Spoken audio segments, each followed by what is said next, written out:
walk through the door, they know I'm hot, better yet ice cold. Heart full of chrome, you can tell when it's on. They can't stop me when I get in my zone. I don't even answer when they call on my phone. Baby, myself, I ain't make no wrongs. Play with me, I don't condone. I'm way too up, but I'm so far gone. Play with me, I don't condone. The man down doing up, beating up the beat till it's going up, doing up. Look at me, look at her, look at she tickle me, wiggle me, looking good, got the remedy, into me, deep pulse energy, complimentary, they can never be fantasy. When they stare at me, they like legacy, legacy, gotta leave a mark when I feel like I'm lost. Watch me, you wanna tell me, love what you see, come get close. Watch me, send me low, I guess you want, what you gon' do? Watch me, I make it hot, blow up the spot, ready or not. Watch me, watch me, watch me, watch me, watch me, watch me, watch me, watch me, watch me, get it, watch me do it, watch me slow. Watch me, make me feel it, take control, let me go. Watch me, tell me, watch me, with my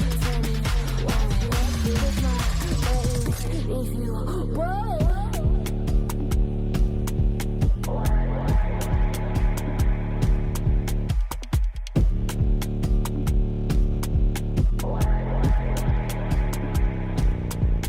Watch me, better than me. Cocky, you like what you see. Watch me, I'm better than me. Watch me, you like what you see. Watch me, if you wanna taste like what you see, come get close. Watch me, let me know, I guess you want, what you gon' do. Watch me, I make it hot, blow up the spot, ready or not. Watch me, watch me.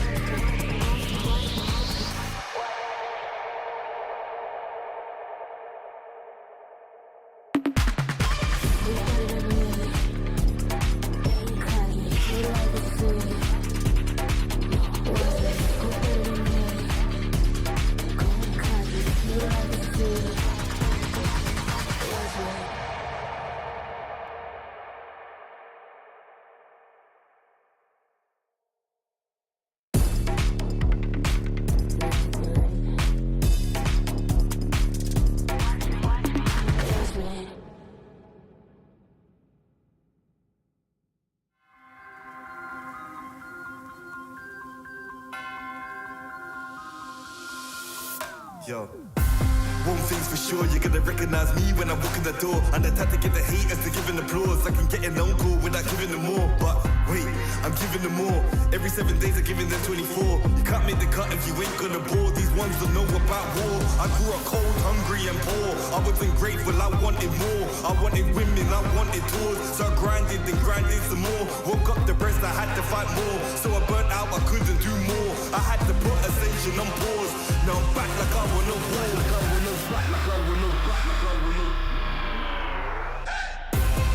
Winning again, I won't stop till I'm winning again. Winning again, I won't stop till I'm winning again. It's cold outside and I thought I couldn't do it again. Winning again, I won't stop till I'm winning again. I'm in my bag like loose change. Self-proclaimed hero like Bruce Wayne. Out the sight even if you bought new frames. All this talk about weight but got no gains. How you gonna do a sight with no aim? Marathon longevity is my lane. I get dark like under the duvet. And don't grow with a weak link like a broke chain. Self-ignorer when I was poorer. My struggle gave me a god flood of the Torah. I didn't stop me pleasuring somebody's daughter. My cup running forward to the spoons of the saucer. Call me true to author. My battle plans rather terroristic torture. These hands can bend water. Boom boom explorer like Avatar Korra.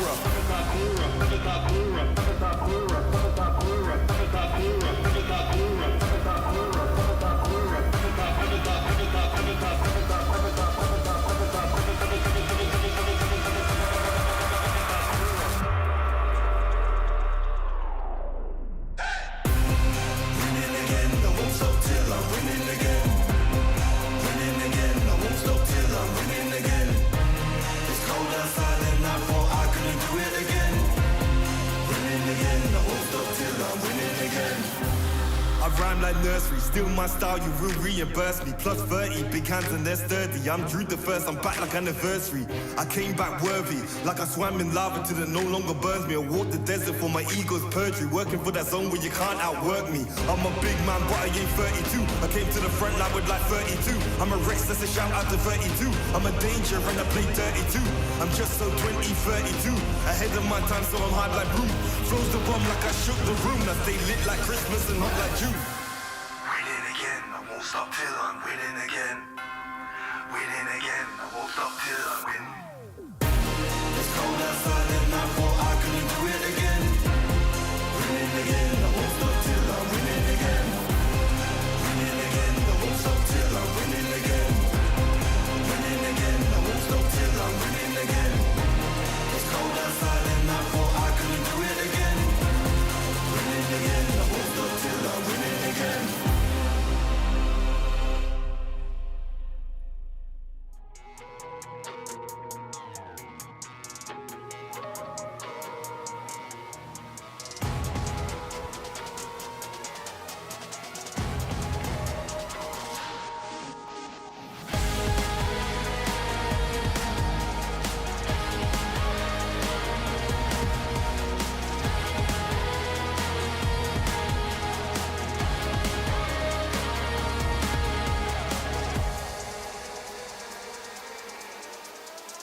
Way to the top, I never stop. It's coming ready or not. Do you have what you say you got? Go till you drop. Going till we hit the spot. Light gonna shine bright. Anything I like. Put it on the line. I've been taking chances all my life. I've been patiently waiting, and we're gonna take it like endgame. You can't stop what we began. It's the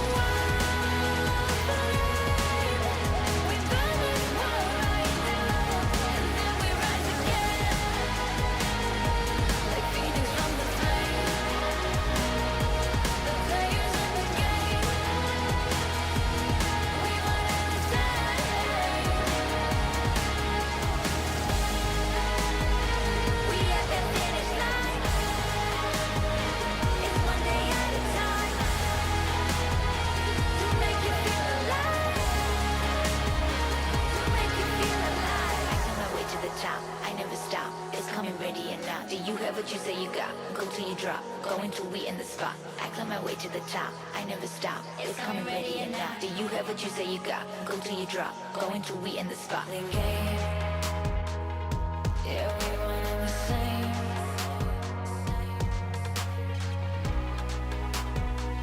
I've been patiently waiting, and we're gonna take it like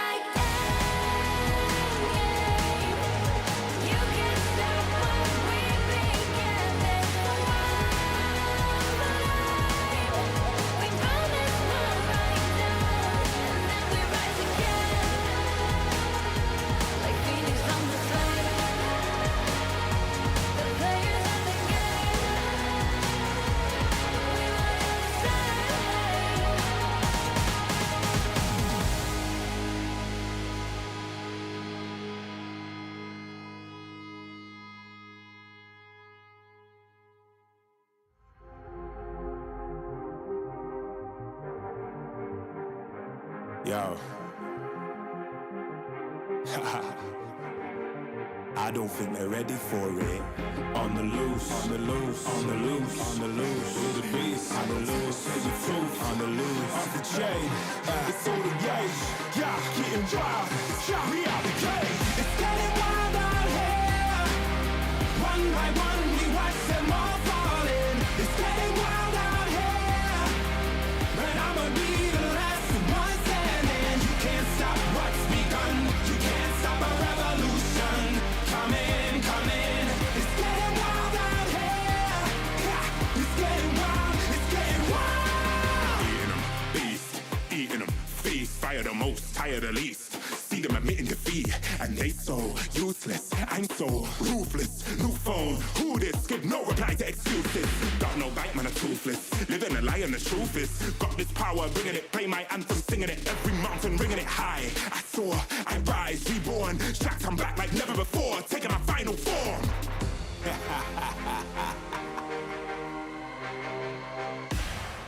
Yo, it's getting wild out here. One by one, we watch them all falling. It's getting wild out here. But I'ma be the last one standing. You can't stop what's begun. You can't stop a revolution. It's coming, coming. It's getting wild out here. Yeah, it's getting wild. It's getting wild. For the revolution. waiting on an evolution. Yo. It's coming, coming. Yeah. If you wanna come and get some, Yo. nothing we can't overcome. Running. Sure as we rise with the sun, Yo. we will arise and become Stunning. Watch for the revolution. You can't stop what's begun. It's coming. Wait. It's coming. Wait. It's coming.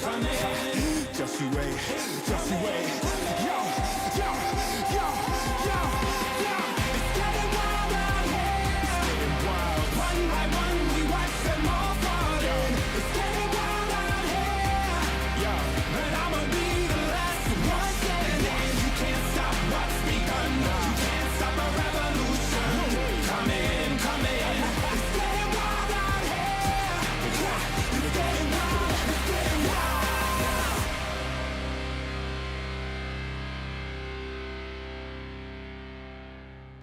Ain't nobody in my lane. Me and you, we ain't even playing the same game. Take my own credit, no need to drop names. Drop the weight, clean slate, I'm insane.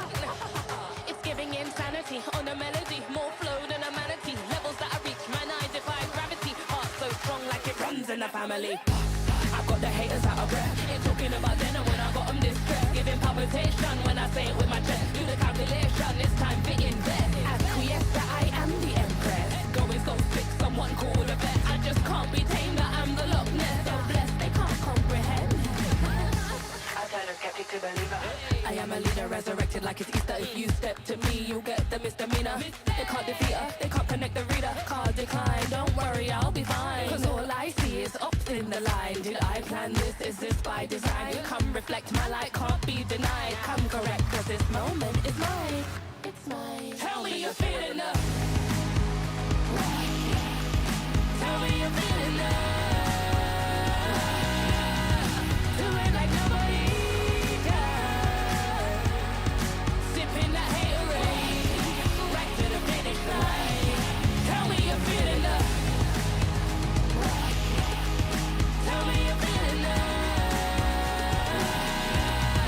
Do it like nobody does. Sipping that haterade, right to the finish line.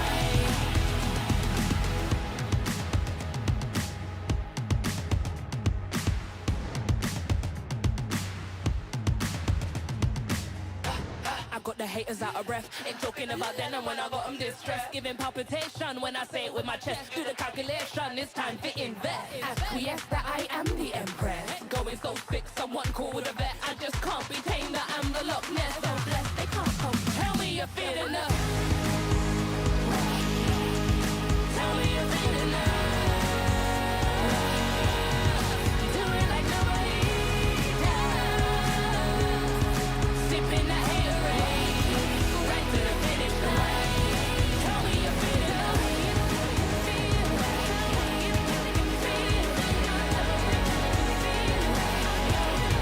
Do it like nobody does.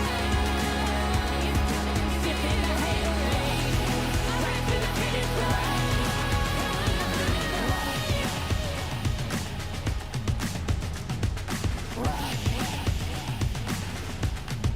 Tell me you're feeling love.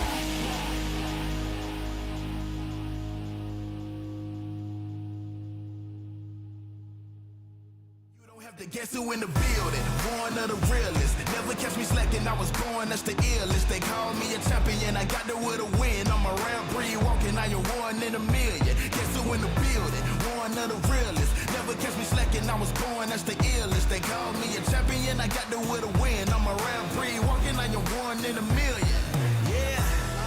I am back in the place. Don't have to guess who in the building, cause I'm back in your face. Ready for anybody coming. I am here on my toes. Never will settle for defeat, cause I'm raising the stakes. Yeah. And I'm not coming to play. I got my game face on and I'm ready to shake. You see my name will be known everywhere in the world, cause I'm a king, getting strong and I never will break. Hey, one of the chosen. Going that's the illest, watch me kill it like a supposed to. Never catch me slipping on my pippin', I'm the coldest. The best I ever do it, I'ma show you how I know it. Notice, I am on my way. I'm here to handle business, I ain't come here to play. I see they in their feelings, I don't care what they say.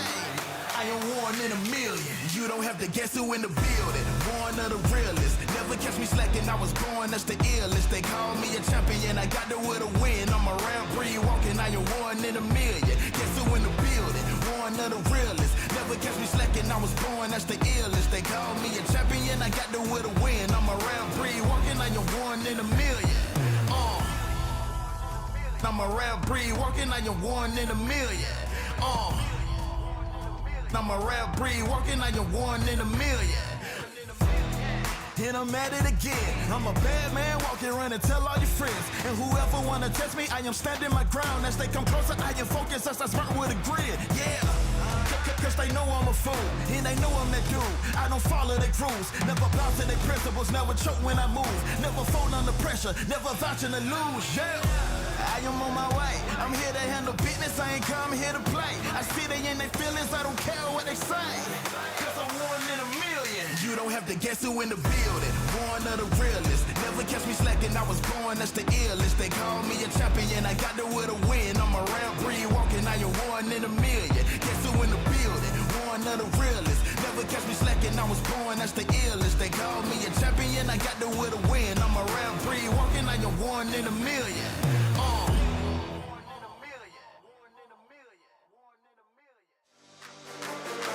We on the way.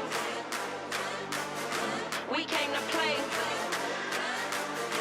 We on the way. Showtime. Let the games begin. You can't stop us. I came to win. You can't stop us. It's only us in the end. You can't stop us. We the best in the world, and that's a promise. Let the games begin. You can't stop us. I came to win. You can't stop us. It's only us in the end. You can't stop us. We the best in the world, and that's a promise. Yeah. What?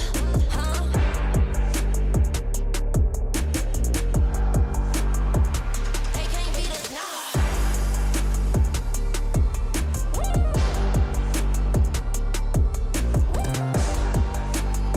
Let's get it. Let's get it. Let's get it, get it. Let the games begin. You can't stop us. I came to win. You can't stop us. It's only us in the end. You can't stop us. We the best in the world, and that's a promise. Let the games begin. You can't stop us. I came to win. You can't stop us. It's only us in the end. You can't stop us. We the best in the world, and that's a promise. Watch this.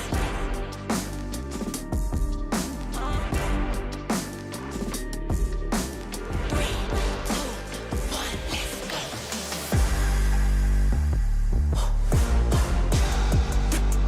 Who want it? I got it. Yo, got it. Woo!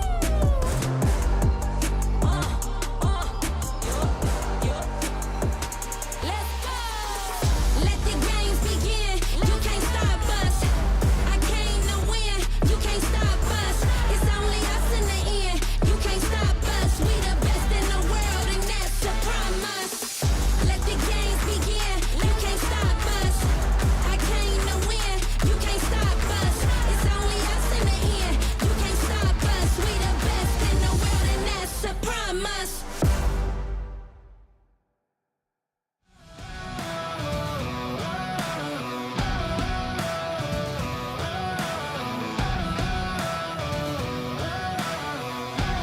Soaking the fire under my feet. Soaking the fire under my feet.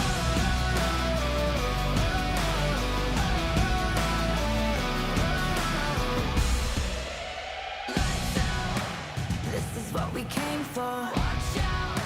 What we got you can't handle. Step out. 'Cause we don't ever stand still. No doubt.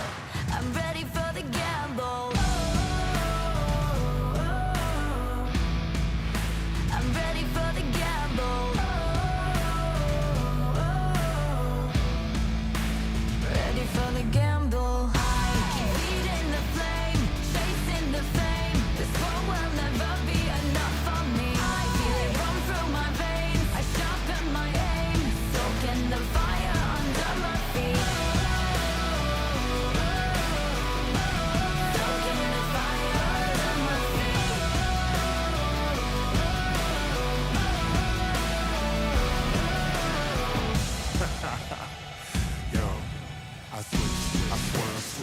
have the nerve. Leaving the heat on the track. Too hot and I'm lighting the match now. Blasting off our rocket. Grab the mic just to drop it. My Fahrenheit is shocking. Amazed, dazed by the sense of grade. Come now, don't be phased. Follow the trail I blaze. First place, no second to waste. Pyromaniac, fanning the flames. Burn the brightest they've ever seen. Give an arm of that third degree on the kerosene. And I smoke them out. Fire away, counting down. 2, 1. Ready for the gamble now.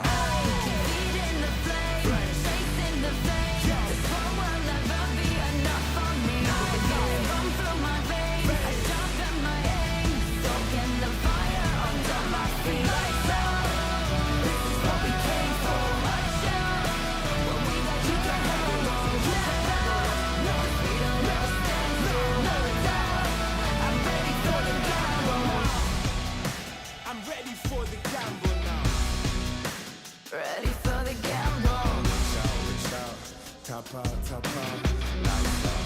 lights out.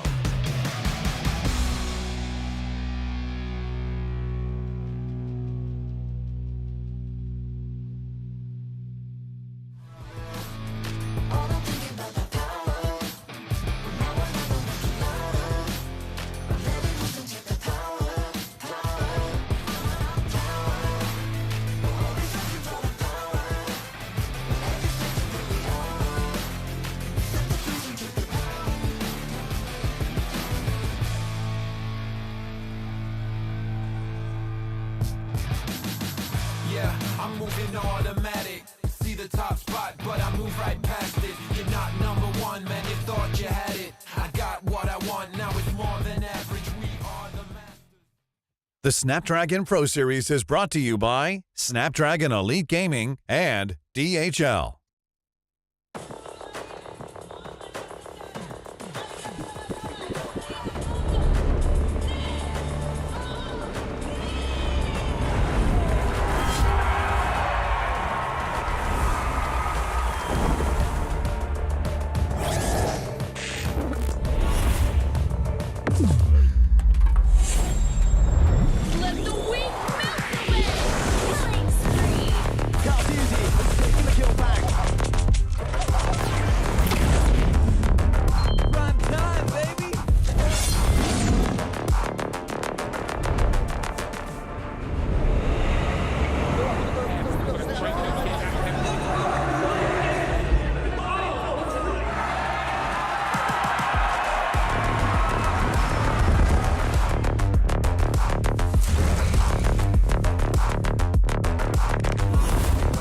Looks like the players are ready. Here we go!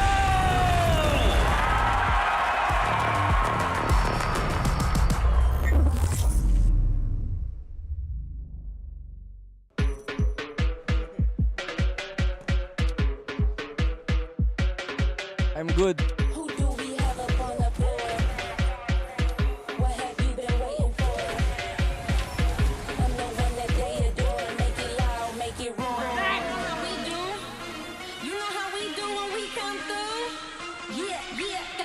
Who do we have up on the board? What have you been waiting for? I'm the one that they adore. Make it loud, make it roar. 3, 2, 1, let's get it. Open my door. I'm the one they can't ignore. I'm the core. You a bore. I know I'm winning. What's the score? I need more millions, not just 3 and 4 millions. I need billions. I need trillions. I need buildings. I am brilliant. I'm resilient. Vibes, leave the haters outside. Vibes, leave the haters outside. Vibes, leave the haters outside. You got the right one, tell 'em I'm an icon. You got the right one, tell 'em I'm an icon. Fear the Lord.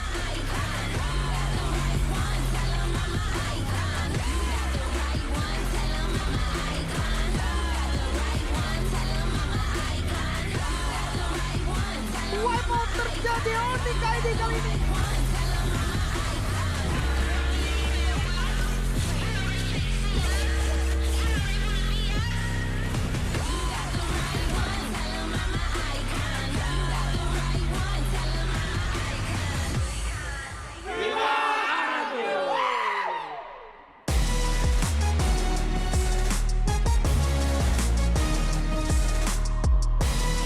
Live in Jakarta, welcome back everybody to the Snapdragon Pro Series Mobile Masters. Once again, we are seeing the best of the best here today in day number 2 to finish off this group stage here. My name is Gideon Q as your host here today, but we've got 2 professionals loading in, rendering in a matter of fact. It's going to be Eterna and as well as Leo at the helm. Boys and girls, how you guys feeling today, especially after day number 1? I feel great. Salamat sore, magandang hapon, and good afternoon to everyone joining us. We're starting a little later today, but I've seen the schedule, you have too. I think we're in for quite a treat. There's more cross-regional bouts happening today. Absolutely. It's going to be exciting to see how far we're going to get through the groups, and maybe we'll get a little bit more of a taste who will be moving forward by today. Yeah, I didn't download the language packs, but I'm going to assume that that was just hello in every other language possible. But after day 1, we did see a couple of interesting things actually sort of happen, right? Especially amongst the international spectrum here. Let's pull up the standings just for you guys in case you just tuned in. It's a little sad if you didn't tune into day number 1 because Stream A was banging yesterday, but sitting right on top of Group A, it's going to be the world champions Onyx PH once again, taking at least 1 game loss. Not a series, just 1 game loss, putting them at 5 points. But right under them, Papara Supermassive with 4 points. Guys, do you think they're going to be able to hold this? Because, again, Southeast Asian dominance has been a thing.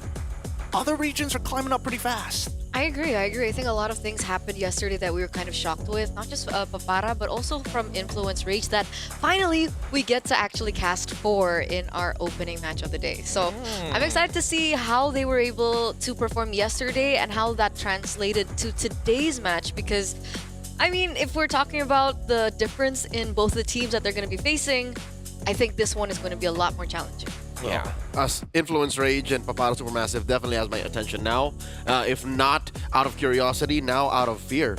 If this could happen to BTR, who's to say that my boys and Falcons might stumble? Because yesterday they did struggle. That's a good point. Let's pull up the standings for Group B here because again, Group B has been pretty shaken up after a couple of interesting plays that have been brought on the through, but even so, Falcons Mina as well as A7 aren't doing too well. Currently haven't won a single series just yet. Currently at 0, but RRQ sitting at the top of the standings at even a pretty huge upset as some may say, or others might be not so surprised with Onyx Indonesia or Onyx Esports taking down Team Falcons PH. Surprisingly enough, yesterday that prediction was a gut feeling, but the fact that they are a point ahead, there is a good reason for that fear.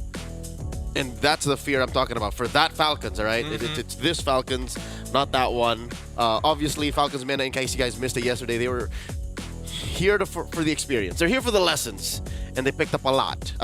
Now, the question about Aurora Turkey, a lot of eyes are on them. I wonder if they'll get more than just 3 today, you know? I definitely think it's possible. Anything is possible here today at the Snapdragon Pro Series, especially for Mobile Masters, where anybody can truly show why they are the best. Now, let's have a look at the schedules for each of the streams. Keep in mind that the Snapdragon Pro Series is happening concurrently with 2 other streams. Stream A, obviously the best. TLID is going to be facing off against Influence Rage. After that, Onyx Esports versus RRQ The Kingdom. And then TLID once more will have to face against YBG, Bin Game. China is interesting. I want to dive a little bit deeper into this, but let's pull up the Stream B schedule. And honestly, I think Stream B might have some of the more interesting games. When I say interesting, it's more so can Bigatron take on this Chinese team. BTR versus Bin Game, Falcons versus Falcons, and then Onyx PH against Influence Rage. But what do you think about the Chinese teams, the Chinese team so far? I am always on the lookout for anything coming out of that region, right? Whether it be talent that have joined other teams or a homegrown team like YBG, because last year, when finally China broke out into MLBB Esports, we knew of 2. Well, 3 technically. DFYG, XYG, TLG, and then now YBG. Man, if I was Brigatron, I would be scared. Stream C. Let's pull that up onto the screen right now because this is leading into whether Papara Supermassive can maintain their spot. Now, first off, they already have a huge litmus test right at the very beginning with against Onyx PH, and then afterwards against BTR. I'm assuming that Aurora Turkey should be able to take on A7 considering the standings, but for you, Eterna, do you think that Papara Supermassive is going to be able to maintain their standings or at least top 3? I think they do have a good chance, right? Especially seeing the performance coming from Bigatron lately that hasn't been as consistent as, of course, Mirkotron would like. I think it's a valid idea to say that today they will be raking up some points. Maybe not that first match, but maybe their next one. Maybe their next one. It's definitely a possibility here.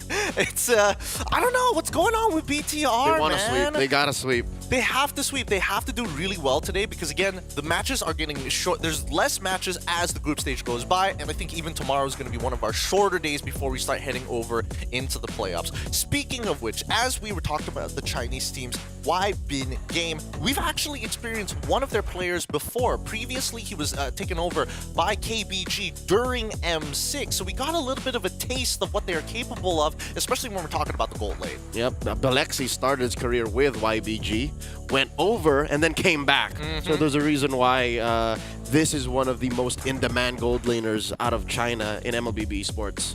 Speaking of which, aside from the gold laners, we've got some massive problems here at the SPS, and I think more prominently so with Suyo taking over the meta. I mean, he's always been there, he's always been good. We say he is versatile, but I think this is the first time people are like, he is too OP. He's gotten to the Bruno levels without the Granger counterpart to deal with him. You know what? He's worse than Bruno. The reason why Bruno was broken then in M6 was because of the tweaked numbers. He was just way too efficient at dealing damage from such long range. Plus Malefic Gun. There you go. New item, you know, so this combination of things that you could tweak individually made it such a nightmare. Now Suyo, on the other hand, you know the problem with Suyo? What's the problem? His kit. Just the way the hero is built, there's nothing he cannot do. So what does Moonton do here? What does a developer do to tweak him? Maybe change something specific, because the last time he was nerfed, they just reduced his sever damage. That kind of leveled him, but now teams have worked out that number doesn't matter, man. It's just he's able to fight in the pit. He's able to dash away. He's able to deal critical damage from multiple ranges. Lifesteal. And one of the main problems I think with the Suyo now is how good he is early game, right? We've seen a lot of trends coming in from these teams, especially in the Snapdragon Pro Series, where a lot of the teams who are able to have control over the early game usually will be able to take it before we even get to the late game. So the fact that the Suyo is already strong at level 3, it bodes a problem for other junglers like the Joy, like the Hanzo, who needs a little bit more time to get to the ultimate peak of the hero. Yeah, I mean, let's not forget even the side laners like Gold and EXP especially. Speaking of gold laners, we actually do have some stats on the one who's taken a lot of punishment. I don't know if there's going to be a correlation between how well Suyo is doing compared to how much Granger is not doing so well. He was a prominent pick in the previous internationals, but coming into the SPS, his win rate is kind of abysmal. This is a matter of sample size. I agree. A lot of teams and players that just throw the Granger into random lineups suffer the consequences.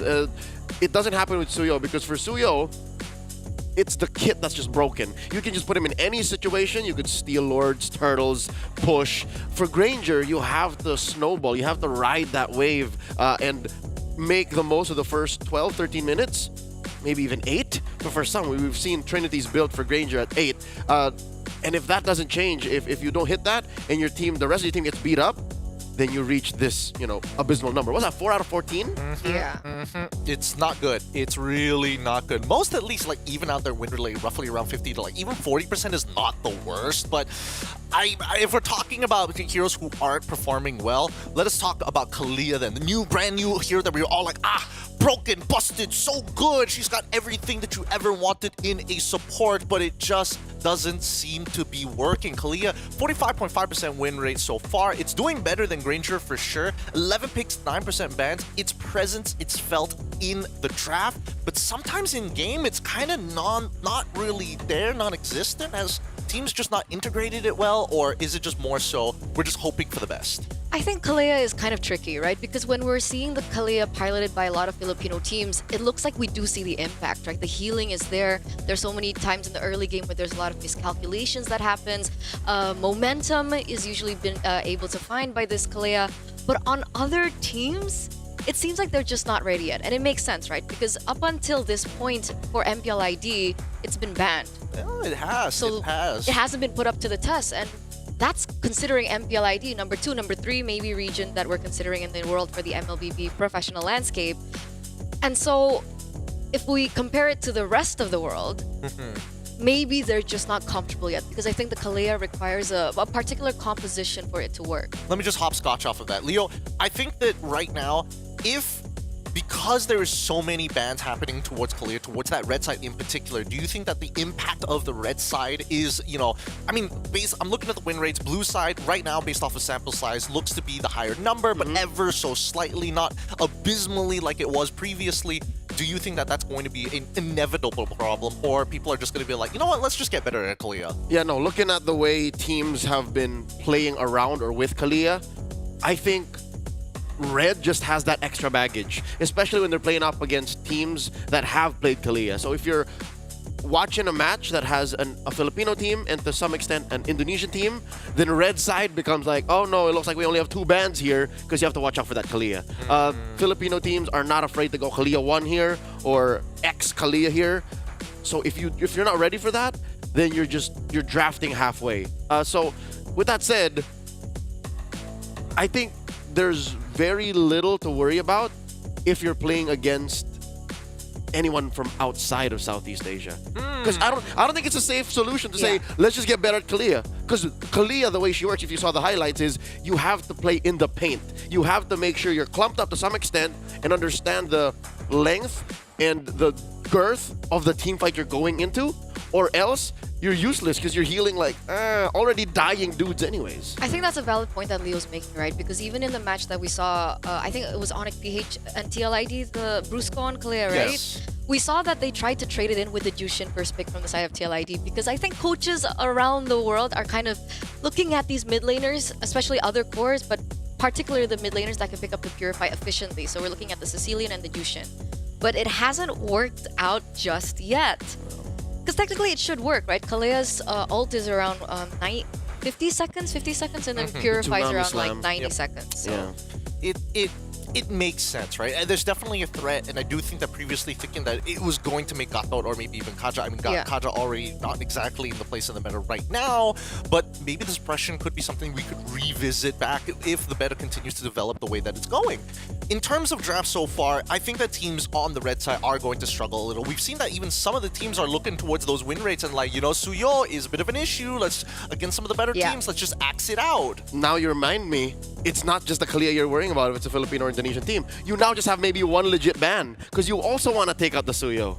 Much to discuss here, but guys, if you want to join in the discussion, quickly hop on to social media. Go find us on X the Everything app at ESL MLBB, Instagram ESL MLBB, and of course Facebook. We got you guys covered. And make sure that you tell us, what exactly do you think about the meta? Who's some of your favorite teams? Or is there anything we could do to improve the show as we're watching it live? With that being said, Snapdragon Pro Series is going to go on a short break, and when we come back, the Mobile Masters continues between TLID versus Influence Rage.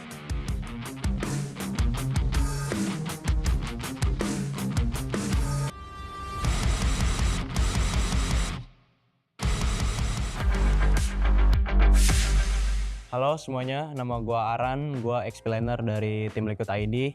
Hari ini gua bakal kasih tahu kalian pro tips cara untuk split push dan laning di XP. Kali ini gua pakai hero favorit gua pakai Benedetta dengan emblem settingnya ini. Jadi kita main Bennett damage. Untuk awal-awal cara main Bennett itu karena kita cepet nyampe ke lane-nya, jadi coba jalan secepat mungkin. Bisa buat ke L-Bush atau bisa buat untuk cut lane, itu juga bisa. Jadi gimana kondisinya aja. Untuk sekarang gue mau coba untuk cut lane langsung. Jadi tinggal cut lane, habis itu bisa lakuin apapun, bisa rushin jungler, bisa jalan ke mid. Jadi kayak terserah kalian, bebas mau ngapain. Di sini gue coba rushin jungler ya, kayak gini ya. Kita bisa dapat kill di sini. Kalau udah cukup, bisa lari. Habis itu bisa cut lane lagi. Kalau bisa free untuk cut, tinggal cut lagi aja. Ya, kayak gitu doang sih. As a explainer, kalau udah ada menit 2 gitu, ada turtle, sebisa mungkin kita untuk join ke turtle buat fight. Kita bantu jungler kita untuk dapetin turtle. Itu sih, itu untuk mid game ya. Jadi kesimpulannya sebagai explainer itu sebisa mungkin bantuin jungler kita untuk dapetin objektif. Jadi kayak dari early game-nya, dari landing phase-nya, abis itu di menit 2 ada turtle, kita join turtle. Ada lord di menit 8, kita join lord. Jadi kayak as a explainer itu harus bisa join buat fight sih. Thank you semuanya yang udah nonton. Jangan lupa dukung tim Liquid terus di turnamen ini karena kita bakal lakuin yang terbaik buat kalian semua, buat kita juga, buat Indonesia. Jadi tetap dukung kita terus.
Welcome back, everybody. This first best of 3 of the Snapdragon Pro Series Mobile Masters Day number 2 is going to be on its way shortly. TLID will face off against Influence Rage to kick Day 2 off. We have 3 best of 3s ready to go, and my name is Gideon Q. I'm going to be your host. This is going to be Leo, as well as it's going to be your casters for this very first match. And boys and girls, what do we? I don't want to spoil the predictions so far, but What are your thoughts about the matchup here? Because Influence Rage, one of the few teams who have taken an entire series against the one and only BTR. And I mean, we're talking about TLID. Pull it up onto the screen right now because these are the runner-ups for the M6 World Championships. If you don't know, it's Aran, Fabian, Yehezkiel, Witty, and Aaron Shiki. And it's still with the same 5 lineup as well, right? You know, coming to the Snapdragon, I was wondering, you know, are we going to see someone new in the gold lane? But it looks like... Yes. QY? QY? Yeah, for some reason our producer's like, we should call him QY. QY? Yeah. But yeah, having Aaron Shiki back into the lineup has been quite interesting. We have seen a little bit of an improvement when it comes down to his laning phase, but you know, it's not a fair way to say that he's been outperforming what he was able to do in the past MPL because that was up against Onyx Philippines, and I think they're still the tournament favorites. They're still #1. Yeah, but that doesn't change the fact that Liquid ID are looking better than they have ever in, I don't want to say 2025, but since Season 15 started, right? Yeah. So if that's our point of comparison, you have to look at their anchors, and Yehezkiel is one of them.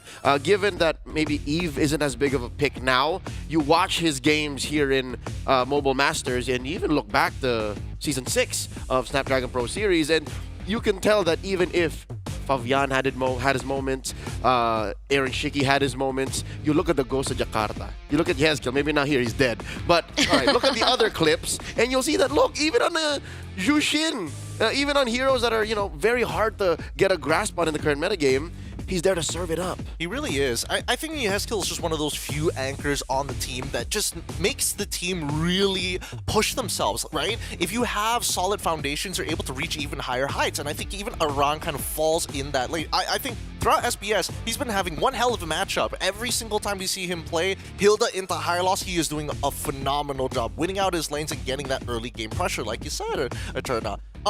But that doesn't change the fact that we have to talk about Influence Rage. Now, for all of you guys who are like, who is Influence Rage? These guys have come all the way. It's a Brazilian organization. We have Monsters, Jotun, Chan, Paquito, and as well as Fury. If you recognize some of these names, well, some of these faces you've actually seen before in previous iterations, playing on Malvina's Gaming and even having an international appearance. Jotun in particular coming in from IESF 2022 and 2024. That's right. This squad that is, again, playing in MPL Latam, in that space, is made up of both Brazilians, Argentinians, and an Indonesian.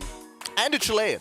And a Chilean. And a Chilean. Because they were previously playing for a Chilean organization in Malvina. So, with that said, watch out for Chan.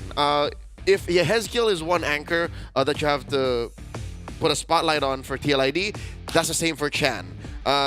He has been around since about last year, maybe some change before that.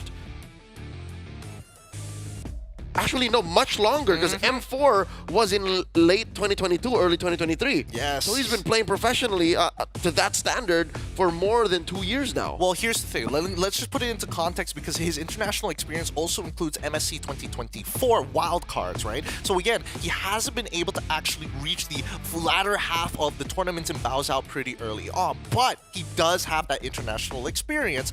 And some may say that that might not be enough, especially since the evolution of the competitive scene in Mobile Legends, but even so, it does give a lot of hope. So let's bring up the head-to-head because again, Chan, one of the few players actually whipping out the Selena this time around in their previous match. I'll pull that up in just a little bit. But so far, if we compare the stats, Yehezkiel and as well as Chan's GPM, definitely leaning more towards Yehezkiel, but the KP is looking super similar, and the KDA is where we see the big differential. I find this so ironic, having the Selena on the side of Chan, because, you know, Yehezkiel in MPL ID has forced this pick a couple times, a little bit more than we would like, especially for the, you know, cavalry out there. And it hasn't worked out. Keyword forced. Yeah. So the fact that he's been, you know, forced on heroes like the Jushin, maybe that's why we're seeing the statistics that we're seeing right now. It's not one of his power heroes, not one of his signature heroes. He's more known for the Farsas, the Eve, back when he was still Syndrome. for Aura. What do you think about the the GPM and the KDA? Do you still see that there's like a difference in playstyle maybe between the two? Yeah, no, there is, because this is the KDA I want to see from Yezgil. The reason why he got the well-known moniker that is used all over the world by everybody, goes to Jakarta, is because he only dies once. So I want to see that KP go up. I mean, that the KDA go up. Yeah, I do want to see his KDA go up, but it feels like he's playing not a completely different role, but there's definitely moments where he is more in front to absorb damage. Yeah. I don't like that. I don't like that. I mean, it happens. He's It artillery, bro. I want him to be on that artillery, but sometimes the draft just doesn't let him. Speaking of which, actually, we do need to talk about Influence Rage just a little bit more, specifically about the roamer Paquito. This guy, he long-time teammates with Jotun, but at the same time, we've got him on the line with Rose. Let's throw it over to that interview. But I'm nervous. I was nervous, But after that, I think just very exciting. Is that like so Motivated. nice? Yes, they're extra motivated. Yeah. Jadi benar-benar dari sebelum matchnya itu sebenarnya dia ngerasa nervous karena kan mereka baru aja ngalahin Bigetron 2-0 kemarin. Rose tuh nanyanya kayak gimana nih perasaan kalian udah ngalahin tim Bigetron dengan skor 2-0.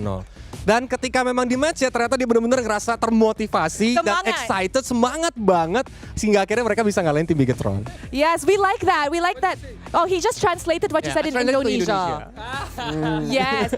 Okay, now Paquito, you're going up against Team Liquid Indonesia. If we think about it, in M6 they did amazing, right? So are you scared or are you extra motivated because you won Bigatron yesterday? Very motivated. I think we can win them. I don't know if 2-0 or 2-1, but I think I can. We can. You guys feel good today? Yeah. Wow, jadi Rose nanya gitu, saat ini mereka bakal bertemu dengan tim Liquid Indonesia yang dimana ketika di M6 kemarin performanya tuh juga luar biasa. Gimana nih perasaan di hari ini? Dan dia bilang dia benar-benar gak nervous dan benar-benar ngerasa excited untuk ngalahin mereka dan kayaknya mereka bisa ngalahin tim Liquid ID dengan skor entah 2-1 ataupun 2-0. Intinya mereka pede banget buat ngalahin tim Liquid Indonesia. Okay, Paquito, before I let you go, is there anything you want to say to Team Liquid Indonesia before we start? I don't have anything to say them because I see I'm thinking about the game, just play, have a good game, have a good game. Alright, jadi memang gak ada apapun yang ingin disampaikan oleh Paquito karena memang dia juga lagi mempersiapkan gamenya. Pokoknya berikan aja yang terbaik. Alright, thank you very much to Paquito. And with that, let's throw it back to the panel. Thanks, Rose and Kolios. Here's the team head to head. Look, Latam is a region that we need to see more of because these guys are legitimate characters. They're so charismatic. But let's see how this game is going to play out between Team Liquid ID and as well as Influence Rage. Here is the head-to-head. Let's compare the stats before we start heading into the draft. All right. In the head-to-head between Yezgil and Chan, Yezgil has him trumped, right? But look at this across the board. Influence Rage has better stats as a team than Team Liquid ID. They do. Hey. Average kills does not mean that you're a better team. I didn't say that they were a better team. I'm just saying. They didn't win in stats. Numbers-wise, Influence Rage. I feel so offended right now. Hey, look, I don't get in the middle of this argument here. Okay, let's pull up the predictions to stir the pot just a little bit more. Because as much as you love either one of these teams, it's important to keep a baseline of what we think is going to happen in the game. Now, here's where I have beef. Being Leo 2-0-2-0, why break the streak here? What's with the 2-1? Yeah, no, you're offended that I praised the Influence Rage, and you're like, I'll give them 1 point. No, I wasn't offended that you praised them because I know that they have what it takes. They're like a wild card in the groups right now. They're very good. They beat Bigatron. Exactly, and it turns out because they do have some experience under their belt, and if we're looking at the hero pool that they've been utilizing, they have been working with the meta too. So I think they do have what it takes. And considering TLID, I'm saying that they have been better, but I'm not saying they're at their peak yet. And I think that Influence Rage might be able to get the game. You know what? You're right. Because even Fabian admitted that he was so much better at M6. We talked to him yesterday. Exactly. He's like, I'm still better at M6. They're not there yet. It feels like they're still struggling with the meta. But to be honest, that's how I feel. I am for positive reinforcement. These is my boys, all right? Me and them, we go way back. Axiata, you know? Yeah, that's fair. Axiata was a good time. And I'm hearing a lot of glass half empty talk here, and I need that support. You guys can show your support. Scan the QR code to show your support to your favorite teams here at Mobile Masters. If you're watching all the way from South America, now is your time to show what you guys got. Bring in the numbers. Bring in that support, because the draft is about to start between these two teams. I'm curious to see who's going to be blue, who's going to be red this time. I'd reckon whoever gets the choice is blue. You still want to stay blue. Blue Yo? Yep, Blue Yo. Yeah, because of Blue Yo, because of the fear of Kalia. And there it is. See, I'd reckon Liquid chose blue. Whoa. That's the Coach St. DeLucas trademark. I don't know. Mr. SDL going in with the first pick Fanny. We're not going with the Suyo. It's been let through. Somebody's gonna get a scolding. I don't think this is a St. DeLucas kind of thing. Maybe he just, my theory. He said, okay, first game of the day, you guys can pick whatever you want. Fabian goes, Coach, give me Fanny. Because usually most teams would ban Fanny, especially when you're on that red side. This is one of the few times you see Fanny actually let through. But at the same time, Team Liquid ID also got rid of the Phobias, which is kind of raising some alarms. However, I like the first two picks from Influence Rage. Suyo going straight into the Cho. All right, checking the boxes here. Team Liquid ID going to go back to the classics. This feels like a let's see what happens first. That Fanny, a couple of Fannies yesterday didn't work out. Yeah, but it's not Fabian though. Right? It was Annabelle who was able to pick up the Fanny. Who else picked up the Fanny yesterday? Kyrie. Oh. Yeah. Really bad time to take that comparison. Right? I mean... And the Fanny was faced off against a Moskov NHO. The Moskov is still open. Exactly. I was thinking the same thing. Influence Rage, they have a really good opportunity to make sure that this Fanny's not going to have like a lot of pressure overall. Do it, Fury. Do it. See? What I tell you. Beautiful, beautiful stuff coming in from Influence Rage. Now we're seeing that at least, you know, even from the Latam side, they've done their homework, and more importantly, they're really taking advantage of some of these key picks to make sure that TLID won't be able to just kind of walk over them in the draft. But there's this thing about TLID. Sometimes their draft doesn't make sense. Correct. All right? Sometimes they don't make sense, but if they fall back into comfort, then it still works. And this is still comfort, I'm exactly. saying. Yeah. Hilda for a run. Or it actually can still be flex. You know, sometimes Woody has picked up the Hilda before.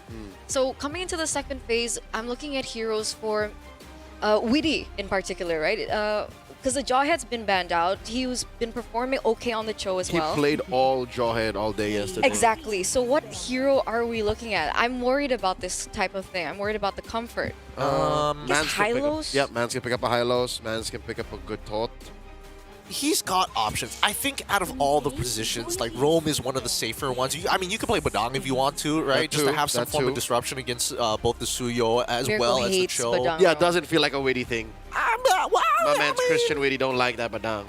Well, okay, we'll see. Because Selena's going to get banned, so it even looks like Mr. SDL himself has decided, hey, I've done my homework too. You guys may be trying to punish my Fanny, but it doesn't necessarily mean that you're going to win on everything. And maybe for once, we might just see a draft that's centered around Yeheskill. Yeah, weirdly enough. Eve is open. Yeah, I was going to say, since we agree that Witty doesn't like Badang, what if you throw the Hilda onto Witty, put a Badang on Aran, and then give Yeheskill a Vexana? That's a good combo right there. That's money. You sweep the bushes with the Hilda, and you do the combo, and you blast them. Okay. I like that. I like the idea here. Let's see what else, because Farson as well as the High Loss getting banned out for Influence Rage. So really, they've done good homework as we start moving. Badang gets banned out for the side of TLID. They don't want to risk it, because Influence Rage doesn't have an XP laner yet. Nothing on Fury, rather nothing on Jotun. So what they're doing here is they're afraid of the Badang, because the Badang kind of soft counters the Fanny too. Are we agreeing to call him Jotun or Yut? Because it is technically... It's Jotun. It's Jotun. It's Jotun. It's technically So Slavic. Jotun. It's Jotun. We're With just a Y. agreeing on this because man, I don't want to say that it's Or Slavic. monsters, That's a terrible way of calling it. But initially, it means giant Yes, it in does. Norse. He is quite the... Norwegian? I don't know. He is quite the giant of a man. He is. Yeah. He is. He stands very tall. But even so, now with these bans coming through, really intelligent from both sides. Red side will take first pick in the second phase. It looks like the lock-in's in, and it's going to be the Valentina. Actually, I like this as a blind pick. It makes sense, right? I mean, technically, Lucas is still open. Uh-huh. And plus, okay, the Jushin is actually left open, so he's going to be able to take that up. I thought it was in anticipation of the Yves my that wasn't banned God. out just yet. But so no. maybe TLID forced on the Jushin instead of the Yves. Yeah, they changed totally. Because by that Valentina pick alone, you block out the Vexana, you block out the Eve, and then they're like, okay, I guess we're as we say, playing the paint. We're going all in. Exactly. But at the same time, I thought that TLID was going to like avoid the key ults here, right? You make sure that you have your Crimson Beacon ready to go. It's not like you wanted to steal Jushin's ult, but then you lock in the Kali almost immediately after. Now IR have 2 ways of actually finding strong initiations against your team. But this is a lineup you don't want to initiate against. You kind of want to ult that gives you space. The best thing you can do here is the Crimson Beacon. That's it. You just have a dash out. And then the final lock-in of Glue. I'm not going to lie with you. I think IR have a really good draft on their hands to make sure that Fabian isn't able to accelerate this game. This game is going to be like based on what it looks like, both Witty, Aaron Shikin, as well as Aran to kind of create the tempo for those opportunities for Fabian to come in. I agree, and we saw him struggling on the link because of the exact same reason. So the fact that IR now have a lot more tools to utilize, this might be a problem. It could go either way here. Our first best of 3 is going to kick off as we're ending off the draft. TLID versus Influence Rage in a best of 3 banger here. I'm going to leave it to our lovely, lovely casters. It's Leo and Eterna taking you guys into the Land of Dawn. Let's get it, ladies and gentlemen. Our opening game, our opening match of the day here at the Snapdragon Pro Series Mobile Masters. And we're going to see exactly what IR are made of. A huge upset yesterday when they were able to take down Bigatron Esports from Indonesia 2-0. Let's see if they can slay yet another Indonesian titan. Yep, this is the defending champions of MPL ID. Team Liquid ID. Here's what's scary, all right? Here's the reason why I'm so adamant on defending why Liquid ID drafted this way. I don't want this powerhouse team to not be learning from yesterday. I don't want to see them force strats where clearly they could be doing better. Fabian coming in, all right. They could keep doing that, and then IR is going to keep learning. It's going like, yeah, they just want to have us get baited out. Let's just not give it to them. I mean, at this point of the game, they can, right? Because most of the ultimates coming from Influence Rage aren't there just yet. Those that are very integral to be able to stop Fabian. So we do see him playing a lot more aggressively, and here is another example. Oh my lord, did he steal? Yes, he did! Oh, that's a buff denied! As well as the silver lining, the kill on Yotun! Yeah, which is not as great for Influence Rage, especially they have the Suyo. We talked about the Suyo a little bit in the pre-show. The fact that he's already very strong in the early stage of the game, and you do want to try to look for a snowball. Meanwhile, again, a little bit of trade and damage onto the mid laners here from the side of Influence Rage, but it's still a-okay. But again, this is what we're going to be expecting up until that level 4 point. So right before the turtle, I think things can kind of shift in favor of IR. I'm thinking how you recover with that. Quick jump in by Witty. Forcing the retreat from Yotun in Monsters. The jungler from Natam, I'm wondering how he is thinking about approaching this turtle fight, because if that happened to me, my purple got stolen and I got killed like that, I'm not touching anything close to it. Now Paquito in trouble, goes down, Yehezkiel gets a kill, and as well, the cavalry scores a big early game objective. Yeah, he can't right now, right? The fact that they're already, what, 2 levels ahead? 3 levels ahead, rather. Fabian onto Jotun. Not the best way you want to play around this. No contest, Fabian, though. Oh no, Monsters gets the grab. Did he even get the orange? Yes, he does. So there is a punish, yet still Team Liquid ID walks away with a little something. Okay, so that's... Oh, another grab and a takedown! Monsters, the hometown advantage. Will get one down, though, as Witty punishes. But he traded for 2. He did. He traded for 2. It was one worth of it. which was Fabian, right? So it definitely was a worth it trade, considering... Oh, wait a second, in the bottom lane! Aaron Shiki! 2 on one. That's unfortunate. How did that happen, Shiki? They touched you, man. Come on. I mean, Aaron Shiki, not the best of laners. Sometimes he gets a little bit egotistical when it comes down to the laning, so not really sure what happened earlier on before. I'm maybe looking at a pick coming from Paquito, considering he doesn't have the Way of Dragon up. But, well, that's what their composition is now for, right? For IR, maybe they can't take the early game, but they're looking to try and work around Fury and the Moskov and maybe wait for that power spike to hit. Yeah, earlier. Oh, we're looking at one more. Paquito goes. Weedy gets another. And Chan here does have the Tsunami Slam. Gets repositioned. 4 members of Liquid ID circling around. Currently, TLID are at what? Eternal, would you agree? Like a half step ahead? They were 2 steps ahead earlier. Yeah. Now, with the trades and, you know, the give and take, I think they can do better at getting a more advantageous position. Influence Rage know exactly how to punish. They can be a lot cleaner, but we did talk about their composition earlier on. The fact that Influence Rage have a lot of tools to kind of be like, hey, Fabian, okay, we get you on the fanny, but we have tools of our own to kind of shut you down. So it does make sense why we do see some trades over the board, except for, of course, what happened to Aaron Chiki earlier on, but Monsters already quite aggressive. Turtle currently at a quarter of its health. Look at the back line here. A scramble, a kick coming in from Paquito. That's a revitalize. Popped already. Oh, rather, no. This is a flicker. Witty, it was actually the passive on the Kalia, and Aran just suffers a death there. There's a little too much damage in the back line. Now Jotun wailing away, looking for that choke slam. Does get the Crimson Beacon off, but that's another death suffered down. Missed out on.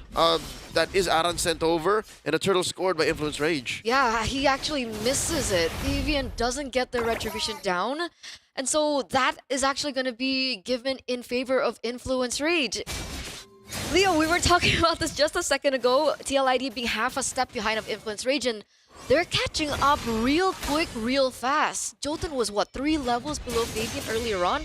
He's now level 8 to Fabian's 9. Yep, and I'm wondering why that is exactly. Is Fabian changing his priorities, like suddenly going for fights, suddenly going for steals? And here he's forcing a response from Chan and Monsters, and he's, I don't know, does he get what he needs? Oh, and Paquito comes in with a full combo right underneath turret range, so I'm not so sure they're going to get that done. Fury goes, Witty helps Aaron Shiki get revenge, and they're going to push down that turret. Okay, so we do see some trades over the map. TLID pick up yet another tower in the bottom lane, and Aaron Shiki finally gets a kill under his belt, considering he did commit to the Sky Piercer. So that is, what 1 stack right now? Currently. Not the best, right? He has 2 items, Hunter Strike and the Sky Piercer. Meanwhile, for Influence Rage, we're looking at Fury, who only has the Corrosion Scythe. So it will take them a little bit more time to get online. But for the most part, their mid-trio from Influence Rage, they already have a lot under their belt. Fury Hammer, a little bit more damage as well onto Jotun. Yep. Still amazing how Jotun is able to maintain a level of competition here. Threatened, even took that second turtle now, the last one spawning in that same spot. How does a map do this? Team Liquid ID, they can do better to play cleaner. The kick here, caught in by Aran, still surviving, dashing out. Paquito gets punished hard, and a Tsunami Slam on the one. Chan serves up a double kill for Aaron Shiki in the split. Looking for that grab. Will the untouchable one get one on him? Nope, the answer is no, sir. Weedy keeping back Jotun, and right now, currently the cleanest engagement Liquid ID has, converting into that tier 1 in mid. That's why I was a bit confused. Did Influence Rage want to commit to the turtle take? Was that the plan? Because even the setup was a little bit messy as compared to TLID. SID doesn't land, so the entire thing falls, and this is a conclusion. TLID will be able to pick up this neutral objective, and the gold lead that they had shrunk down has now increased to 3,000. Yes, kill. Forward, Crimson Beacon. Monsters in the front line. There's way too many members of Influence Rage here in the paint. Yehezkiel gets punished. The way of the dragon keeps him down. Impressive how this young man on the show keeps up the aggression. Like he knows that his kick is worth something, and even if it's a target that isn't ideal, if it's not Aaron Shiki, if it's not Fabian, he'll still pull the trigger. That was a little over aggressive by Yaskiel, though. What's his moniker?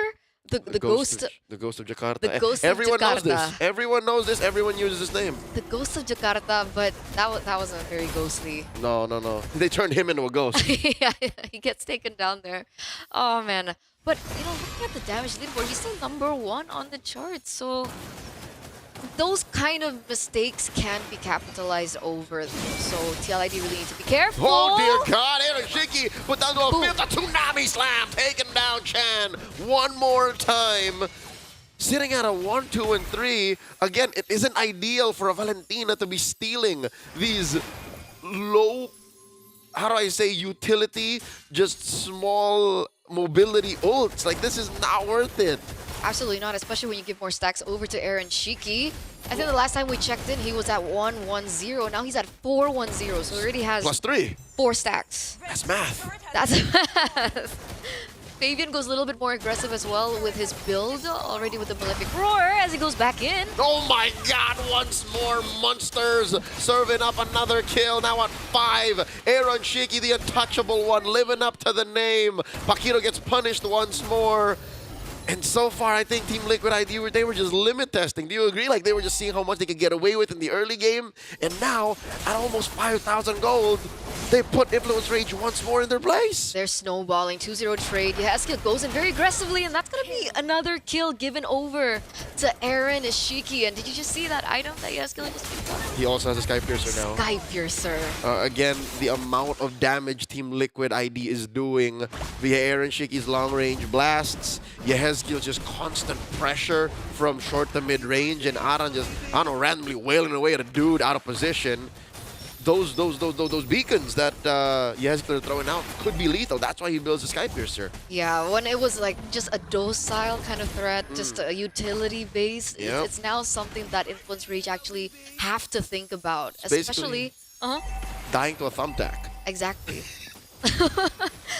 And essentially now Influence Rage, they have to be on damage control, right? TLID, they're spiraling out of control. Earlier on when we saw the stats, we saw that Aaron Shiki was 2,000 gold above Fury, so that's more or less an item above. And the problem is, being on a Moskov, you need a lot more gold and you'll need a lot more items to get to the power spike as compared to Aaron Shiki. Yep. Now, do they have enough time is the question.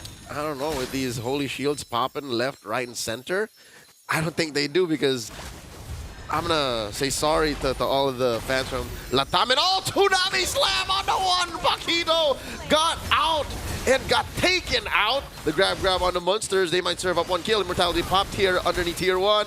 Down goes Shiki. Down goes Weedy. No, Shiki gets the kill. And they're stacking up on him. 7 already. This is Inhibitor. Pop. Influence Rage doesn't have the best high ground defense. Their wave clear isn't ideal. And that's why tier 3 and mid and bottom just gold. But by the way, this Kalea on Weedy, Went.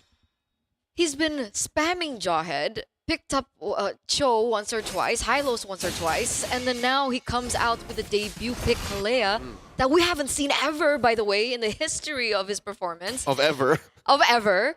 And this is the performance that we're getting from him. He's been able to find so many opportunities. Wait a second. A stolen Tsunami Slam displacing Aran. Serving up a kill to Paquito. And it looks like Team Liquid ID don't want to let that go. Not so quick. They took it personal. And Monsters get Tsunami Slam themselves, then blasted in the face by Aaron Shiki. 1 for 1. 1-for-1 trade. But this is right now Influence Rage that have to be on damage control. Did you think it was a worth it trade? Losing Monsters to take down Aran? Just Aran? No, but that's the thing is, I don't think Influence Rage expected Team Liquid ID to respond in kind. They were like, okay, we'll do this. We'll take down Aran, and then that's their frontliner down. You understand that Aran is their only real frontliner, because Weedy wants to pull them back into the team fight. And I think Influence Rage miscalculated how Liquid ID would take that. This is Aran. They wouldn't trade. They wouldn't fight for him. Apparently, Liquid ID. They did. Yes. Nothing comes for free. I guess it makes sense, right? I was looking at the 8,000 goldie, but if we take a look at the items, it looks like Fury technically already has his Holy Trinity. So maybe that's one of the reasonings behind the decision. They were looking for an opportunity for Paquito. Oh, that's an SOD. Thrown out. Waiting if Fury wants to respond. Paquito very low. Flickering back, defensively used, and look at that. Munster's already got the grab. It's just a matter of time. Liquid ID is going to squish him out, extinguish their effects, and that's a Tsunami Slam once more. 9 stacks on Shiki, and the Lord should be all but wearing that blue jersey. No way, right? No way. In no man's land, 4 members already on here, and Shiki already dealing this much damage. It looks like Aran wants to go for more, actually. Fury fighting back, going down, standing, and gets choked out. Paquito goes, Monsters 2, and Shiki deep behind enemy line scores a triple. It's a wipeout. They don't even have to go for the Lord. Already 3 inhibitor turrets taken down, and this is just the final push. Chan left all alone. And it's just a matter of time. The base awaiting minions, throwing up that liquid recall. Game 1 goes to the Cavalry. Wow. Strong opening performance coming through from TLID, ladies and gentlemen. But, don't fret for all the Brazilian fans out there, for the fans of, Influence Rage. It's still a best of 3. There is still time to kind of reset and go back to the drawing board. But how much time? But we already talked about the drafts, Gideon. Did you think it would have gone the way that it went in game number 1? I think a couple of things, right? The only thing I have to say about draft, the hardest decision to make was whether or not they go for the safe blind pick of Valentina, or they make a hard read and say, you know what? Let's make sure that the level of execution of TLID is going to be at an all-time high if we were the ones who took the Zhu Xin. I think either or, 2 different problems. My biggest problem is that Influence Rage, you can see a little bit of inexperience here, just a little, because target priorities were kind of weird sometimes, and I think that's why we saw TLID really take it in that mid game, right? Because again, Aran, for some reason, those 3 deaths, he was like, okay, sure, I'm just the hedge fund. I'm just the investments in the back bank. I'm a boxing bag. Like, I'm meant to take this damage. It's wild. It's wild. A couple of other things that I did notice. Witty, interestingly enough, this man, I refuse to engage the traditional way. I will always use my battle spell. Flicker, Tsunami Slam, and I want to make sure that I've got my second skill to get in or extend my lead. That's the only big difference I've seen so far. And look at him, right? Doesn't even complete the T2 boots.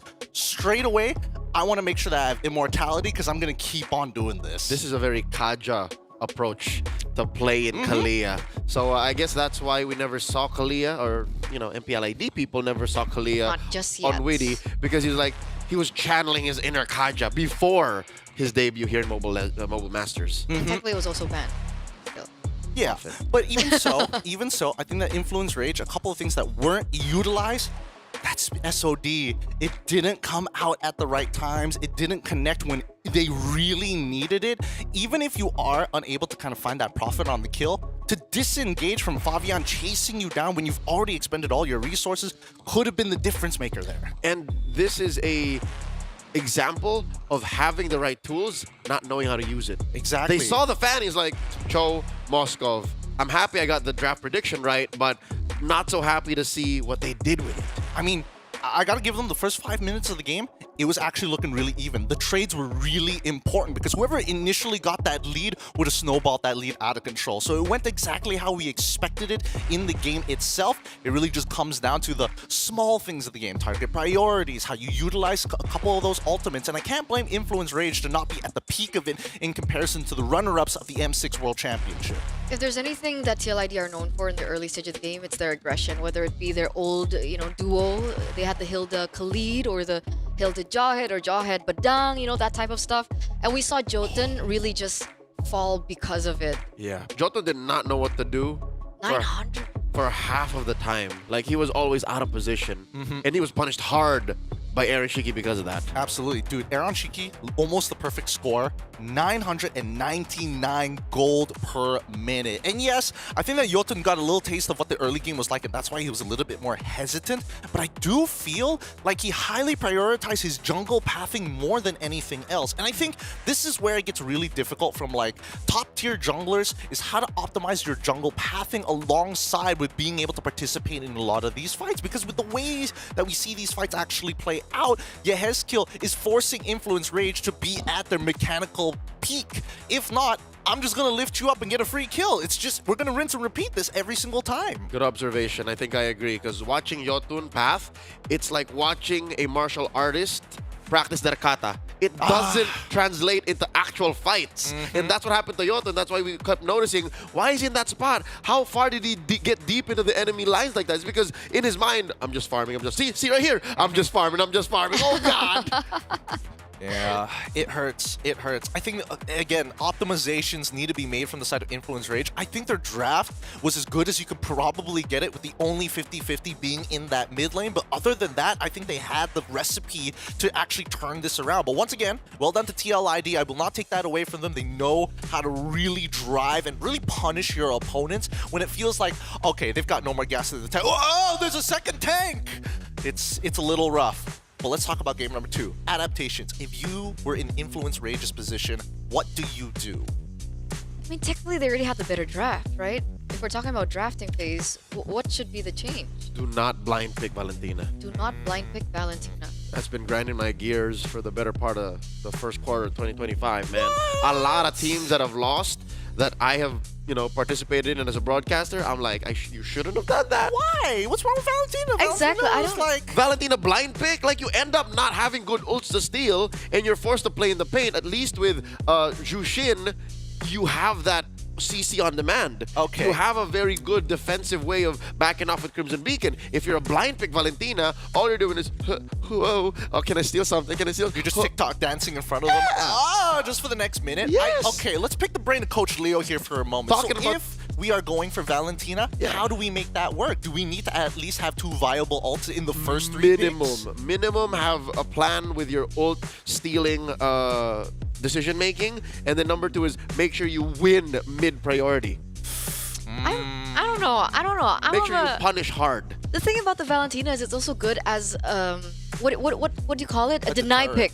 Yeah, a deterrent. A deterrent. In the drafts, right? So they're not technically, okay, you can call it a blind pick, but also in order to win the drafts, in order to prevent, let's say, Yaskiel being on a comfortable hero, that Valentina pick shut down Yaskiel's usual heroes. You tell. All right, what would you rather have? A sword or a shield? See? She's a shield. She's a shield. Ooh. She is a shield. I don't know if the gender profiling is coming into play here, but we're going to go on a short break before we push this even further. With that being said, Game 2 is going to be on its way shortly between these 2 teams. TLID up by 1 at match point against Influence Rage here at Snapdragon Pro Series Mobile Masters. We're going to go on a short break, and when we come back, more Mobile Legends excellence.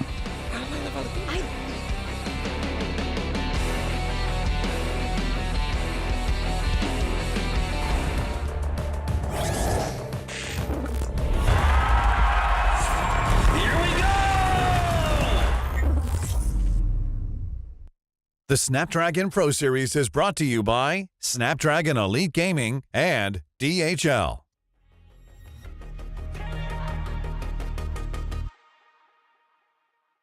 You get one night before the sun's up.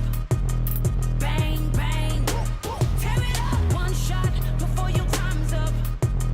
Bang, bang. Tear it up. You get one chance before you're out of luck. Bang, bang. Tear it up.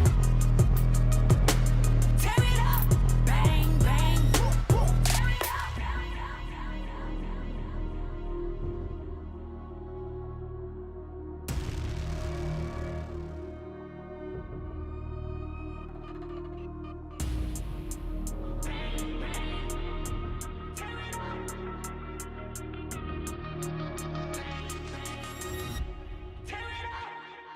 You get one night before the sun's up. Bang, bang. Tear it up. One shot before your time's up. Bang, bang. Tear it up. You get one chance before you're out of luck. Bang, bang. Tear it up. Tear it up.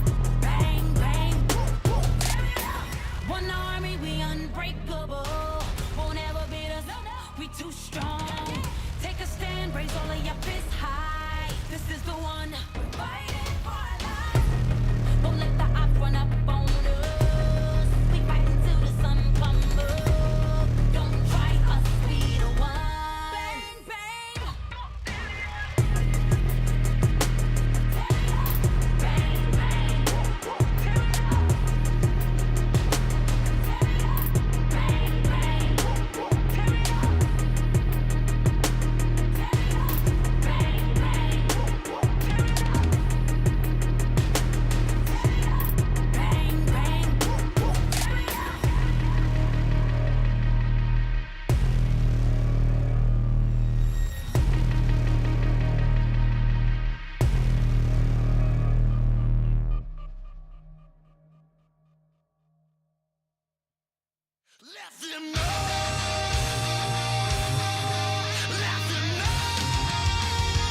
Welcome back, everybody. Mobile Masters continues here today. Our first best of 3, and the bickering has not ended between these two teams.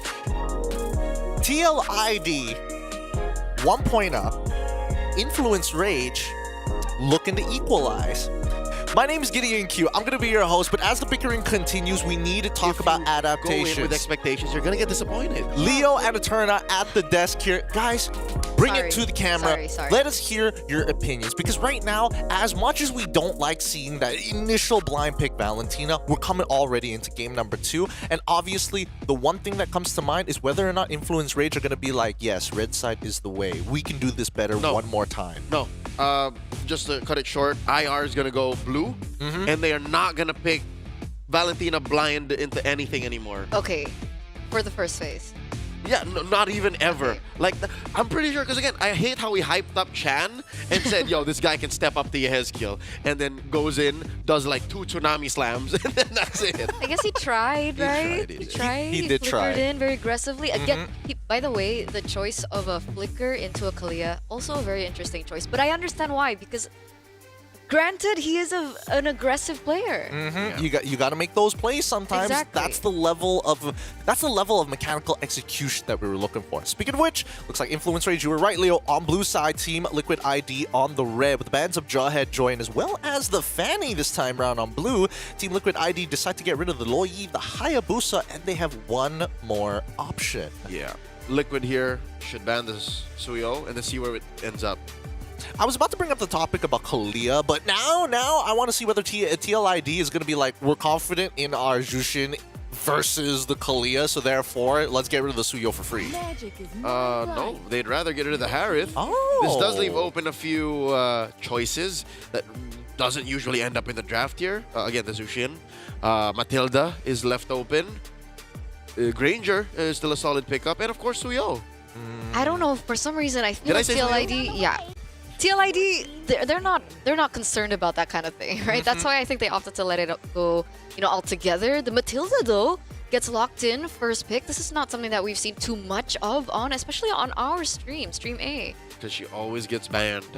She usually always gets banned. Hard to utilize. There's a lot of small things which eventually add up to the bigger picture towards mid to late game. Team Liquid ID now going to be locked in the classics, of course, Suyo, and as well as Granger one more time. Aaron Chiki was having the time of his life in game number 1, so it makes sense that St. DeLucas is like, well, let's do it one more time. So what are we looking at here for the Matilda? What is it going to be paired up with? Are we looking at the Alpha in the jungle? Phoveus is left open. That can be picked up by Moonsters. Well, we saw the combo Alpha Matilda yesterday. It did lose. It was forced.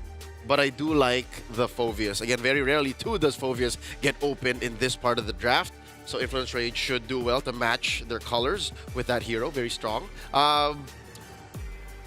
What else? Do you invest in gold already? Or do you just let it go? You just say, hey, Fury, just hunker down. Just try to survive the first 8 minutes, man. Do your best, sir. Do your best. I don't know. I'm curious. I want to pick your brain on a couple of things. Number one, Alpha Matilda used to be a very powerful combo. Not to mention that your new Alpha skin looking phenomenal. So great. So cool. And you've played hours, games upon games upon games of Alpha. Why aren't we seeing it happen more often against the Suyo? I mean, used to be the classic matchup. Yeah, the game has changed. The way Alpha hard commits in the fights, sure, you can repair that with a Matilda, but you're fixing something that has been outdated. It's basically rocking an iPod, basic iPod in 2025. It's still good. You're listening to music, but the rest of the world is on their newest phone. The rest of the world is listening in their friggin' Tesla Cybertrucks. It's just very outdated. Maybe if you're left with just that as an option, sure. But I think Team Liquid read into it and say, hey, they might be going for some cheese. That might be the only option they have left. So now they're saying, hey, you better have a Hanzo. You better have a, dear God, what, a Bane? A Ling. A Ling? Yeah, which doesn't really, synergize well with the Matilda, essentially. I think the only hero that Bane Jotun does, has though. picked up other than what we were talking about earlier on is, the Hayabusa. So, you're right, the Bane does work. Oh, Bane Connoisseur. Bane Connoisseur, of Bane course. Connoisseur. Yes, I think it feels kind of bad because if you do play Bane in these types of positions, you're usually just going to get poked out by Mr. Aaron Shiki. Yeah, no, you're right. And not to mention that they still haven't picked over the mid laner, so I think that Influence Rage, I'm surprised that Kalia now is only getting banned up because Team Liquid ID are going to their natural pillars, of course. They're getting very comfortable. So now I'm hoping that Influence Rage has that in their back pocket. Again, an out-of-meta gold jungler and a solid... Oh my God, no. They don't have an XP laner anymore. It's in there. It's Phoveus. I was going to say, if they somehow end up with a Hylos and then the Bane, this would be good. Because you can put the Hylos in the XP, but no, the Phoveus I don't feel is enough of a front line to support a Bane. I think the worst part about this is that TLID can still use that Hilda as a flex pick. Like, worst comes to worst is like, oh, I realize that your composition isn't very good at like maintaining that front line. I can just have, again, a winning lane in the CC, which again, Aran is phenomenal at as well. He's played this matchup years in the making. Speaking of which, the Jushin gets banned out finally from the side of Influence Rage with the first pick of the second phase going over TLID. This is where they show their mid lane, right? There we go, the Farsa. Oh, classic Farsa. All the way back to Syndrome Yehezkiel, one of his signature picks, power picks, I would say at this point. So we're looking at comfort here. I'm not surprised if we're going to be seeing something like the Hylos maybe come through next for TLID. A lot more dive. They can also penetrate into the backline. I think Sicilian would also have a big problem. So the big question is now for Influence Rage with having both them, Matilda and the Phoveus. What's going to be the next two picks? We're looking at jungle and gold laner. They spelled it out too soon. Team Liquid ID, SLD, and... Oh, SDL, I'm sorry. SDL and Facehugger, they control the draft from this side completely. Now Influence Rage puts Claude into Fury's hands, and what do we see in mid? What do we see on Chan? Or rather, what do we see in the jungle? What do we see on Jotun? It's gotta be something decent, something that's able to kind of be very evasive. Oh no, they're going straight into tanks. Okay, so now they're going to solely play right from the start around the Sicilian as their main crux of their comp. Did you hear Barats? Yeah, was that a Barats or a Baxia? Folks, guys watching, you would also have had your alarms go off. We'll see in just a bit. But right now, Liquid ID is locking in their pick. We'll see later in a bit. But either way, Baxia or Barats, I don't like it. It's tough. It's going to be a tough play. I just got to be honest. Man, it's really rough to play, especially when you don't have that early push, because I feel like now Influence Rage is definitely forced to play mid to late game. And even then, knowing that Team Liquid ID are going to take full advantage, having priority on a majority of their lanes, it's going to be a tough call. To play devil's advocate, Claude is standing at 100% win rate. Can we please have a look at the sample size one more time here? Literally 3 times played. It's not too good. Yeah. So for Influence Rage, like, it would be very generous to give him the 50-50 here. It would be very generous. So Liquid ID, look at that draft. How often do you see these players with these signature picks? Look, this is the TLID branding right across the poster boys right here, right? Like, you're looking at Aaron Cheeky, you're thinking Granger already. Yeah. I mean, they've got it all down. I'm going to leave it to you guys to cast this game. For game number 2, it's Influence Rage up against TLID with Leo and Eterna. Game number 2, ladies and gentlemen, in the Snapdragon Pro Series Mobile Masters, our opening match of the day. And we're going to see exactly whether or not the Brazilian team Influence Rage, who was all the rage yesterday, can make a similar thing happen today. It's match point for TLID, breaking up the first game earlier on. So, back again, Leo. this is not the best of a composition that we're seeing. But the one thing that I can mention for Influence Rage is the fact that they do have the Sicilian that can help them carry on into the late game. But the big question is, will we even get to that point? Yeah, again, it's gonna take a while. Weedy, though, gets popped. Dear God, 4 members of Influence Rage converge onto that Little Wanderer. This is something we did not expect. Again, we might have spoken too soon, but the logic stands. This lineup should not be finding success this early on. Now, into that Y brush, they pick a fight. Monsters very low. Monsters might not walk away from this engagement. Neither does Paquito. And now they got one more. Eyes on Yotun. Get punished hard. 3 for 1. The delayed exchange. Liquid ID up 1,000. Absolutely not worth it, right? A 3-for-1 trade in this early portion of the game. It looked okay in the beginning. Maybe some hope. They haven't seen, the Baxia being played in very often as a jungler. And maybe they were, kind of, what do you call it? What's the word? Underutilized? Like they didn't expect that much. I see, they underestimated it. There you go, I got you. Sorry, I'm still flummoxed and perplexed by the emblem choices. I wonder if that's true, and it's correct. Aran here is going to get out fine. Is that the Baxia Rockin', not Seasoned Hunter? Eterna, folks, this Baxia on Yotun is rocking agility, move speed, and was that right, Weapon Master? I mean, we gotta take a look at it again. Oh, they're collapsing on to Influence Rage on their side of the map after the turtle. They make a beeline for Yotun's buff and his body. 2,000 goldly now for TLID, for the cavalry at this point. Things are going exactly the way we were, kind of thinking. We can already see Fabian as well as Weedy very confident going into the enemy jungle. Oh my god, another stolen buff. Boom! He didn't get it. Jotun is working without purple buff. Oh, Grand Theft Purple. He should file a report. He should ASAP, considering Jotun level 4 compared to Fabian at level 2. Paquito popped. Gone. Out. Now you see him, now you don't. So that lead has also increased 5-1 already. Very, very aggressive. They're controlling every side of the map, and Aran on his signature Hilda. This is a 2v1 situation. I mean, come on. You'll be fine. Walks out of that brush. Scafrey didn't even need the pop sprint. Up top, though, speaking of which, Fury gets blasted by Yehezkiel and Arashiki from both directions. Already 1-0-0 in the early stage of the game. Weedy looking for something else? What? Kicks him. No follow-up. Fabian, I can see a smile on his face. Gotcha, Weedy. Will Christian try to get away? He won't. The punish from Munsters. He finally gets taken down, but that's 2 kills given over by TLID for Influence Rage, but both on Weedy. So, again, they are looking for trades on the map. There is something that can be done.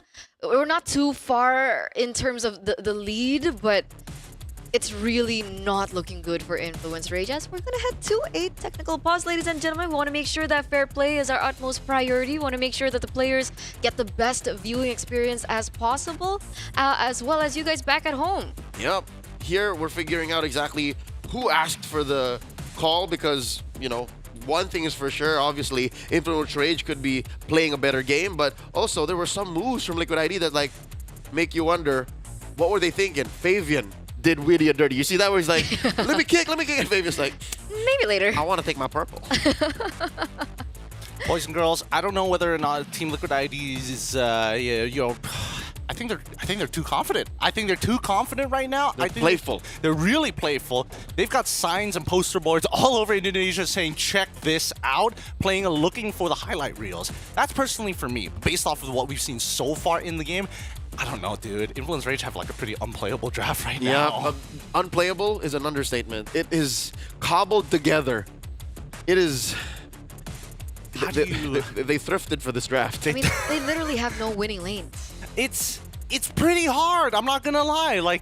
Even if we're talking about the mid lane, if we're talking about the mid lane duo to see who pushes out faster, even if Jotun comes, it's you're just slowing down his rotation if he shows up. It's really difficult to actually find a means to push through this game, and you just kind of have to just slow it down. You got to just give up a certain objective. They can't slow it down, Gideon. Their best option of slowing it down is, weirdly enough, BMI out. Yeah. Yeah, Baxia Unite out. I'm just guiding Winsby away, bro. And what's weird is Monsters has no options. He's a Phoveus, legitimately just the only way you play a Phoveus is forward. So it's so disconnected. We are going back into the game. Oh. Right, so that was their first. Oh, it's highlights. blood Highlights. draw. Oh, whew. Yeah. Whew. That's first blood draw. Yeah. And then there's the clapback, the 3-for-1 eventually. I thought for a moment that they had to redo the game, and that, oh boy, that would have been a little rough for either side. Even so, based on what we've seen in this game so far, again, if you are, yes, it is a thrifted draft, but at the same time, certain things must be given up, and I think that they have to double down. They have to double down on a single lane. Look at that. And I think that if there's any lane, it's got to be Claude, right? It has to be. He's the only way, other than the Sicilian, who will naturally get to that endgame scenario. But if you boost up Claude even by half an item, that technically should be enough. Yeah, he's the most efficient way of clawing this game back into controls because he protects himself well. He has a decent farming rate. I guess if ever you were to invest any resources into building anyone up, should be Fury. I get that, but even for the first 3 minutes, I would consider Fury playing it safely, and yet he still gets taken down. And he's against Aaron Shiki, who is starting to snowball with those kills that have been given over to him. So it's not as easy. We saw what, Yeskill, wings by wings into the bush, feather airstrike, and gets taken down. We're gonna be expecting a lot more of that. And at this point, how? Influence rates, they're not there yet, and the Claude requires a little bit more time to get to that power point. Okay, so here's the thing, right? The two players that need to make sure that they can reaffirm and also defend, necessarily it has to be the Sicilian, but I also think at the very bare minimum, we've got to be looking specifically at Paquito as well as Jotun. If Paquito, again, one of the safer heroes on the Matilda to kind of open up the map, or at the very least, watch for the intersecting points of that rotation, then you can start calling Shield Unity now. You can start hopping over walls and get to us quick to maybe stop a feathered airstrike. Taking 2 shots, sure. Taking all 3? Come on. And even that is a long shot because that's assuming Liquid ID takes it lying down. That's assuming Team Liquid ID goes, we will do this, we will do this, we will do this. What is your move, sir? It's assuming that MLBB is a JRPG turn-based action game, you know? It's not! Hey.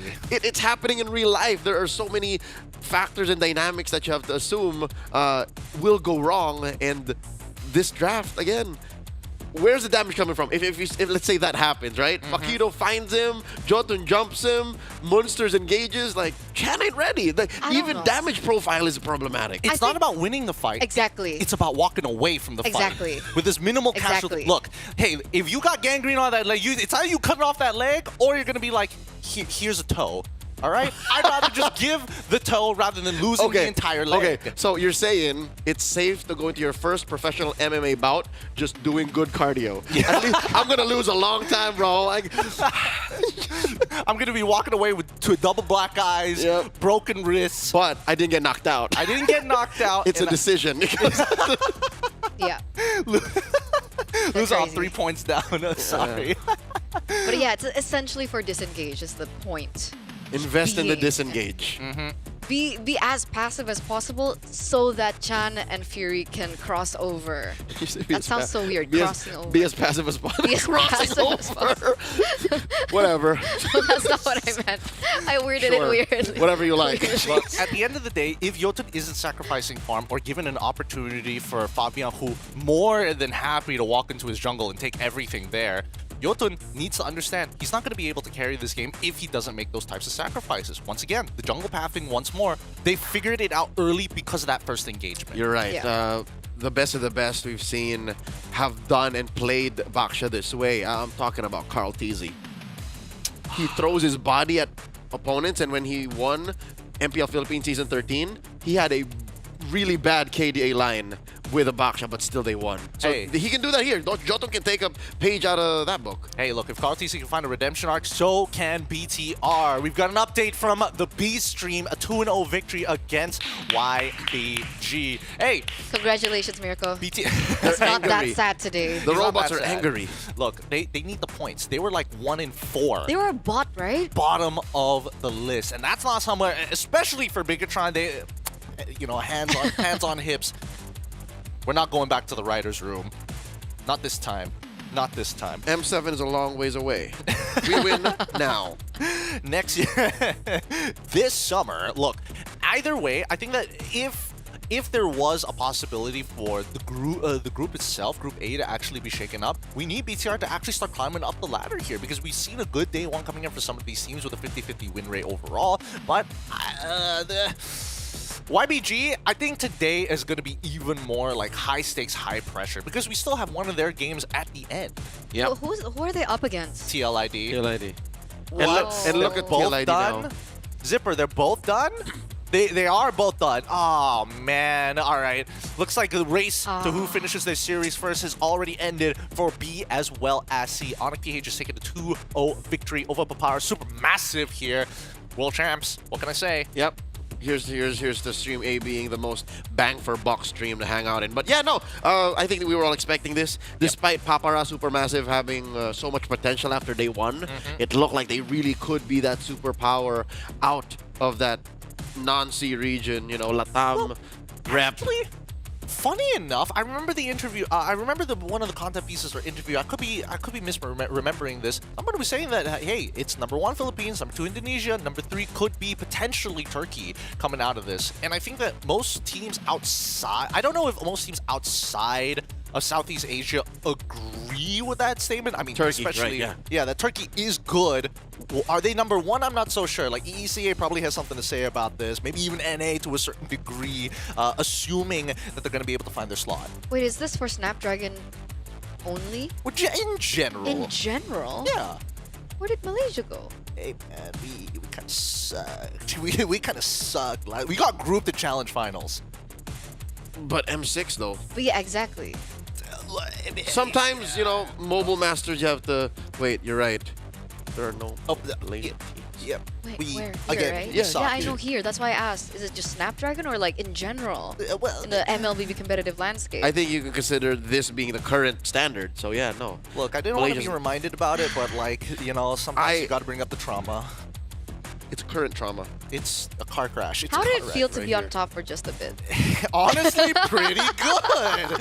Pretty good. When we didn't have other Southeast Asian teams alongside, we were like, yeah, we don't suck as much as everybody else. And now we're like, I don't know about that anymore. Look, Malaysia's in a weird spot, all right? Just in general. But we're not as bad as Singapore, so I think it's still a weird spot. What is up with Malaysians and Singaporeans? It's a rivalry. It's a rivalry? It's a rivalry. Love-hate relationship. Look, we're only separated by a single causeway, and we love each other and we hate each other at the same time. Because I can imagine Abstract saying a similar thing Yeah. about Gideon. If ever, you know, Flash did do better than Malaysia, yeah. Technically, but nah. They'll Top never. 4, right? Yeah, neither of them are SG? here. Yeah, neither of them are here. We all got grouped. It was a sad time. It was a very, very sad time. So that's why we've got to keep it on more of the glass half full section of things. Because again, as we see the SBS continue to start rolling out here, I think that's how some of the Southeast, I would have liked to see a couple more non-Southeast Asian teams, especially like, you know, around the EECA region. Obviously, we have got some players coming in from them as imports for Team Falcons Mina. But other than that, it would have been nice to see them really spice up the mix. Yeah, and I'm wondering where we're going to see that. The what? That mix. Who will be able to move forward to, you know, well, the probably playoffs? like MSC, M7. Like that's probably. I mean, we've also got another another representative coming in from Japan as well. Wild card's gonna be wild. Yeah, it's gonna be a good time. But for here, I don't know if there's enough time or if it's even possible. Prior to Mobile Masters starting, a lot of eyes were on Aurora Turkey. Oh yeah. Again, that is a super team out of that region that has been on top for like what, 3 years, 4 years. Here's the thing: every single, I don't know whether it's like part of their brand, like individual branding for the for these players, not the team, because they have changed name so many times. It feels like a condensed version of Team Falcons, right? That roster's been together for so long. Name change, name change, name change every single time. Same thing goes for this Turkish team, and most people, especially for newer viewers, they come in and it's like, oh, I love this team. They've been around for so long. Like forever. Absolutely. They have the experience under their belt, a lot of big names that we're very familiar with. Yeah, they're making the right choices for long-term evolution. Because again, as much as we love Team Falcons PH, again, that squad has been together for what, 2.5 years now. This new Aurora Turkey, they got a new XP laner, they got a new gold laner. And to me, that's just good news. But why is it not translating? Well, okay, EXP laner, yes. Gold laner, not so much, because technically they're related. Sikabumi is related to Apex. Yeah, they are literally They're brothers. literally brothers. And so it's like, I mean, there's chemistry there. There's chemistry there for sure. That's There has to be. I mean, obviously. Unless there's counter synergy in that in-game they just don't like each other as much. That would be so funny. That would be so funny. But also maybe. very real. Well, maybe a little too real in some people's eyes. Either way, Turkey has been a very interesting region to see. I'm surprised that they don't have an MPL in their for their sector They alone. have the MTC, the MLBB Turkish Championship, or as they call it, Turkey Championasi. Turkey Championasi. I do feel like a league is needed to combine that region, to make them one. Well, actually, but then that would reduce their slots. Regardless, we're going to be resuming soon back into this matchup. Just to recap you guys, TLID currently at match point against Influence Rage, who did take a 2-0 victory, an outstanding 2-0 victory against BTR. Still going to drive that point home because I know Miracle's watching in the back. Boys and girls, here they are, and it looks like they might just be getting ready to hop into the game real soon. I'll let you guys handle it from here on out. Our casters, Leo and Eterna. Thank you so much, Gideon. You can see the players, powdering their fingers. They're gonna go all in. Wait, what happened? Another kill on Yotun. Oh, I don't even know where man. from. Who got the kill? Either or he gets taken down yet another time. And we did talk about it a little bit during the break. That's not what we wanted. Oh my god, how did Paquito get in that position? Was that a circling eagle? Yeah, he did.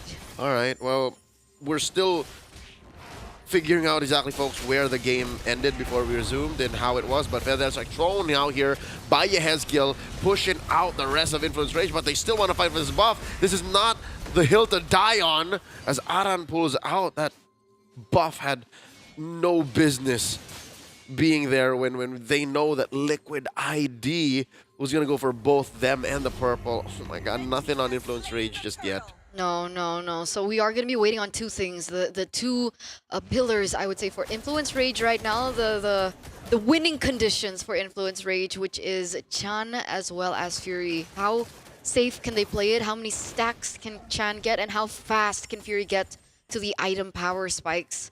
Right now, CLID understanding this, they're controlling everything on the map. Jotun! Oh no, one more. Ooh. Gets hit with a full combo by Witty. Served up a kill. Off camera, Chan falls. Fury get one over Witty though, and Fury falls. Just bodies, violence, casualties all over the map. And Liquid ID looking to turn this into something. There is a push up top and a push down bottom. This is a slaughter, Leo. There's no better way to put it right now. TLID are controlling every single thing on the map. They're controlling structures. They have a 7,000 gold lead in 5 minutes. 11-3 in 5 minutes. Almost a perfect turtle. And it's not perfect just because of timing. Right? Because at this point, I don't see a way where they're going to be able to go for a contest. Fabian is already level 11 compared to Jotun at... Is that 6? Yep, Jotun is at level 6, so twice the level gap is Fabian, and now the full kick combo onto Jotun. He does get saved, though, by the guiding winds, so a little bit of a silver lining. Yehezkiel with the wings by wings, failed airstrike, looking to finish the job. Jotun gets caught out by Adam into the back line, not so fast. The blazing duet here by Fury, not enough damage yet on this Claude. Team Liquid ID continues to fight. Monsters looking to stop the bleeding. Instead, he just gets out of there. Another guiding winds by Paquito, at least the fighting stops. The horses are angry here, right? They've taken the rage out of Influence Rage and given it over to themselves. Look at the control that they're still holding onto. We're seeing Influence Rage kind of fight back here and there, but again, they're not ready for this. Fury only has a Corrosion Scythe. It's as compared to Aaron Shiki, who's already at 201. I wonder what his items are at the moment, but yet again, another neutral objective given over. That's perfect turtle for TLID. Shiki here working on that top lane. He does get 4. Is that 4, ladies and gentlemen? Circling Eagle catches the untouchable one.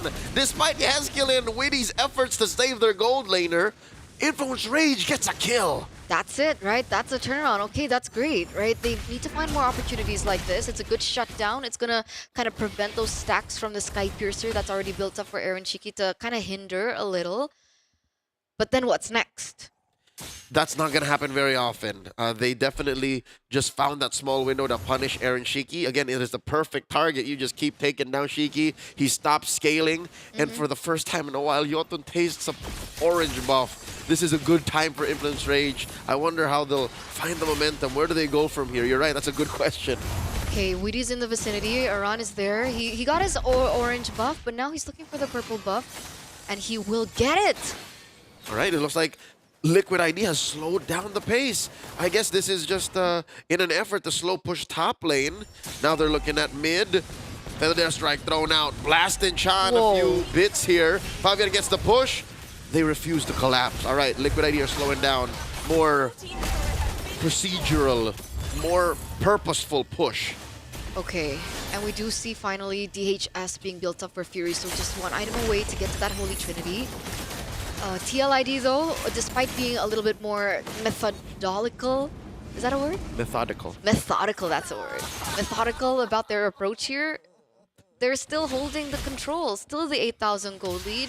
Where the airstrike gets opened up just to zone the members of Influence Rage away so they can take this turtle with absolutely no problem. So they're going for the checklist bit by bit. Holy Shields first, and then we go for the Lord. Spawning down lower quarter of the map. Already mid and top lane, Holy Shields popped. Witty in trouble. Does have Jotun and Paquito on his tail. Liquid takes the last tier 2. Leo? Yes? What is 15 minus 8?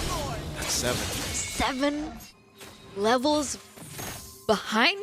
Yep, it was twice prior, 6 to 12. But I wonder when Fabian hit level 15, because yesterday there was a record set by the Beast King Kong, level 15 at 8. I wonder if Fabian hit the same rate here today. Oh, we can ask Zipper. Yeah, we can ask him to double we check. lost track, but it was very fast, because again, Fabian was stealing buffs left and right. I have not seen a 7 XP gap in my life. Now we have. 4 Surprise. years of casting. Ever. 7 XP gap. Now they're knocking in Influence Rage's doors here. Lord jumps in, slowly but surely. Witty fighting in the paint here. Underneath tier 1, does go down to 1/4 of his health. Turret finally falls. Lord still standing. Bit of a chubby wave left down bottom. Top lane as well. Influence Rage is literally just doing everything they can to stop this boat from sinking.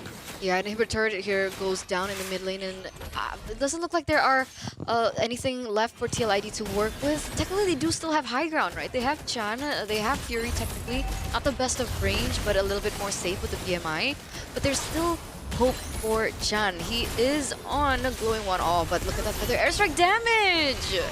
Eterna, you're talking about range, you're talking about kit, but what about items? They're down 12k. Basically, the skill hits from Chan might even feel a little ticklish to Team Liquid ID, because look, they're taking it to the face. Yeah, he only has the glowing one and the elegant gem. That's gonna take some time, At yeah. 10.5 minutes, yeah, I'm giving them minimum 16. If all goes well in 16 minutes, then maybe they can fight. Now the better airstrike, they commit to it, almost going out of the base. Influence Rage, but they know their depth. They know how firepowered they are by Team Liquid, and they retreat. So what's the call now for TLID? Do they wait for the next Lord to spawn in 60 seconds, or do they look for yet another opening to push? Because now Influence Rage, Fury in particular, already has the golden staff. I know that there's a lot of, physical immunity built in already for TLID, but with just a couple more items, that could affect. This could be the game-changing moment that Influence Rage needs. Yeah, that's why I'd reckon the correct answer is freeze the lanes, wait for that Lord, and just take everything away from the jungle you can from Influence Rage. And that's exactly what Liquid are doing. You see a green dot, take it. You see a buff, take it. And then you wait for the Lord. Okay, we can see that happening, right? The lanes are slowly being pushed out. We're looking at Influence Rage getting some information, a little scouting into the jungle, their own jungle. But I agree, Influence Rage at this point, do they wait for the push? Oh yeah, they cannot contest. I'd still say they cannot contest. 5 levels below. No one is in any shape to force a fight from Liquid. So now Liquid blitzing the Lord here, timing it well. Lord spawns in just 2. 14,000 goal lead. Yep. Oh, they skip the window then. I guess Lord comes out way off. Lord comes out 20 seconds from now. Okay. So that's a little bit more, time for Influence Rage to kind of gather up their spirits to what could possibly be the game-ending Lord push for TLID. Yep. So we can expect Lord to come out 15 seconds from now. Feather Strike spent out here by Yehezkiel, spacing out the rest of Influence Rage as TLID escort a siege minion underneath tier 3 down bottom and does not still come down. So still successful defense by Influence Rage. Yeah, the tower is still standing there. You see Munster's already building up some magic defense. Let's see whether or not this is going to be enough. Oh, the kick by Witty. The flicker out by Munsters. And they crash in. Fury gets taken down by Yehezkiel. Munsters fall as well. And it's just all they could do. Influence Rage here. Gonna go down. Liquid ID scores the sweep. 13 minutes and 17 seconds in. GG, well played. It's TLID with a 2-0 victory over Influence Rage. Oh boy, this was a painful one. Game number 2 with a huge goal lead from TLID, closing out the game especially clean, but more importantly so, at least for TLID, once it's go time, it's like, all right, enough of the disrespect. Let's look for the pick. Let's close it out strong. It was brutal. There's nothing more to say. I mean, we expected a lot as well coming from Influence Rage. The fact that they were able to take down BTR so valiantly, so clean as well. But against TLID, it didn't look like they found their footing. They had the better draft in game number 1. Coming to game number 2. Bad draft. I don't want to put the mechanical skills of Influence Rage's players question, but yeah, I'd say 70-80% of this game was down to the draft. There's nothing this lineup could do. Yeah, no, I completely agree with you. At a certain point in the game, especially when you are playing up against someone like Claude, yes, you want him to get 3 items. With TLID, with that much of a gold lead, people could just buy Winds of Nature for fun. They don't even need the rest of their core items to really be a threat. Witty could have afforded one. Like, that's how bad it was. It's crazy. It's crazy because, again, no turrets are actually earned. All objectives falling into the hands of TLID. Only 2 buffs attained by Rage. I mean, talk about a slapping. This is worse than getting egged. Like, I would rather see 0 kills to 12 kills, but at least, like, half the buffs at least, to me. This just shows that Liquid ID lived in Rage's jungle since the first minute. Basically lived in your house. Rent-free. Ate your food. With your partner, too. He made you feel like a squatter.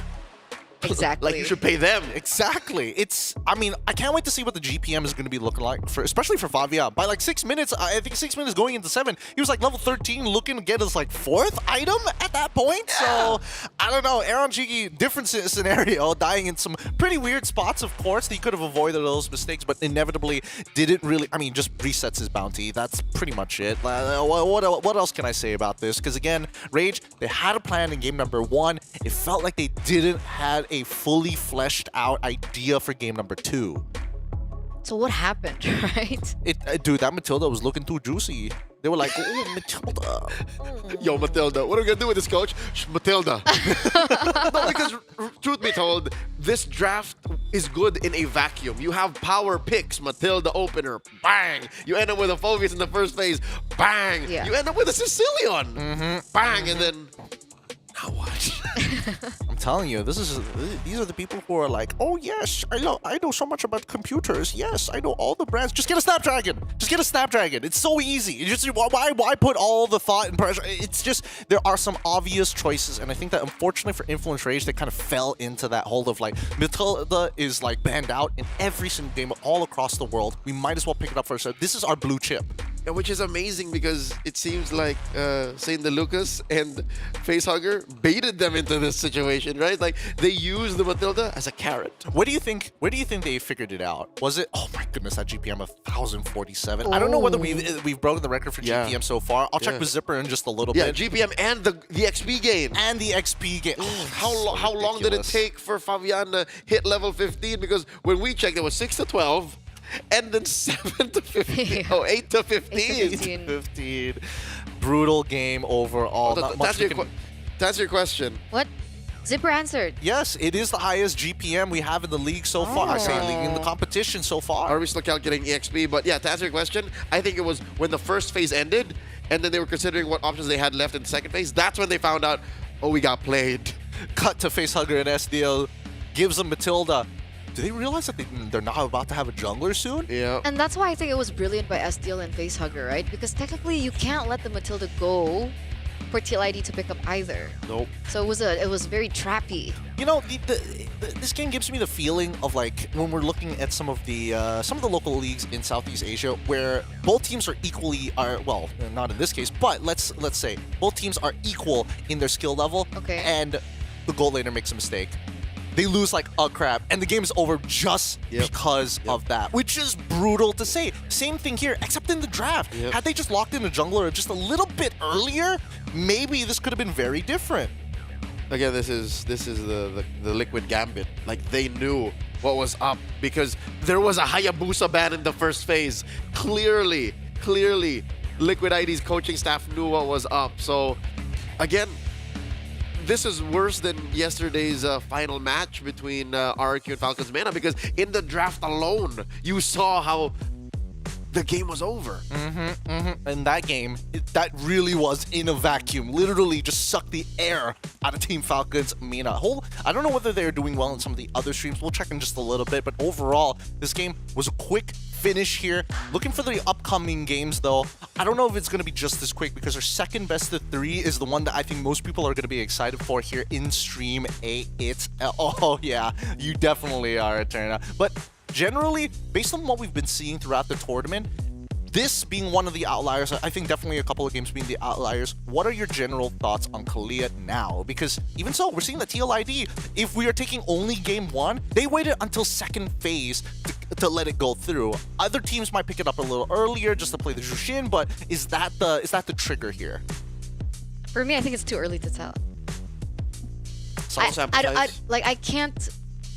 I can't observe based on the match we just saw. Okay, basically. I think that's fair. So there's not enough information. Yeah, and I don't want to kind of expand on why. Yeah. All right, that's fair. That's fair. But you guys could help us with that. Take the survey and win a $100 gift card just by taking the survey. Scan that QR code down below, and you could be earning yourself some big schbucks. Big schbucks at esl.gg/survey. And also maybe check out the esl.gg/shop because again, they got some cool merch here. See, I'm wearing it right now. Oh, that's so cool. Oh, it's got the ESL thing. There's more on the back, but I wish I could show you, but I can't right now because I'm insecure. Look, with game number 2 on the cusp, hey, let's not dive back into trauma, all right? we already did the first one. The Singaporeans already took the hit. They don't need to take any more. Game number 2 is going to be coming up real shortly. I heard from the other streams that their games have been pretty fast as well. This might just be a fast day until game number 2, and we're waiting on the interview actually coming up from TLID's side because again, I do want to hear their opinions after having to take on powerhouses yesterday. Coming in, this has to be a confidence boost. And I'm also wondering what they think about the Kalia now because still, I haven't really made up my mind about this hero. Yeah, no, yesterday we talked to Willie and he said, Coach said, pick Jawhead, it's OP. Where did this come from? You know, like that's such a clutch time as well, given that Jawhead was banned here both times. I want to hear about their thoughts. Yeah, this is less about the intricacies of the game because I think this was a more match kind of situation. Like I want to talk to Liquid about their emotions. Their emotions. It's the mental game. Yeah. 90% of the competitive scene, it's once you've reached that mechanical level because of the way the game is designed, it's all mental. So many teams already have sports psychologists, for an example. That's true. Onyx had one. Had? I think had. I don't think I have a new one. Has still. They have still? What? No, because they had, and then remember when they dipped in performance after their 4P? That's when they didn't have one anymore. So they need one. Most teams at the top need one. Yeah, they do. Those who don't, man, gotta look for resumes. Start sending them out. LinkedIn, I'm pretty sure they're looking for some at some point, right? That's such a fun job. Can you imagine? Yeah. Being a player psychologist. I'd be a terrible one. Basically sit down and say, so what did you do wrong? I'm not qualified. Cut to me. Do better. Next. Oh, with that being said, though, looks like our interview is going to be happening in just a little bit. Let's have a look at the standings first. Group A currently on top. Still, it's still going to be OP, and then followed by TLID now taking the lead here in second place. BTR, finishing with the 2 as we saw earlier, and shooting them up into third place, but tied with Papara Supermassive, which they just played against. After that, it's going to be IR, and then finally YBG. So the groups are starting to shape up. We're getting a pretty decent idea of who's moving on. Yeah, glad to see that BTR is coming up to most of our expectations, but I'm still not as confident given that Papara Supermassive is still at 4th, and they played less or lost less compared to BTR. Like, what are Bigatron's next matches? Because I think that would be a lot more telling to where they're going to be. Actually, have they taken down Onyx BH? Yeah, that's another thing. I can actually pull this up for you right about now. nice. Bigatron's matches that they haven't played against is they haven't played against OP. They haven't played against wait, no, they've already played against YBG. YBG is the other team. So 2 teams that they haven't played against just yet to have an opportunity, and they need to win 2-0. The OP one is that's a tough one. Wait, wasn't the YBG one the one that Bigatron went 2-0? They swept them now. They swept them now, yeah. So it's just OP. Yeah. Am I wrong on this one? Wait, if no, they swept the Papara Supermassive. Oh yeah. So they're waiting against YBG. Okay. And then OP. Yes. Well, with that being said, it looks like we have our boy on the line. I'm excited for this one. The Ghost of Jakarta himself finally made manifest. TLID's very own mid laner on the line. Hello, Yahaskiel. How are you doing? Hello. Hello, Yahaskiel. It's good to see you. It's good to see you. Tell us, how are you guys feeling, especially after, getting a clean sweep against Influence Rage today. But yesterday, you guys, again, 50% win rate overall. What are you guys looking for the future? How are you feeling now? We are feeling good right now because we can bounce back from yesterday game. And for the future, I think we just do the best lah. Just do the best. Okay. Do the best. Now, Yes, Gil, I have a question Go for ahead. you. We know your Eve is very strong. You play a very good low Yi. I'm a big fan of you ever since M6. Why are you playing more frontline mages, bro? Why are you playing Zushin a lot these days? Because I like Zuxin more than like Eevee, like Loi. what makes you like Jushin more? Because that hero so aggressive. I like aggressive hero. A change of pace for Syndrome. It is a change of pace, and not to mention that Loi's been banned a bunch of times. Yahaskiel, we heard from Fabian that he says TLID now compared to when they were at their quote-unquote peak in M6, now just a little bit less. Do you agree with that? Do you guys think that you could grow even more? Are you at your peak yet? And is there higher heights to achieve? Yeah, I agree with Fabian. So what happened then would be the question, I think. Maybe a lot of the people are thinking. What happened to TLID? Why did we see a dip in performance? I think because new patch. So we need more try hard. Okay. We need more dude. Okay. He should post up at sports psychologist. I like that answer. I like that answer a lot. Thank you, Yahaskiel.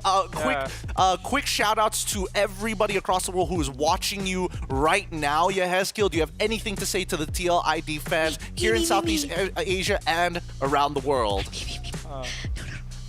For the Calvary, keep supporting us. Aku cinta kamu. Aku cinta kamu lebih. Thank you so much, Yahaskiel. Everybody, that's Yahaskiel. Give it up for the mid laner of TLID. I know you got a long set of games here today. Good luck, and thank you so much for coming on the interview. Bye, Yahas. Thank you. Bye. Hati-hati. You distracted him. You distracted him. He was like he wasn't ready for the love bomb that you He dropped was on so him. He needs confused. to focus on He's the like, next what match. is going on? These like, casters are weird. Come Do I on. give it up to the fans, or do these guys just want to take me away and just put me in a box? With that being said, our very first best of 3 has already concluded. We're going to be moving on to our second one Royal right Derby. after this short break, because the Royal Derby is about to happen one more time. Onyx Esports against RRQ. The kingdom has come for our second best of 3 of today. This is the Snapdragon Pro Series Mobile Master. We'll catch you back with the Royal Derby right after these messages.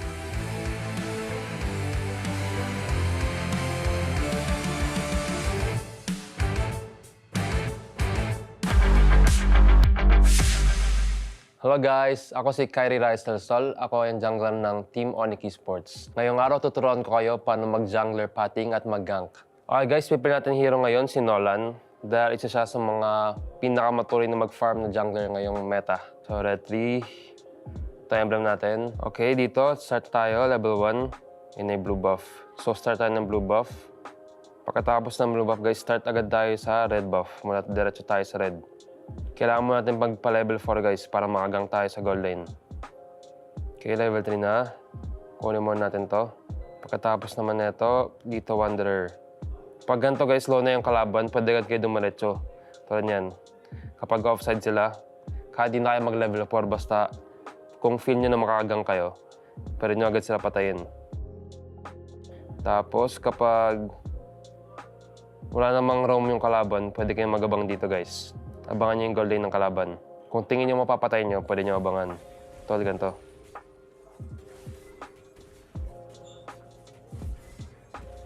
Ito yun lang guys, pagkatapos mag-gank, pwede agad kayo bumalik sa jungle nyo at pumunta sa turtle para mag-set up na objective. And bago mag-turtle din, pwede kayo mag-gank ganito guys. Basta kung tingin nyo makapatay kayo, i-go nyo lang. So, ayun lang guys. Thank you so much sa mga nanood. At ayun ang tips ko sa inyo sa mga gusto maglaro ng jungler. Halo guys, nama saya Sans dari Onyx Esports. Sekarang saya mau kasih tips untuk bermain Valen yang benar. Jadi yang biasa gue lakuin di Valen itu, ini bakal gue kasih tahu semuanya di sini guys. Biasanya gue pakai emblemnya itu Inspire. Kenapa Inspire? Karena lumayan cukup nambahin mana. Terus kalau misalnya yang di tengahnya itu, biasanya kalau banyak hero CC, biasanya gue pakai emblemnya Pure Yourself. Karena itu lumayan cukup ngebantu buat spell kita di mid game sampai late game. Emblem terakhirnya itu biasanya gue pakai di Impurage. Kenapa Impurage? Karena lumayan cukup berdamage. Ya nambahin HP juga dan mana sih guys. Nih kalau Valen itu dia mukul bagusnya itu kelebihannya dia kalau mukul nambahin XP tuh. Jadi biasanya kalau gue di lane itu pasti bakal nge-freeze. Kalau enggak gue pukul-pukul orangnya biar nambahin ini juga lah, XP biar cepat level 4. Biasanya itu kalau Valen gue itemnya pertama gue beli sepatu ini dulu. Awalnya NOD. Kenapa NOD? Karena emang butuh buat di early game yang banyak lifesteal atau ya pokoknya kalau banyak hero lifesteal gitu bisa ngurangin di lifesteal musuh gitu lah. Item keduanya biasanya gue beli Lightning. Kenapa Lightning? Karena dia itu ada efek cooldown-nya, terus ada kayak efek petir-petir gitu. Jadi kalau buat nge-clear, terus nambahin cooldown juga, jadi bagus guys. Terus ketiganya gue tambahin Wishing Lantern. Kenapa Wishing Lantern? Karena ini lumayan cukup ada efeknya juga, jadi lumayan sakit juga. Dan ini ada tambahan mana sama cooldown. Jadi otomatis kalau gue main Valen itu harus di 40% cooldownnya. Jadi buat nge-spam untuk di lore nanti cukup enak lah kalau buat untuk poke di musuhnya. Terus ketiganya biasanya gue beli, kalau nggak defense ya biasanya gue beli ini Blood Wings. Tapi sekarang kayaknya gue kalau buat Valen gue nggak pakai Blood Wings sih, soalnya lebih butuh defense glaive-nya. Soalnya buat tembus juga kan yang buat tebal-tebal gitu. Di atas menit 18 mungkin kalian bisa beli Holy, karena kalau kalian beli Holy dapat lore itu nambah damage-nya lumayan cukup banyak lah. Intinya tuh kalian main Valen itu kalian harus pukul-pukul orang terus, soalnya itu cukup ngebantu buat cepat naikin level. Ya itu sekian dari gua tutorialnya. Terima kasih yang udah nonton dan kalian jangan lupa dukung Onyx terus di ESL Master ini. Dan buat Sonic ya kita pasti kasih yang terbaik guys.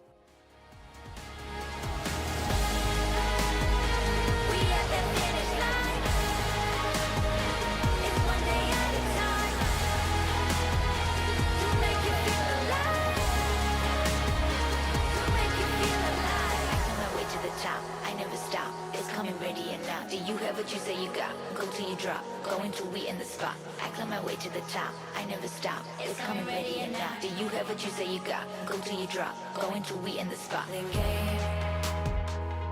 Everyone in the same.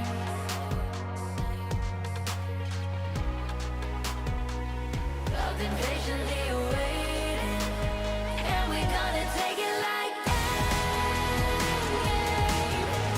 You can't stop what we begin. This wild alive.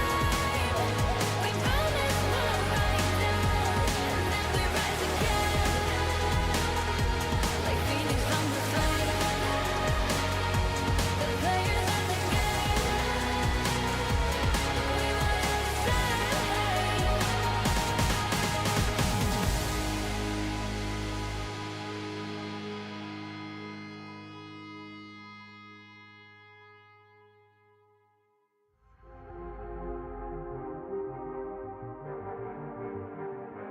Yo. I don't think they're ready for it. On the loose, on the loose, on the loose, on the loose. With the beast, on the loose, say the truth, on the loose. Off the chain, it's all the gauge. Yeah, getting wild, we out the cage. It's getting wild out here. One by one, we watch them all falling. It's getting wild out here. But I'ma be the last one standing. You can't stop what's begun. You can't stop a revolution. Come in, come in. It's getting wild out here. It's getting wild, it's getting wild. Eating them, beast, eating them, feast. Fire the most, tire the least. See them admitting defeat, and they so useless. I'm so ruthless. New phone, who this? Give no reply to excuses. Got no bite, man, I'm toothless. Living a lie and the truth is, got this power, bringing it. Play my anthem, singing it. Every mountain, ringing it high. I soar, I rise, reborn. Strapped, I'm back like never before. Taking my final form.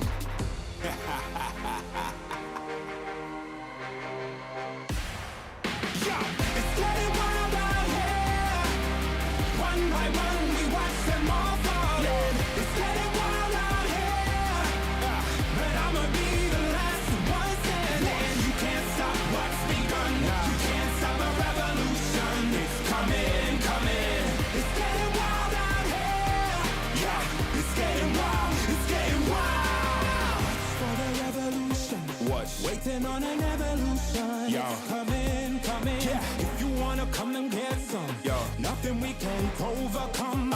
Running, running. So as we rise with the sun, Yo. we will arise and become stunning, stunning. Watch for the revolution. You can't stop what's begun. It's coming, coming. Wait, It's coming, coming. wait, It's coming, coming. Just you wait, just you wait. Yo, yo, yo, yo, yo. It's getting wild out here. One by one, we watch them all falling. It's getting wild out here. Yeah. But I'ma be the last one standing. You can't stop what's begun. You can't stop a revolution. Come in, come in. It's getting wild out here. It's getting wild. It's getting wild.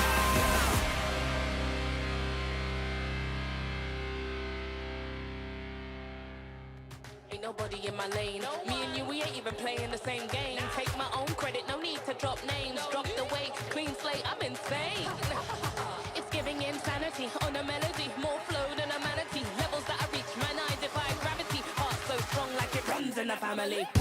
I've got the haters out of breath. Ain't talking about dinner when I got them distressed. Giving palpitation when I say it with my chest. Do the calculation, it's time to invest. Acquiesce that I am the empress. Going so sick, someone call the vet. I just can't be tamed, that I'm the Loch Ness. So blessed, they can't comprehend.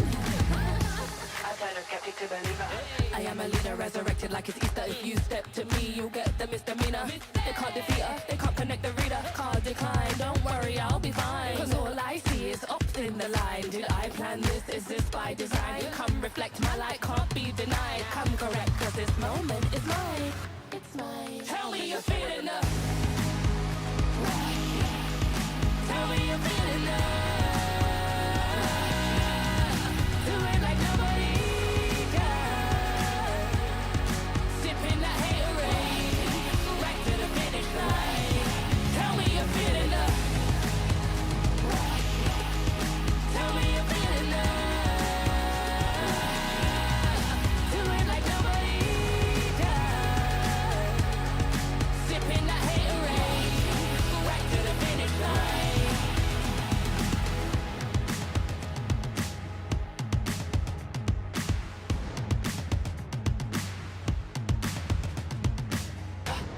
got the haters out of breath. Ain't talking about then and when I got them distressed. Giving palpitation when I say it with my chest. Do the calculation, it's time to invest. Acquiesce that I am the empress. Going so thick, someone call with a vet. I just can't be tamed, that I'm the Loch Ness. So blessed, they can't come. Tell me you're feeling enough. Tell me you're feeling enough. Do it like nobody does.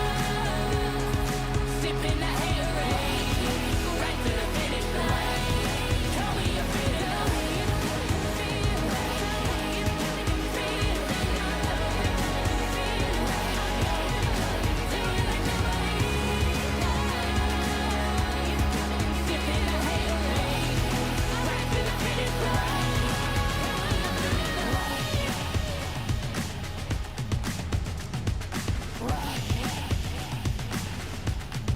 Tell me you're feeling love.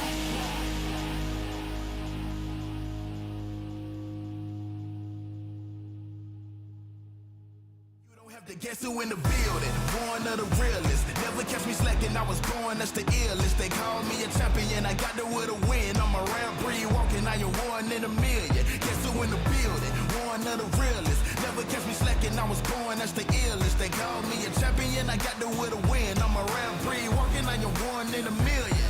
Yeah. I am back in the place. Don't have to guess who in the building, cause I'm back in your face. Ready for anybody coming. I am here on my toes. Never would settle for defeat, cause I'm raising the stakes. Yeah. And I'm not coming to play. I got my game face on and I'm ready to shake. You see my name will be known everywhere in the world, cause I'm a king, get it strong, and I never will break. Hey, one of the chosen. Born that's the illest, watch me kill it like a supposed to. Never catch me slipping on my pippin', I'm the coldest. The best I ever do it, I'ma show you how I know it. Notice, I am on my way. I'm here to handle business, I ain't come here to play. I see they in their feelings, I don't care what they say. I am one in a million. You don't have to guess who in the building. Born of the realest. Never catch me slacking. I was born, that's the illest. They call me a champion. I got the will to win. I'm a rare breed walking. I am one in a million. Guess who in the building? Born of the realest. Never catch me slacking. I was born, that's the illest. They call me a champion. I got the will to win. I'm a rare breed walking. I am one in a million. I'm a rare breed walking. I am one in a million. I'm a rare breed walking, I am one in a million. And I'm at it again. I'm a bad man walking around and tell all your friends. And whoever wanna test me, I am standing my ground. As they come closer, I am focused as I sprint with a grid. Yeah. Cause they know I'm a fool, and they know I'm that dude. I don't follow their rules, never bow to their principles, never choke when I move, never fold under pressure, never vouching to lose, yeah. I am on my way, I'm here to handle business, I ain't come here to play. I see they in their feelings, I don't care what they say, cause I'm one in a million. You don't have to guess who in the building, born of the realest. Never catch me slacking, I was born, that's the illest. They call me a champion, I got the will to win. I'm a rare breed walking, I am one in a million. Guess who in the building, born of the realest. Never catch me slacking, I was born, that's the illest. They call me a champion, I got the will to win. I'm a rare breed walking, I am one in a million.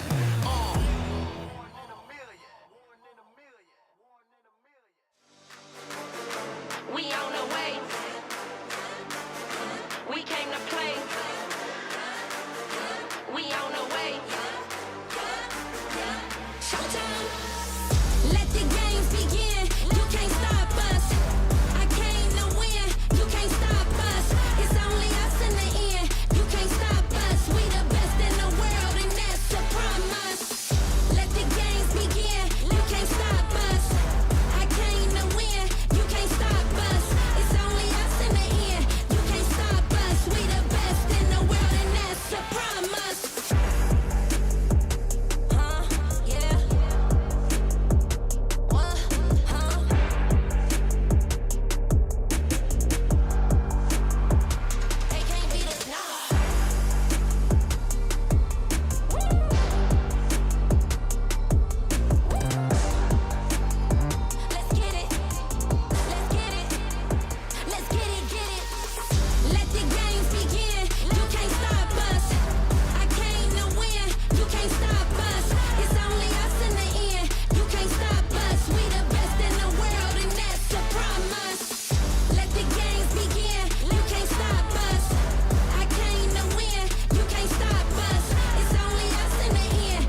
for. Watch out, what we got you can't handle. Step out, 'cause we don't ever stand still. No doubt, I'm ready for the gamble.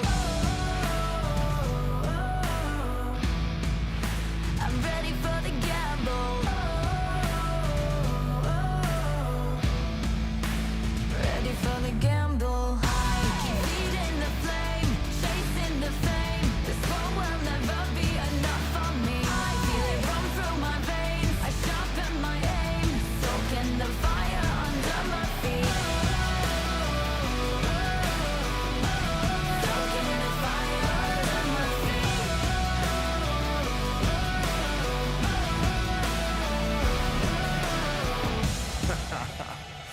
Yo, I switch, I swerve, wonder how I have the nerve. Leaving the heat on the track, too hot and I'm lighting the match. Now blasting off our rocket, grab the mic just to drop it. My Fahrenheit is shocking, amazed, dazed by the sense of grade. Come now, don't be phased, follow the trail I blaze. First place, no second to waste. Pyromaniac, fanning the flames, burn the brightest they've ever seen. Give an arm of that third degree, I'm the kerosene, and I smoke them out. Fire away, counting down. 2, 1, ready for the gamble. I keep feeding the flame, chasing the flame. This world will never be enough for me. I feel it run through my veins. I sharpen my aim, soaking the fire under my feet. Lights out, this is what we came for. Watch out, what we got you can't handle. Step out, no, we don't ever stand still. No doubt, I'm ready for the gamble. I'm ready for the gamble now. Ready for the gamble. Watch out, tap out, lights out, lights out.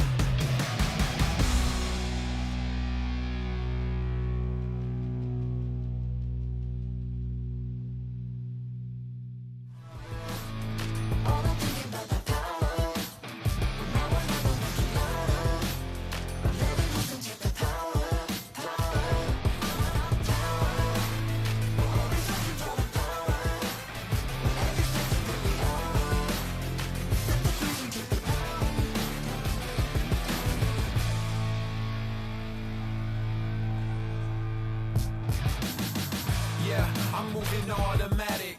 See the top spot, but I move right past it. You're not number one, man, you thought you had it. I got what I want, now it's more than average. We are the masters. Now we back on the roll, headed back to the throne, 'cause we back what we on. Now we here to set the tone, got the spirit, got the soul, never question the power. Yeah, we showing you the power. Power. Make it loud.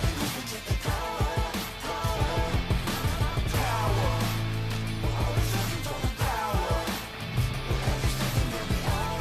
Don't waste a minute.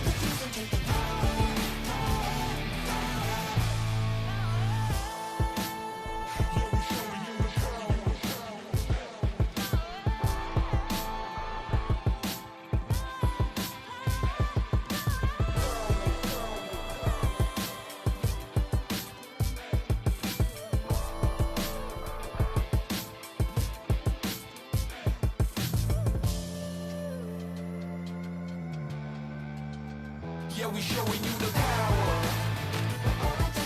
Power. Make it loud. Power.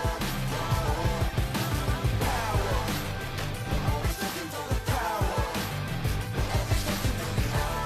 Don't waste a minute. Yeah, I'm moving automatic. See the top spot, but I move right past it. You're not number one, man, you thought you had it. I got what I want, now it's more than average. We are the masters. Now we back on the roll, headed back to the throne, 'cause we back what we on. Now we here to set the tone, got the spirit, got the soul, never question the power.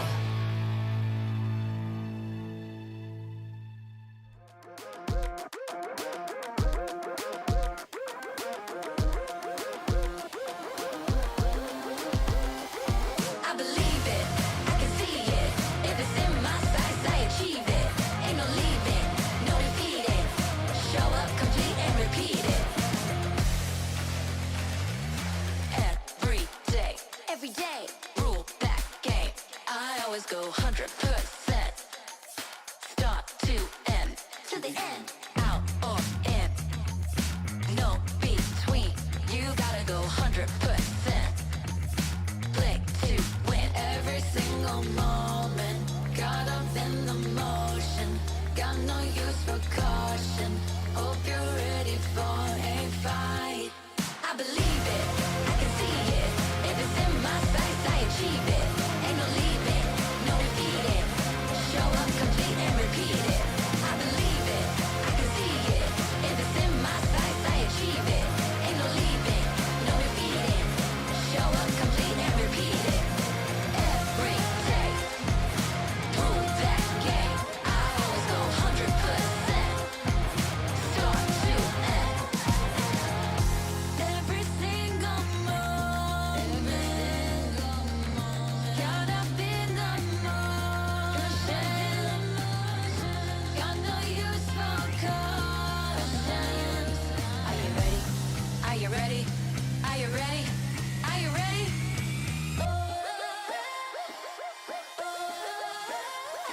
I believe it, I can see it. If it's in my sights, I achieve it. Ain't no leaving, no defeating. Show up complete and repeat it. I believe it, I can see it. If it's in my sights, I achieve it. Ain't no leaving, no defeating. Show up complete and repeat it. Every day, prove that game. I always go 100%. Start to end. Every day, prove that game. I always go 100%. Start to end. Show up complete and repeat it.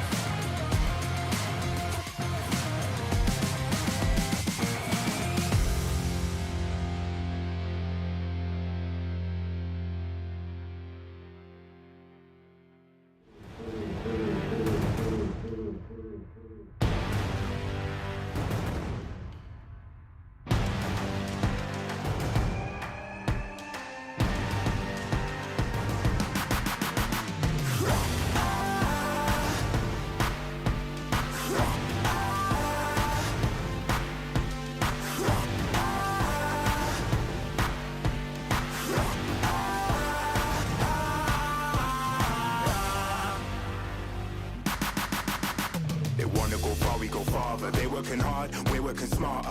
Where they're gonna go, we go harder. Hit every swing, roam like a king. Every dream in your head getting bigger and bigger. Isn't it time we start pulling the trigger? Shoot for the clouds, let there be no doubt. We're flowing without any drought. Baddest the baddest, just call me rolling. Playing with folks for the serotonin. Placing your bets, yeah, we're going all in. It's somebody calling my destiny. Betting on me, you don't wanna be my enemy. Wait and see, lay on the waist. Taking a victory, not just a taste. Laying on fire, and we're storming the gates.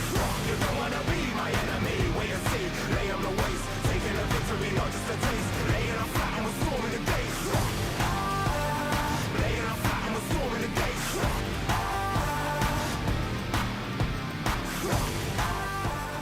Laying on fire, and we're storming.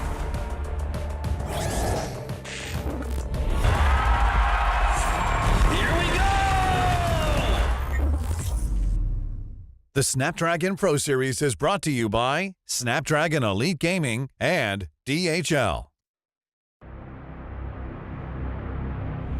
That iconic line from the Sky Kings during the previous challenge season, right? During the challenge finals of the SPS, we saw Severo actually come into full fruition on that Onyx ID roster. But of course, he's backed up by the household names. We have Kyrie in the back, and now Severo has come on that gold lane. And will he fulfill his destiny of reaching that gold standard? Well, we'll just have to see.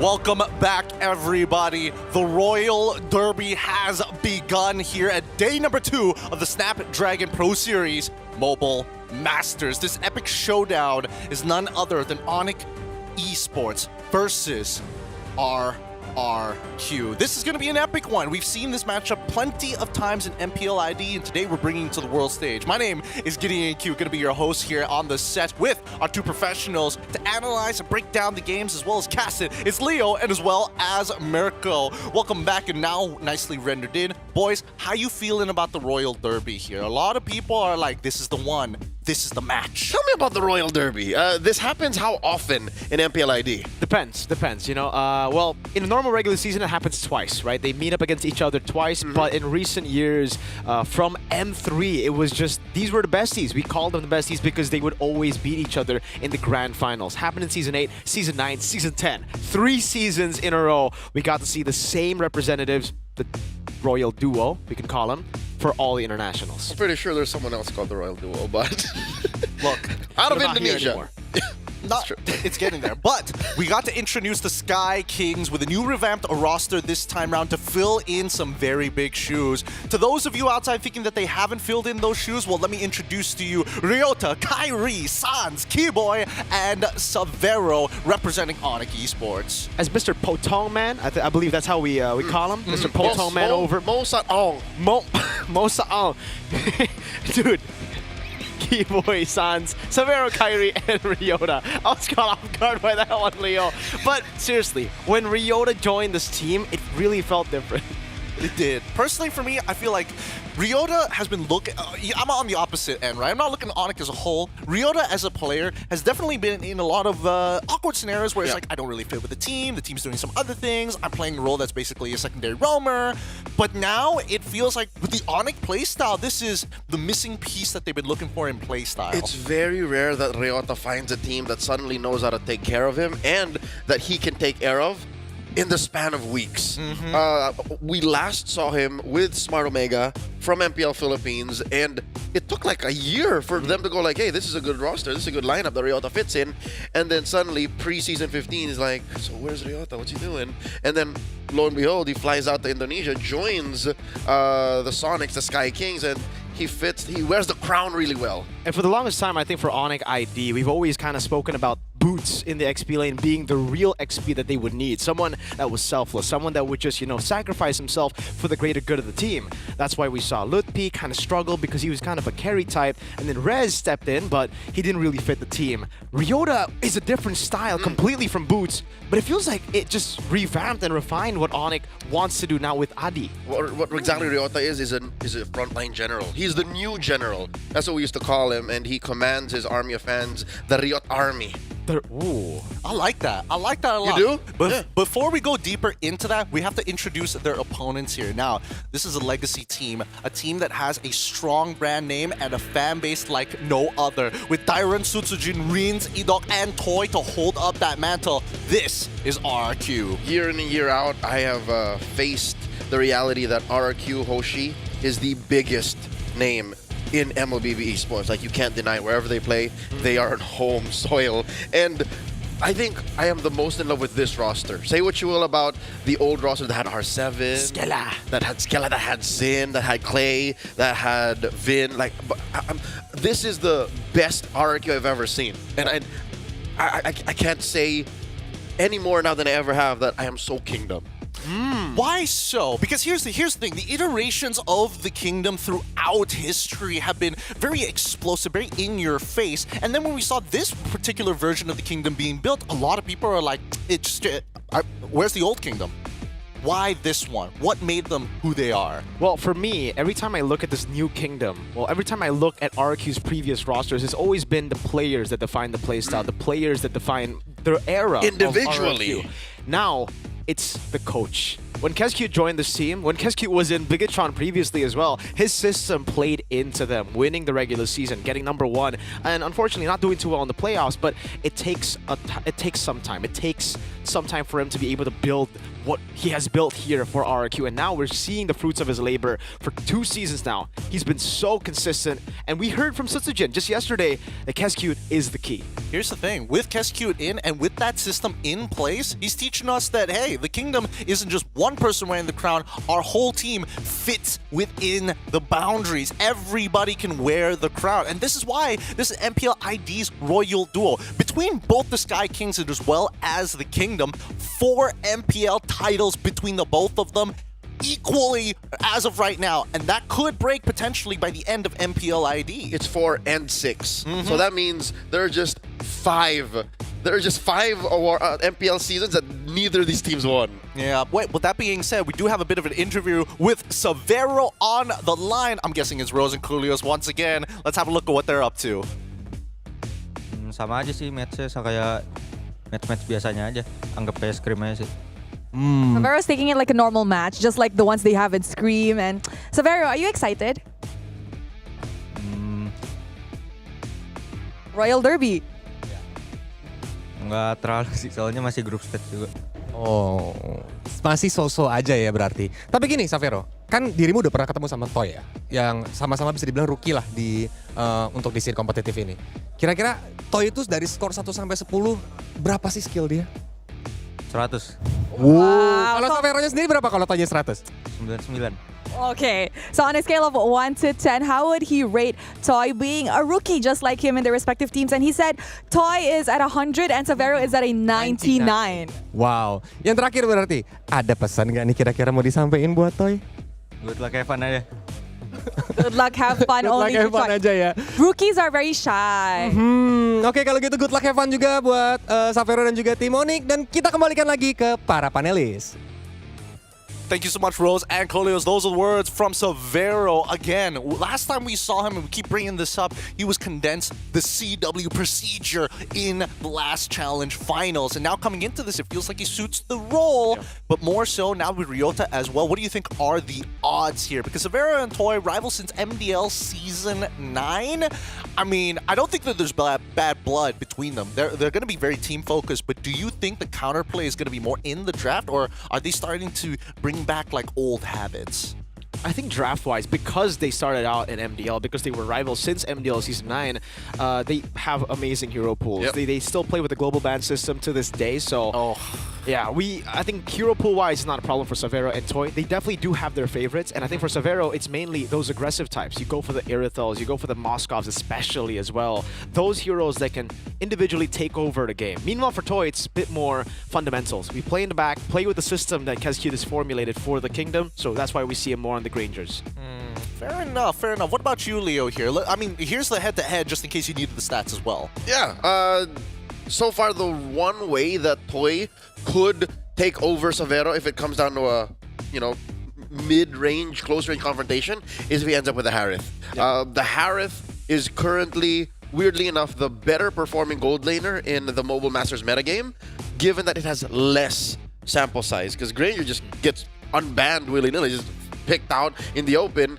That's why it suffered such a bad win rate. On the other hand, Harith, he kind of covers up for Toy's preference for the longer range heroes, wherein you want to follow KezCute's plans. With a Harith, you know exactly what you're up to. You know that there's a mid-game power spike. If I can find it, the rest of the team can converge onto that, and then we still follow KezCute's orders while I play to my strengths. I think that's how Toy here can get one over Severo. Okay, let's set expectations here, right? We've talked about the gold lane so far. I want to go between role for role, but first let's start with the generally idea here for the teams in terms of play styles and the way that they want to do, actually, face each other in the team fights itself. But before we get into that, we've got a quick interview from the opposing side with Rose and Coolios. Who's on the line? Kira-kira berapa nih? 1000 dah. Wow, 1000. Kalau Toynya sendiri? 1 aja. Okay, so if the roles were reversed and he were to rate Severo, he'd put Severo at 1,000 and he'd rate himself just a 1. Humble. I told you, it's the new kids. Ya. Kalau gitu yang terakhir, ada nggak sih yang mau disampaikan terutama buat Severo nih? Karena kan bakal ketemu nantinya di Gold Lane. Kasih permainan yang seru aja. Just give a good fight. Ya, jadi thank you so much buat Toy. Good luck and have fun juga buat pertandingannya. Kita bakal balikan lagi ke para panelis. Take it away. Thanks, Rose and Coolios. And that was words from Toy. Again, both these gold laners. Did I hear that right? Toy said he would put himself at number 1. Yes, he did. And then Savero said, Toy said Savero would be 1,000. No, it was rating Savero 1,000. He was rating himself 1. Power levels? Power levels. Oh. Yeah, they had the Dragon Ball Z Scouters already. But I think this is just... here's the thing. When Indonesians come onto the camera, super humble. Playstyle is where we see the real words get because, man, the amount of disrespect we have seen from these teams sometimes, it can get pretty unbelievable. So, who's going to be winning the top of the standings in Group B? And it's only one of these teams who are going to be able to sit at that free bye to actually skip a best of 5 when we come by into the playoffs. With that being said, let's pull up the predictions and talk about some of these teams, especially when it comes down to playstyle here. Because personally, for me, I had a gut feeling when Onyx faced off against Falcons, but at the same time, RRQ has, I have to admit, has been looking good, so that's why I'm 2-1. I told y'all, I'm so Kingdom right now. You're sorry, Viva. Viva, Jaya. I'm sorry, Kyrie, I'm sorry, Ryota, I'm sorry, Rajayeb, but come on, it's the Kingdom. Yeah, I gotta agree with you. Maybe I won't go as far as saying 2-0 because I feel like this new Onyx roster has what it takes to actually take a game or maybe even take the series off of RRQ. But I agree with Leo here. I'm also very Kingdom here.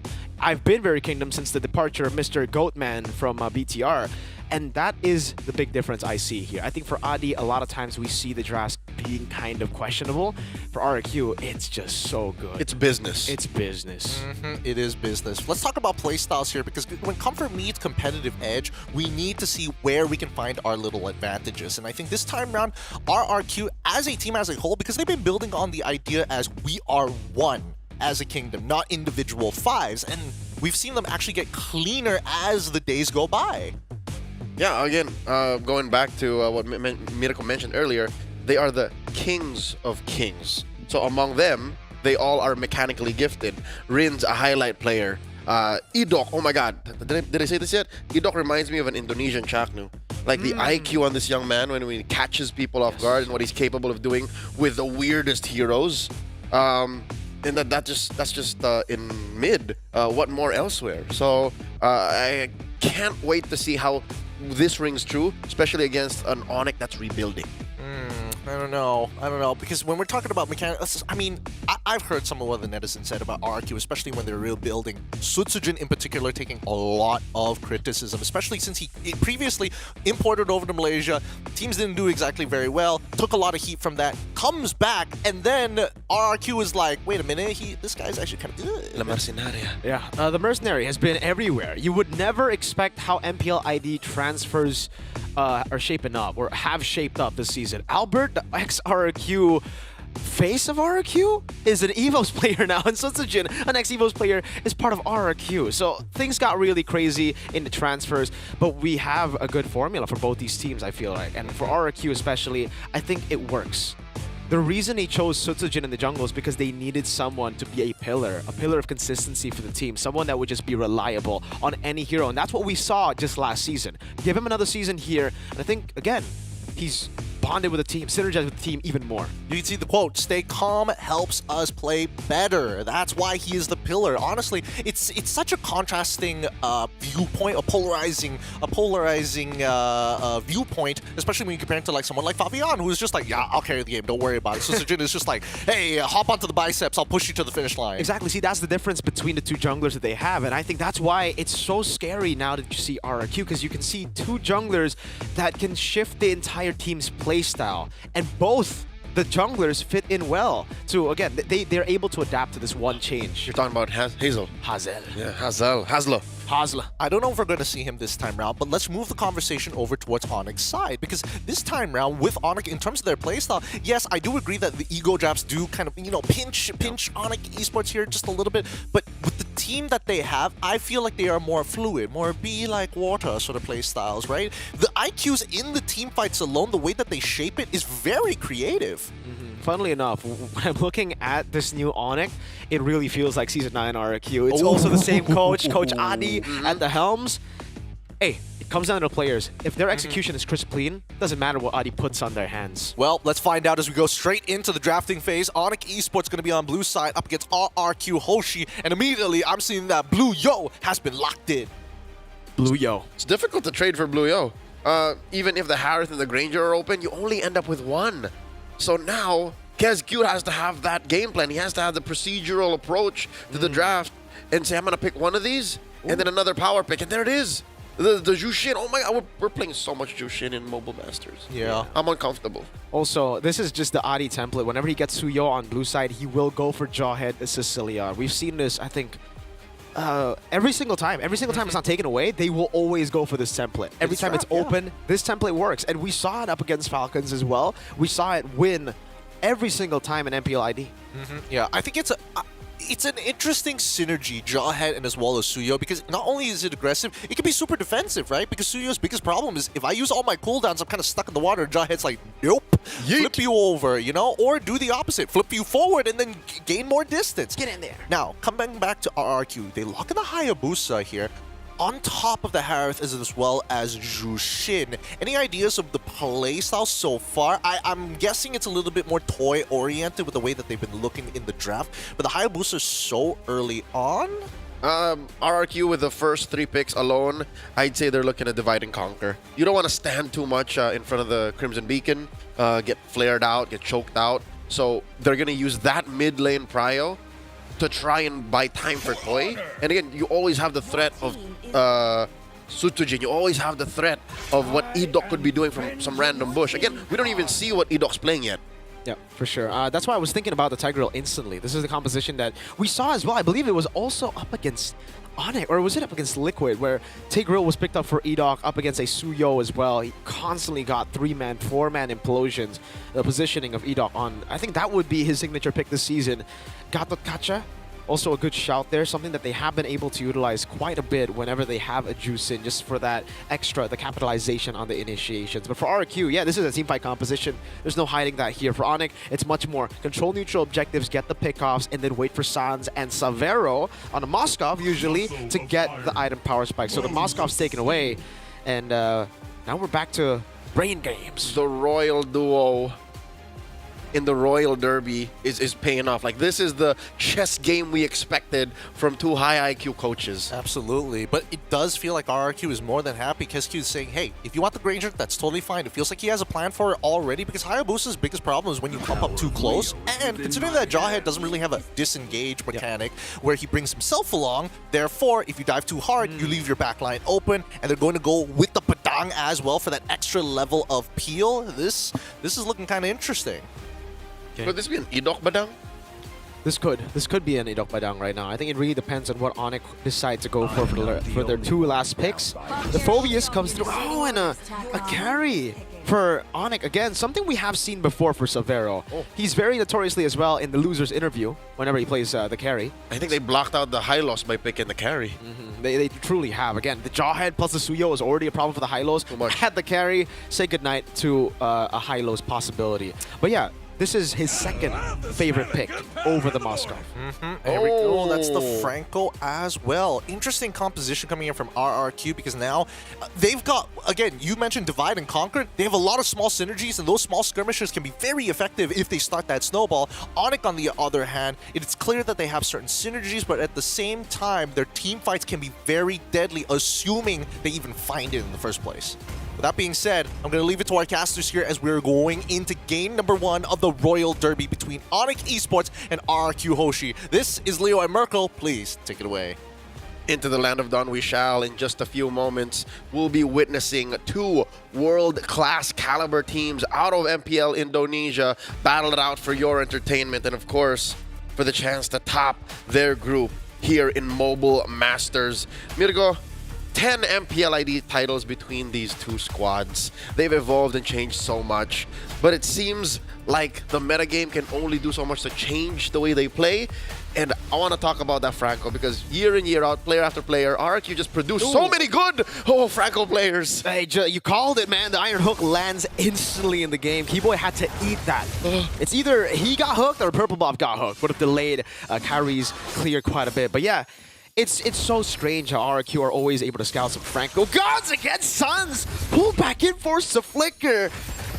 This is RQ Franco special. That's a technical knockout in my books. Already a massive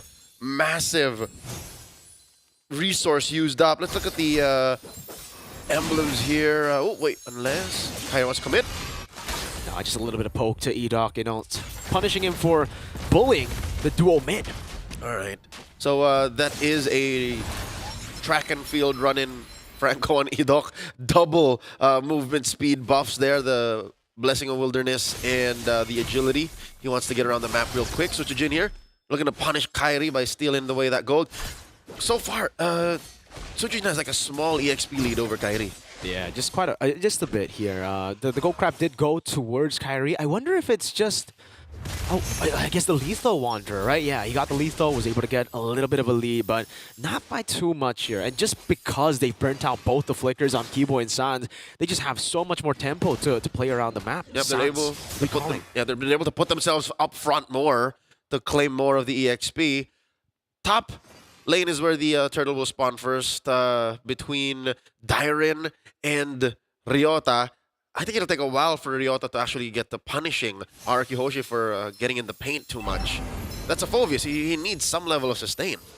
Yeah, I'm thinking about the Franco pick again, and I think it is actually quite a good way to neutralize the Jawhead. Obviously, it takes a lot of skill. This ain't something that you can pick up just in your normal rank games. You gotta be as good as Edok, as accurate as Edok, but Turtle 1 can be started by Onic.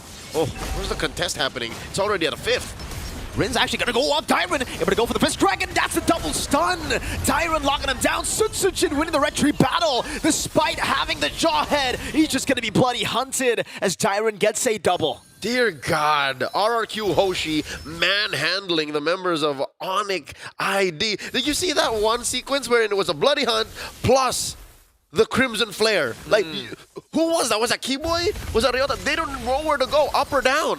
There's too much. And the fact that Rins was the guy who started all of it. Play Surge. Kai, a bit too aggressive, gets Edok down, but his Bond Force will be used up. Kai falls again. Second death, only trading Edok. Toy is the boy you don't want to mess with early on. 3 minutes in, the Zaman Force defined what that team fight would look like. And yes, we talked about ad nauseum how a Suyo can fight deep in a pit like that against 3 or 4 opponents. Not when you have a Harriet that was ready to fight. Oh, Hook! That's what I mentioned earlier when it comes to reading out the map. Suchujin not able to get onto Sans, doesn't go for the shadow kill. Doesn't want to utilize that resource. But yeah, if you have a guy as accurate as Edok on a Franco, it acts kind of like a Selena, right? You just throw in these traps or arrows, in this case, a bloody Iron Hook over to the... Wait, they're just going to go for the skirmish again. Kairi. Anime fight. Oh, that's a shadow kill. A solo assassination by the Mercenary. Toy in the bottom lane also winning on this matchup. Rins is coming in. Goes in instantly for the Crimson Beacon. Savero pinned down with Unstoppable Force and the ejector. Locks him back in the turret. A good flicker out. Another blink for Rins. See, that's the margin of error Rins is playing with. He can afford to be that aggressive. He can afford to get hit with the ejector because he still had his flicker. He knows the limits of his heroes. Now, what does Onic do with this? How do they turn around this almost 3,000 gold lead? The turtle is spawning in the same side of the map in the upper corner. What does this spell for Savero? I think, let me draw a silver lining here for Onic. The fact that it's so quiet down bottom means maybe they can come back through Savero. Could be. That has been, plan B for the most part for Onic. If it's not Savero, it's both the S's, Savero and Sans. Turtle control, though, fully in control of the kingdom right now. That's going to be, again, the pin down over towards Ryota. Wasn't able to move the Iron Hook and the Sanguine Claws there. Going to be able to land as well, but Keyboy is a bit too low. Another Lantern Flare over to Ryota, forcing him to go and Infernal Pursuit in just to get bloody hunted. Edok, ever so disciplined. Orthodox. He's looking for one more. Oh, cancel. Doesn't go for the hook, just saves it. There's Keyboy, walks up. That's a shadow kill. Over to Sans, 1 HP.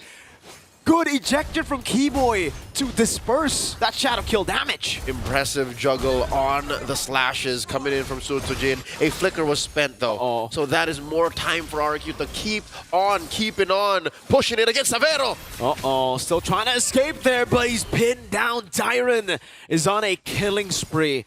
And Leo, you were talking about, again, Edoc doing so well, Rins as well, but for me, a lot of times, it's that XP, setting up for the team, and this time actually getting most of the kills. You cannot deny Dairin's aggression. Hell, it sent Ryota away. Like, Ryota doesn't even want to lane against him anymore. Given we are in the post-laning phase, approaching the 6-minute mark. Last turtle of the game, what are the odds of that spawning in the same spot? Up top, Chubby Wave left down bottom, a Bike Toy. And this is good. I was about to say, hey, RQ Hoshi, they're so far ahead, right? They're so aggressive with their lead. 5,000 in. Oh, they come in. Uh-oh, Kyrie not going to be locked up just yet there. Oh, it's Keyboy getting this match on Sunsujin. Dives into the back again, the shadow kill. Over to Ryota, forcing a flicker. And they're underneath tier 2, juggling the turret aggro. Ryota gets popped by Rins, and they convert just as quickly. Cha-ching! RRQ Hoshi up 6,500. Severo gets a trade in the bottom lane, but man, it is looking rough for Onyx. 10-1, absolute domination. That's an understatement, man. 6,500, 1-10. Here's the question. If Sans isn't well protected by Keyboy anymore, what do they do to protect Severo when Onyx cannot protect that mid laner core, right? Arkeoshi at this point, I'll tell you now, they haven't even really used their flickers as much. The last time we saw flicker used by Argue was Rins down bottom. So what if they started flickering forward? Exactly. It's also the layers of CC to deal with Severo on the Purify. Initially, up against this composition, you would think, all right, Purify, that's the way to go for the carry. But then you look at it again, you Purify one, there's going to be a Lancer Flare, the Badang's probably going to bait it out before the Iron Hook, or vice versa. And then you're stuck just sitting there. And there's a Deus Ex Machina. Flicker, suppression, flicker, bloody hunt. Like, there's nothing you can do against that. So now Onyx have to go into problem-solving mode. We saw it yesterday. Winter Crown, first item for the Franco. We thought, okay, they were so far ahead up against a lesser team, a newer region. They're doing it against Onyx ID. This seems to be Edoc's MO. This is the way he does things. So it makes sense. Again, we can make sense of it. He flickers in. Again, Winter Crown and then re-engage, or I'll Bloody Hunt first and then Winter Crown and then re-engage. He's just making a hero that has like 6 kills. 7.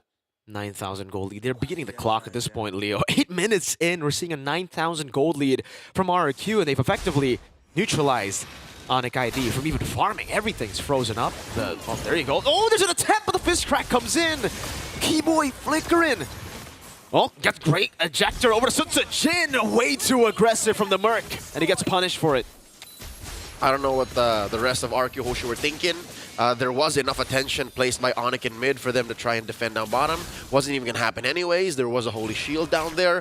So lesson learned. Oh my god! It's an Iron Hook. No Bloody Hunt just used yet now. Crimson Beacon coming in as well. That's going to be Keyboy taking out Toy. Flickering out to the side with the Zaman Force. Kyrie walking up as well. But it's going to be, again, those dashes coming back to Zone 3 members. Tyrant gets a fist crack in the back to stun them. Ryota does God's work, though, in the back line, taking down Rins. 1v1. Now he's running for his life.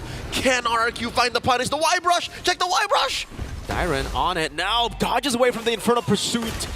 Say goodnight to Ryota here. He is going to be taken down. Quite staggered on the death timers, too. So, will be a free lord to RQ. He didn't want to go to bed just yet. It was way past his bedtime. No, he should have died about 30, 40 seconds ago. No 90-night. No 90-night, not for Ryota. Here's a quick Lord take for RRQ. They're on recovery mode as well. Again, they were ahead maybe 3 or 4 steps earlier, stumbled, and now they can get back on to the driver's seat. Small wave push up top that Rins has to deal with. I wonder, does Rins... Oh, wow. You know what? It's odd. Rins is not building Skypiercer just yet. No, again, this is the systematic Heskute RRQ. He don't want no crazy. No. Previously, in the past, you would see Rins go for Skypiercer. He's that type of dude to flicker forward, to make these plays, and to carry the game. Now, he knows when it is just a utility job for him. He doesn't need to go for Skypiercer. Might as well go Blood Wings, add a little bit more sustainability just to be there longer. He's a role player, so he's on his way to a Clock of Destiny, for those of y'all wondering, and currently, the cores for Onyx are still starving, folks. This is not a laughing matter. It's 9,000 head for RRQ, and now they're clocking in the base. Mid lane is where the Lord crashes. Oh, Son's going to be taken down by Sun Sutsujin, the mercenary, finding a kill out of thin air. Still with the Lord in the mid lane, marching down. They're looking for it. Ryota trying to frontline now. Sutsujin, another quad shadow over to Ryota. Doesn't want to take it yet. Lord going to be cleared out. Another wave crashing up top. Toy dealing with the base turret. A slow and steady push by RRQ, Hoshi.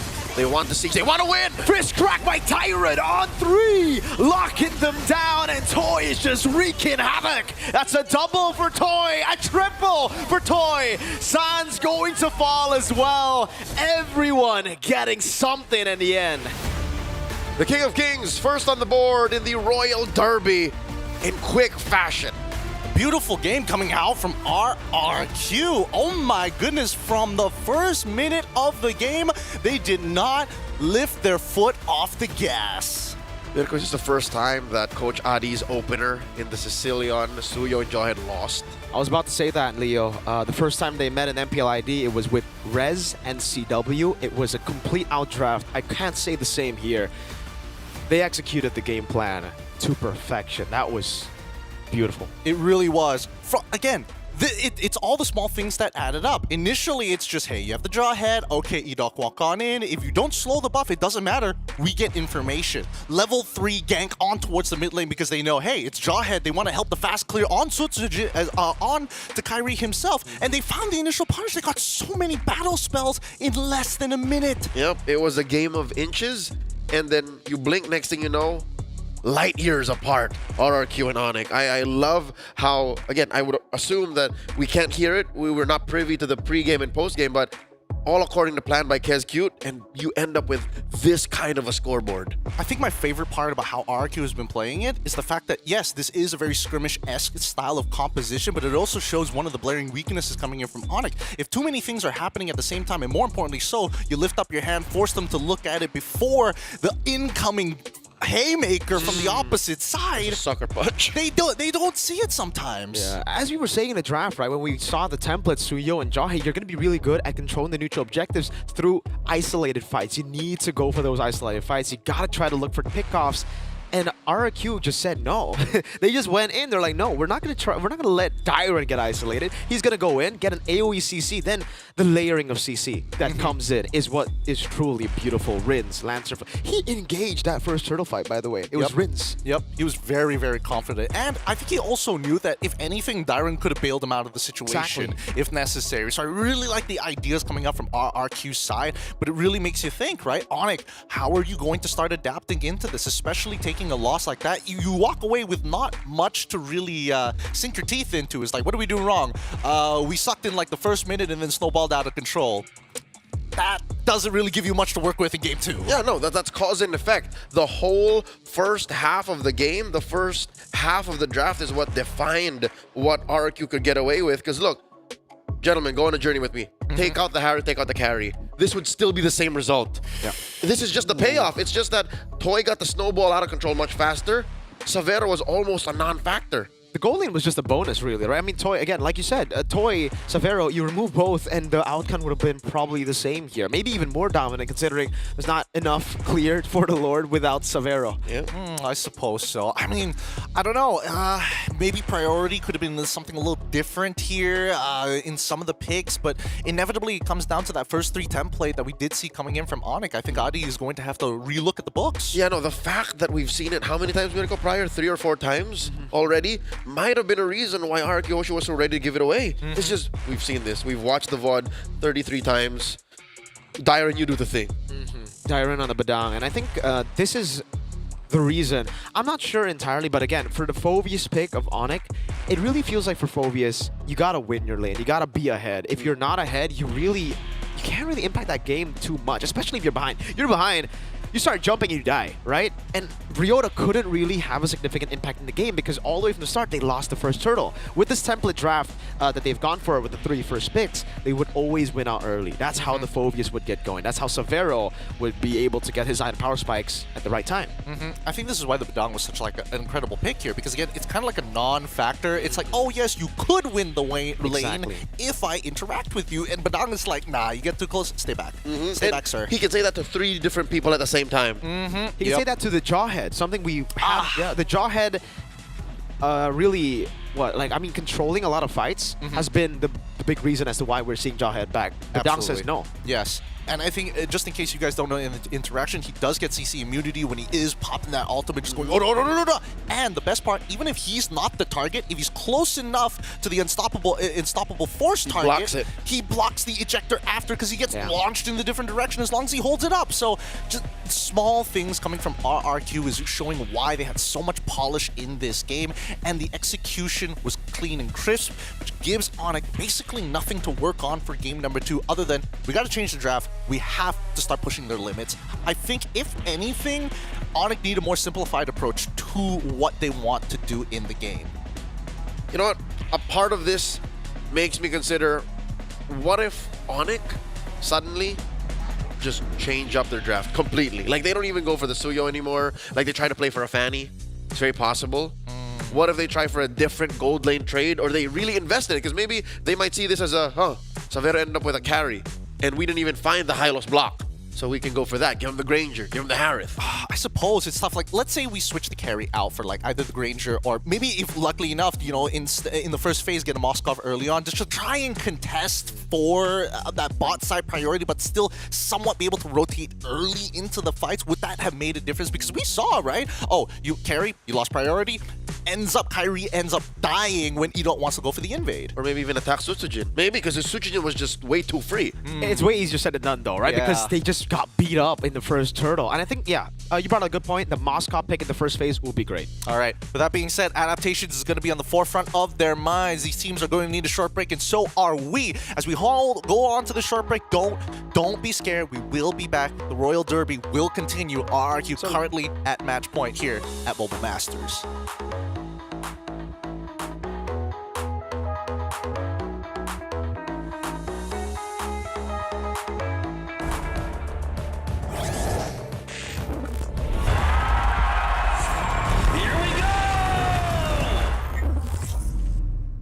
The Snapdragon Pro Series is brought to you by Snapdragon Elite Gaming and DHL.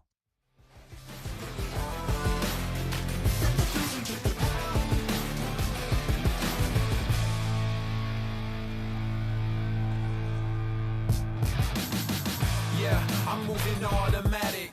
See the top spot, but I move right past it. You're not number one, man. You thought you had it. I got what I want. Now it's more than average. We are the masters. Now we back on the roll, headed back to the throne. Cause we back what we on. Now we hit us at the tone. Got the spirit, got the soul. Never question the power. Yeah, we showing you the power.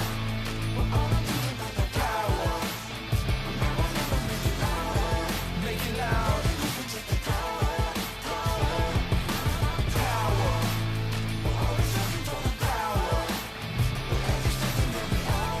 Don't waste a minute.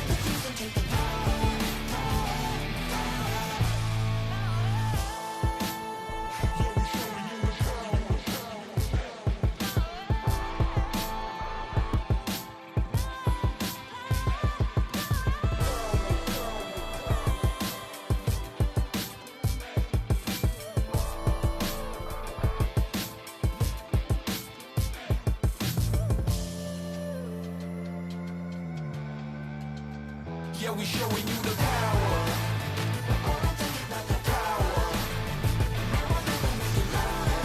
Make it loud.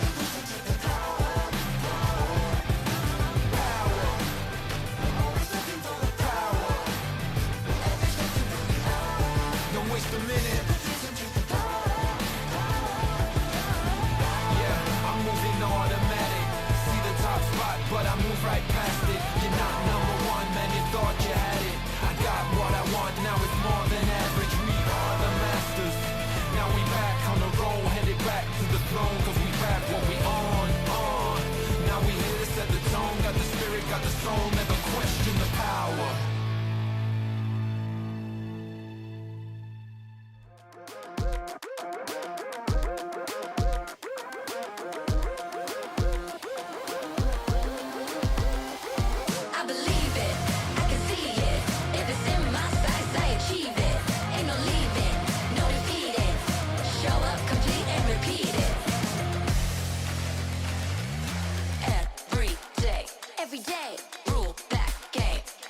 always go 100%.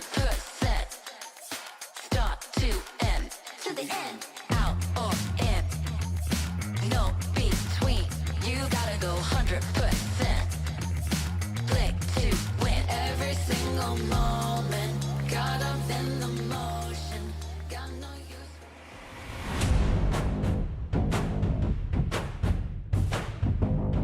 Royal Derby continues. The match point is here for RRQ in a devastating game number 1 against Onyx Esports. As they hold that match point, Onyx is looking to adapt in the Snapdragon Pro Series Mobile Masters. My name is Gideon Q, and once again, we're bringing in the render distance for both Leo as well as Mirko. They're going to be your casters here, and again, the discussion is really, really tough. There's a lot of good things going on for RRQ, and it's pretty difficult spot for Onyx because they're left with basically nothing other than maybe you could change the draft for game number 1. Yeah, I think we were talking about the Moscow pick coming in. I think that's good, really. Getting the marksman in the first phase for Severo, having someone able to impact the side lane is going to be good up against this kind of composition who wants to team fight, who wants to group up together. But the Moscow will not save him from the Franco specialist. The third, fourth coming of this designated role. Yeah, I lost track. But yeah, following in the footsteps of Vin, of Naomi, is Idok, who has played, according to the record, Franco twice and won as well. He's killer. He's a killer. He's an absolute monster, right? Hide your kids, you might snatch them up. It's dangerous with his iron hooks. We've seen the devastation he can cause, but more importantly so, the information he's allowed to get from this hero alone, with RRQ working as a complete unit, using an entire city's worth of resources to put somebody behind. I think that at this point, it's scary to think that Onyx might even consider going to the red side. You know what, Gideon? Mirko said something that I really love. Obviously, it was absolutely genius the way you said. His Franco plays like a Selena. Like by throwing a single hook, you zone that part of the fight, and it changes the way a team like Onyx approach the formation, approach the whole engagement. And we saw that in game 1. So I might even say, is it crazy that Onyx maybe bans out the Franco? Because, oh look, wait, hold up. RQ chooses red? It's Onyx that chose blue, I believe. It's loser's pick. It's loser's pick. Oh. Fun fact for you guys. Onyx have a 0% win rate on red side of the MPLID to this day. They've only gotten game wins on blue. So either way, they can end up with a Franco. It's a big yikers. It's a big yikers. I mean, they can't end up with a Franco unless Onyx have decided, you know what, I'm sick of this, but that opens up the draft even more. And I think maybe even to RRQ Hoshi's favor in this case. The real question for me is whether or not like the Kalia ban is going to come out, or whether or not it's just going to be waiting. Oh, Jushin for the side of Onyx. Do they want to make sure that at least Ryota can participate in these fights and not think too hard about like, once you're in, you're in. You can at least fight it out and buy enough time for the rest of the team to catch up. Yeah, I think that's pretty fair. I think that's I mean, if they want to go for Phobias again, right? Granted, if they go for the Kalea, Suyo was the final ban. So leaving out the Kalea, banning out the Suyo, Kalea gets picked up. We did see Kalea, Keyboy play the Kalea, I think yesterday, right? It was also a win for them. So something that Keyboy should be pretty comfortable on. But again, it's the same picks for RRQ. But I think now, even better, they don't have to deal with the Suyo. So did the composition work because of the Juicin though? I feel like the composition forces Onyx to not make mistakes. And I think once a snowball is achieved, then you've kind of concrete what you have already wanted to do. Now, Onyx go into the next 2 picks. Oh, they go for the Moskov, but they also go for the Hanzo. Is the Hanzo the answer where it's like, I don't need the dry head to speed me up. I'm a power farm myself. Yeah, I feel like it's Kyrie who gets compromised this time around instead of Severo because of the early prioritization of the Moskov. Now RRQ, they're playing with the same tempo. Maybe to double down, yes, partially the Zushin did make that snowball worse, made it go faster, but I think they could replace that with just pure damage. I think they overloaded on CC if anything. They did, and they're still trying to plan for that, right? The Badam pick comes in, again, a great flex pick. They can still utilize that in the second phase. But for Onyx, it's already completely different. Again, now with the Kalea technically is still kind of pick-offy, but with the Moskov, now you have a way to split up. Now you have a solid plan B, where in game 1, there was really no solid plan B. Plan B was again, gamble and fight it again. Maybe win out the 50-50 and then come back. Yeah, I got to coin flip it every once in a while. Now we go into the second phase, and I'm curious to see the bans coming up from RRQ, because hopefully this is an indicator. We do see the glue. So RRQ, they could still look for that like skirmishy style that they did in game number 1, or it could just be, all right, sure, we can't go into your jungle because, again, this Hanzo into the Hayabusa, it's going to be a non-factor once he hits level 4. So maybe we look at Ryota. I'd say they look at Ryota once, and then they attack mid as well. Because RRQ is first on the flip when we go to picks, red 4.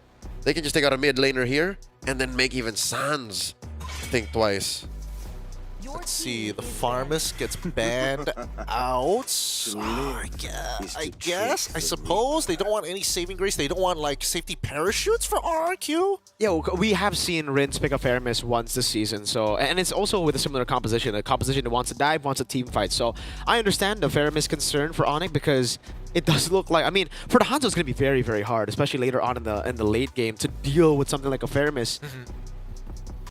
It's already a tanky lineup. I guess so. I'm a little iffy on it because at the same time, Hanzo can just force the Pharmist to just use his ult early, kind of like the Hayabusa in a lot of these cases, right?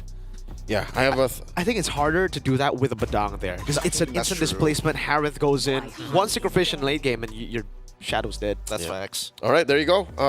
My theory stands. They do ban out one from Sans, and then I'd reckon this is because they want to pick Lucas. Okay. They could go.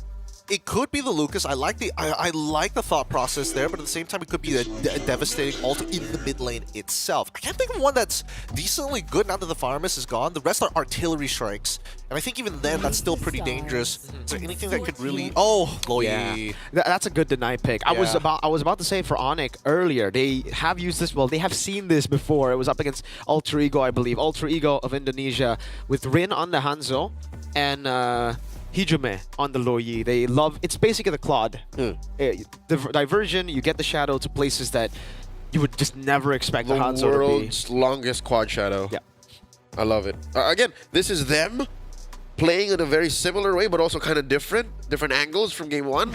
Now, Onyx, their adjustment seems to be just better coverage overall. Yeah, Farsa and as well as the high loss command from Onyx Esports. It looks like they're concluding the draft real soon here. We'll see what's his final pick. Tigreal. I like this a lot. Signatures.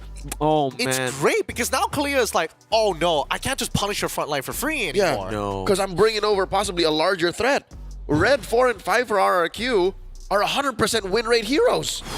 This is going to be an interesting match. Let's see how Onyx is going to try and figure out the puzzle here that RRQ, the Kingdom, has put in front of them. I'll leave it to you guys to lead us into the Land of Dawn. It's Leo as well as Mirko for game number 2.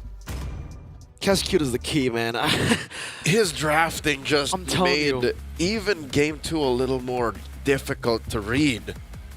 For Onyx, is because they were in the process of recovering, right? And then suddenly you forget that, oh, the Loyi was open, oh, the Tigreal was open. It's again, the deny pick of the Loyi is really what's so good, right? It really kind of forced Sans on the far side. There was nothing. What else could have you gone? Like, I mean, maybe you go for Sicilian, but that's an extremely greedy composition because you already have 2 heavily resource-reliant heroes. We'll see if this is the right kind of adjustment, if the resources on the map are enough, and if they understood exactly how aggressive RQ can get to take us to game number 3. Welcome to game 2. It's the Royal Derby. Ooh, match point for the Kingdom. Keyboy gonna be caught in the tough spot already. Force a flicker out. Wow. It looked like such a good skirmish in the start for Onyx in the beginning, but it's Keyboy who has to use a flicker. Yep, almost for Rins too, but all it does is time him out. He does recall, so a TKO across the board. Looking at the player emblems this time around, how do you build your Kalia? Keyboy, pull yourself together. A little bit of XP, yeah. A little bit of cooldown, a little bit of HP. So the many different flavors of Kalia. Yeah. For Edok, it's also pull yourself together, together with a firmness, right? So wanted to have a little bit more resistance up against this heavy artillery composition. Let's be honest here. Despite, okay, hold up. Karen wants to go in, gets shoved back. Goes for the Soul Snatch. No, not enough damage just yet. In the early game, Sutsujin almost found the quad shadow over to Sans. Luckily, Sans got that wing. All right, this is an interesting matchup to watch. A lot of shadows. It's Shinobi Warfare that RRQ Hoshi and Onyx are getting into. Let's talk about that XP lane matchup. This was very different from Game 1. It was prior a Badang versus Phobius. This time around, it's a Badang versus Hylos. Ooh, speaking of the XP crab just got stolen by Edok. From afar, he just throw the shockwave. He just, boom, shattered it down to the ground. This matchup is, again, more of a non-lane than it was before, right? At least the Phobius wanted to fight. The Hylos is more like, yeah, if you don't want to fight, we just, you know, go and rotate. Yep. Ryota goes for the battles this time around, not the little skirmishes. So he's holding on to this turtle, pulling it over to Onyx's side. Edok already at level 4, Rins as well, so there's no need to use the diversion. Keyboy holding that small brush. Does not have the tsunami yet. No! Tyron in the back, able to go in. Sans already using the Purify. Edok getting the implosion out too. Kairi walks into it. Goes in, soul snatch away. But Tyron's still on it. Sutsujin gets all the space. Tsunami slam down to the ground, but it's Edok who has the final laugh. Just too little, too late. Not to mention the SOD hitting nothing but air. The atmospheric awareness of RRQ Hoshi. They got tabs on everyone from Onyx. And Leo, it was just so perfect how Edok was able to get level 4 so much quicker than Keyboy because he got that steal on the XP crab. Yep. Edok was rushing nothing. Like, he was standing in the very same spot he was when the fight started, and he had all of the time to reposition, all of the time to say, no, I will press the implosion when the timing is right. And he caught Sans. He got the shadow of Kairi too. Oh, almost. A catch doesn't have the implosion, but it has thrown Keyboy out of that bush. Toy trying to go in. Good feather airstrike there from Sans. And it's back to damage control for Onyx. This is very, very deja vu to game number 1. It's RQ winning the first fight. Not as big as it was in game 1 though. Yep, a little more deliberate, a little more orthodox approach. Zaman Force here dropped in by Toy. It is all just a push in. Savero deeper underneath his turret. So I don't know. I don't know if Keyboy is going to commit any resources of Onyx. Is thinking to send anyone over up top to Savero. Look at this Kairi looking to steal. Oh, does not get it. Yeah, clutch retribution by Sutsujin. The mercenary gets his coin.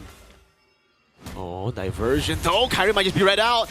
Uh-oh. Sutsujin doesn't get the pot shadow. Gets caught in the in-air reaction 2 times. Rins able to walk away from Sans' damage. Keyboy wants to go in again. Sutsujin's right there. Gets the shurikens in and actually is able to get Rins out of harm's way. They're going to go for more steals on the jungle.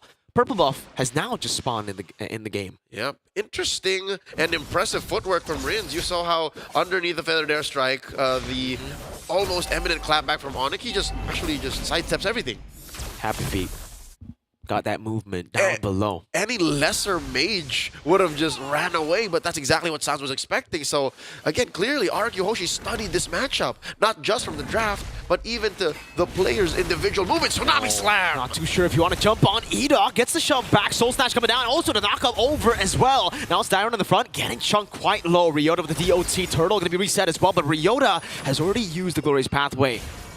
Diversion, a stun coming down. They don't know where the diversion's coming. It's going to the back as well. Kairi still able to escape for a bit. Sutsujin now on Keyboy. Dyron, fist crack coming over against Kai with another punch down. Kairi looking for the kill. Will be able to deal with Dyron.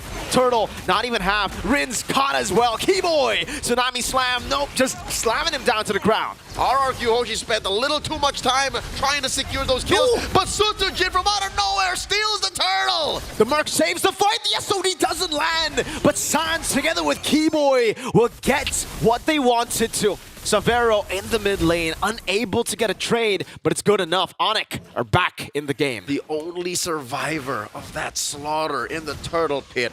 Onyx now up 1,000. Savero was just following in Toy's footsteps, and Toy was there to actually just help RQ Hoshi catch up. Is that a stolen purple buff?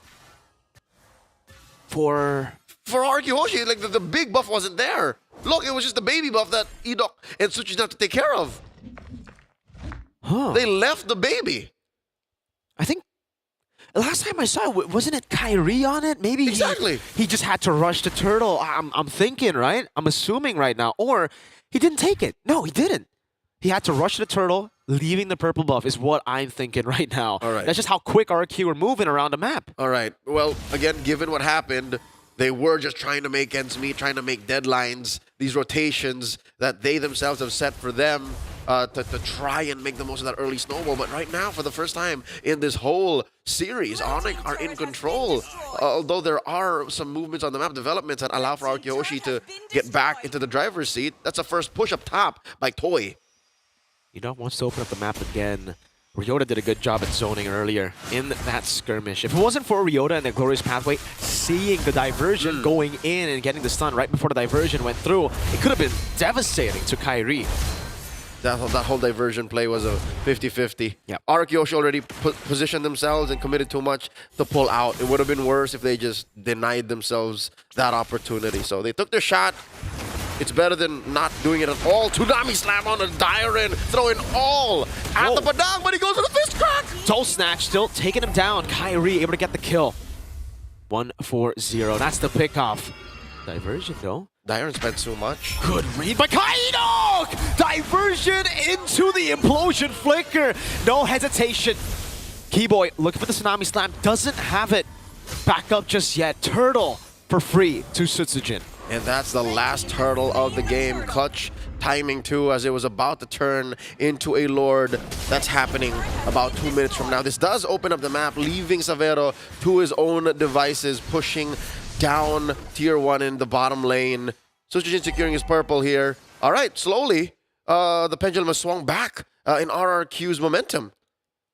The instant decision making, right, from Edoc as well. You saw that Kairi initially, it was the instincts, man, coming in, but he was still thinking, all right, do I try to scout in? Do I go in? Once he started thinking, Edoc took that time and went in. He knew he had the opportunity, and it was closing quick. Yep, he took a shot again. That seems to be RRQ Hoshi's MO, is when there's a shot, we take it. And here's the diversion into the Rock Golem's bush. I wonder if Onyx knows that there's this many members of the kingdom here. And they rotate out. Oh, they still move down bottom. Who is this? They spot out Keyboy. They're just setting up that push. Yeah, they want to get the turret, leveling things on the board in the bottom lane. Something Savero was able to get in trade. Now it's back to even Ryota. Trying to scout Sutsujin. Savero getting a lot of space this game, unlike when he was on the carry, right? This is, again, more Savero's style. He wants to be an individual player, an independent gold laner that looks for farm while the team goes for objectives, looks for picks, yada yada. He builds himself up before he's able to be part of a bigger picture. And even when he misses the SOD, some might argue that might be for the best, you know? Maybe giving him that option to join the fight when he's not ready yet might be detrimental to Onyx. So right now, Arkiyoshi setting up a diversion into that L-brush. Beautifully done. San's going to be taken down. Again, it's Toy who gets the kill. What a diversion from Rins. Fist crack over to Ryota. Implosion as well. Keyboy, you don't want to take it. What? He still goes in, gets caught, and gets taken out by the Shinobi. Sutsujin. The yin and yang effect denied Ryota the retreat. And I think Keyboy was thinking, hey, I can heal him. I can fix him. We can make it better. But Arkiyoshi says, no, it's too late. And they take 3 for free, converting into a turret, converting into a Lord. And now we're back in Kingdom territory. Just in a snap. You miss it. Almost. Savero could have created another Savero moment with that play. Unable to get it.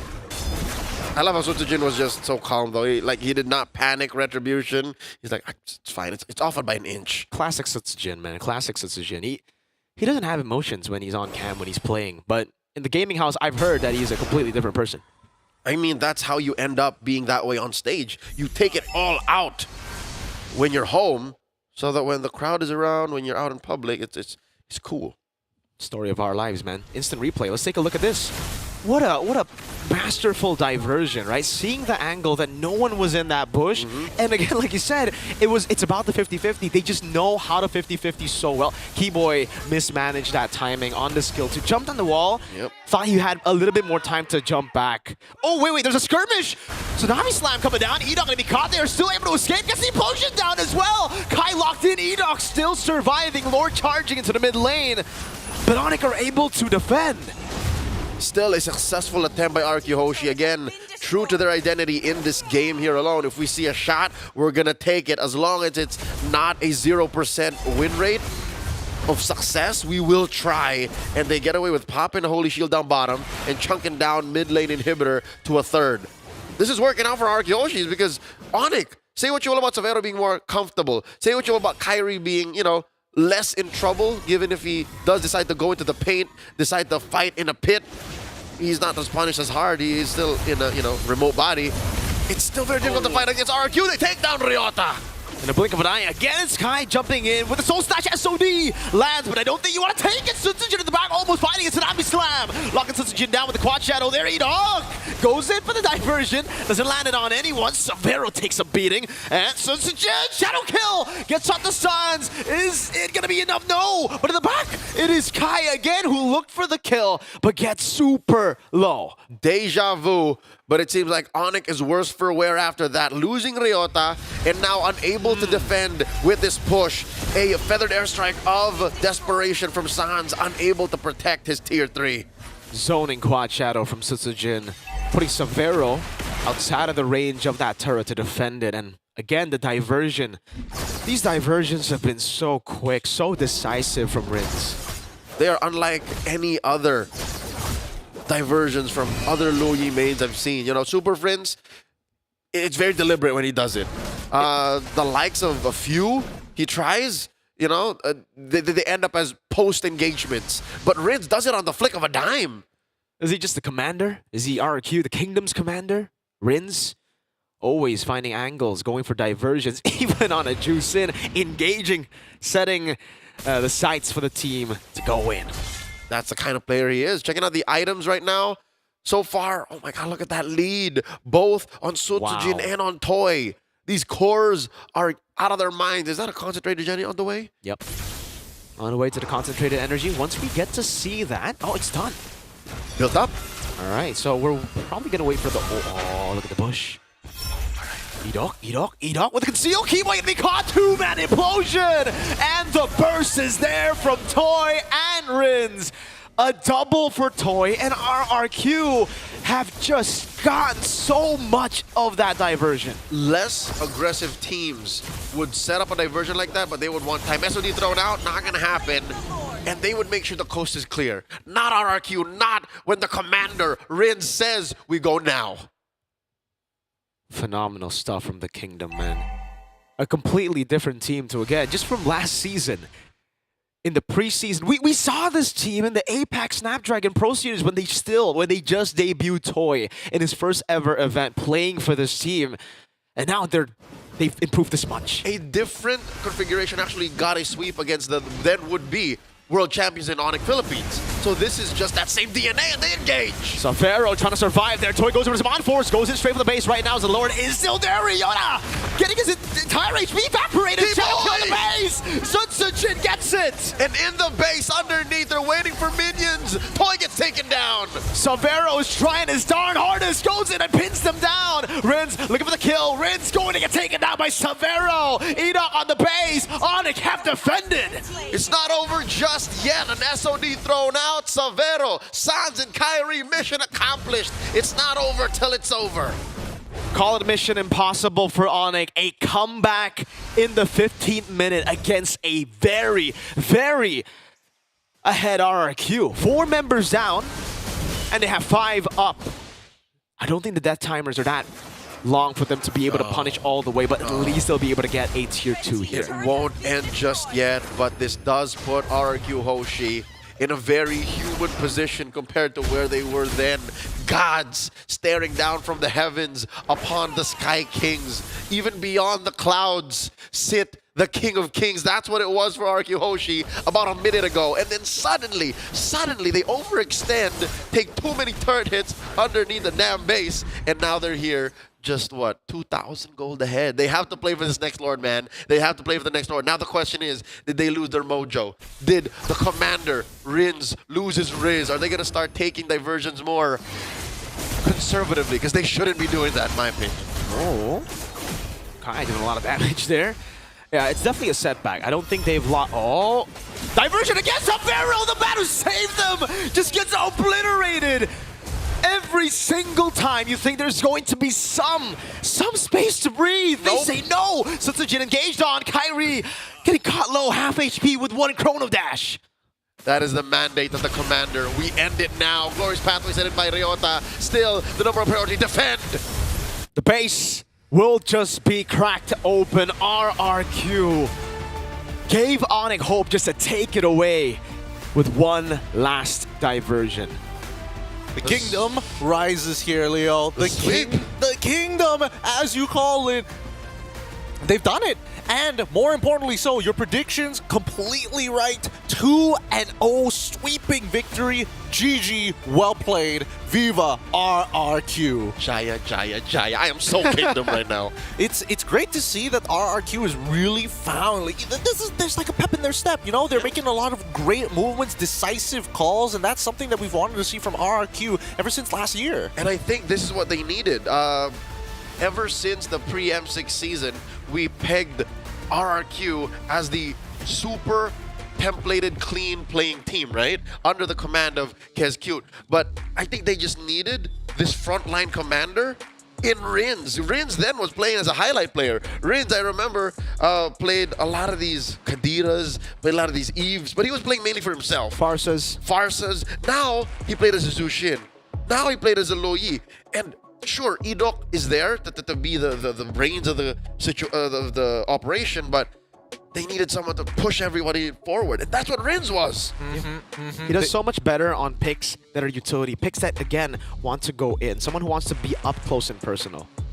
It's great to see. Kezcute, the mastermind of it all, and he's got 5 members to be his strong arm to guide the kingdom to victory. Onyx here, man, I have to admit, though, there were a couple unlucky moments for Onyx. Like, it's like, oh, I cleared the bush already. Sans, you can walk by. You're dead. You're gone. Bye-bye. Hide your kids, man. It's really tough to say because if anything, yes, the draft was a bit of an issue, but then coming into the game itself, there were moments that Onyx were able to kind of push back. Actually, I would say more than there being issues in the draft. I think it's a very strong draft by Onyx. It's just RRQ played into it so well and used their kits in odd timings that would undo that equality, that would put Onyx in weird positions. Again, you blink, next thing you know, all 3 inhibitors were down. That's literally what we saw. And I think it's also something that you mentioned in the game, right? It really feels that RRQ have not just drafted better, just a bit, advantage definitely to RRQ, executed better, but it's all due to the planning. It really seemed like they just knew what Onyx were going to do. Their movements on the map, their individual risky takes as well, like their tendencies, their habits were all studied and were all punished by everybody on RRQ. Which is all the more impressive because they studied them in their form now with Ryota and Savero. So they took even that into consideration. I love it. I personally love it a lot because that just goes to show that the level of polish that RRQ Hoshi has is already, you know, prepping them not only to potentially be champions in their own individual MPL, but even for potential M-Series tournaments. So let's keep that in mind as the tournament continues to go on. And honestly, for Onyx, yes, I do agree that RRQ had the advantage here, but at the same time, you could also see when the planning ends, right? Some of these fights that got dragged out even longer, Toy, he doesn't mind it. He fits into the role really nicely because when there's no plan, Toy still has the mechanics to really kind of elevate the team over the top, to make it over the walls. And to really just make it as icing on top of the cake that was so well built and baked by RRQ. Any lesser gold laner would have thought twice about it. Are you sure, Rins, we should be doing this? Are you sure? Because he's their only core. You consider this, Rins is utility. You consider this, Sutsujin is cleanup.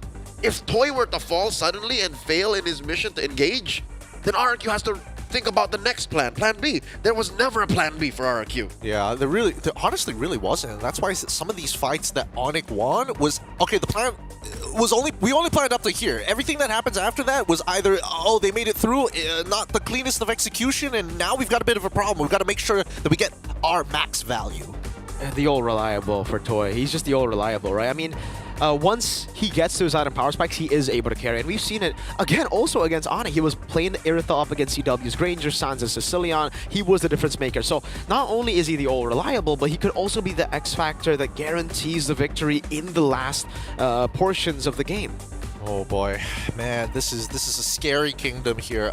A convincing 2-0 victory over Onyx is going to send shockwaves throughout the MLBB esports community, and more so for the international competitors looking to take an M Series trophy for themselves right after they finish off the Mobile Masters. Even so, at least we're looking at some strong competitors here when we start moving towards playoffs. I mean, RRQ definitely on my list. I want to watch more MPLID now because of RRQ alone. Can't wait for that break to be over. Yeah, boy. They're undefeated in MPLID. So far, they're undefeated here. They have not taken not even a single game loss just yet. Not yet, not yet. And I mean, it's great to see. It's great to see everything kind of, well, the big profit because they've invested so much for such a long time for the side of RRQ. And I mean, the fans are always going to be with them. I know that for a fact because, again, the turnout for RRQ games is always going to be ridiculous. That's the brand they made them for themselves. But this team is something else. It's something else. We'll see whether by the end of the year it's going to be something special, like truly special, to put Indonesia back on that, back on the World Championship map. But until then, this is going to be a fun time. Yeah, it's not just the fact that they've invested so much, but it's also the fact that they've learned so much in the past, from the past, right? I think their time with Arcadia as well, not really trusting him to build what he wanted to build, changing the rosters constantly. They finally understood, all right, you know what? Maybe it is time for us to trust the players, trust the coaching staff, especially this very, very young roster. When they got Edok, Rins, and Dairen, I felt it's finally, if there was a time for them to stick to a roster, this would be it. And then the courage to say, Skylar, thank you for leading us into this new age. Now it's time for Toy. This roster right here, this undefeated roster, like sometimes you would say, teams got lucky in their brackets and their groups. Now they played through the strongest teams and are still undefeated. Oh boy. Oh man, Mobile Masters, man. It's great to see having these like pre-international, well, technically internationals before internationals happen, just to get a little bit of a taste of where everybody's power levels are currently at before we get into the M Series itself, and even their own local leagues. But with that being said, though, before we get, hopefully the interview is going to be coming on soon, because I am curious to know what exactly, like, if they could mimic KezQ, what would he sound like? Is he a chill dude? Is he the kind that screams at your face behind the scenes, but in front of you is like, pick this? Do that. From what I've seen, Mr. Kez of House Cute, he's pretty friendly. He's just he's a calm dude. I've never seen him scrim before, but so he's got that SDL vibe. He's got that SDL. They were actually teammates back in the day. Exactly. See, I had a moment in M6 that talked to both of them. They give off the same vibe. That's I guess why these younger squads, these old franchises with younger players take so well to their coaches. Honestly, it's like the perfect mix, right? Because you have technically these people understand the esports, because they've been in the esports scene for a pretty long time prior to MLBB being the latest and greatest so far, especially within Indonesia. Players who know, or at least who kind of grew up while they were in their young careers, are going to be looking at them and being like, this guy knows what he's going to be talking about. He knows what we have gone through as young players.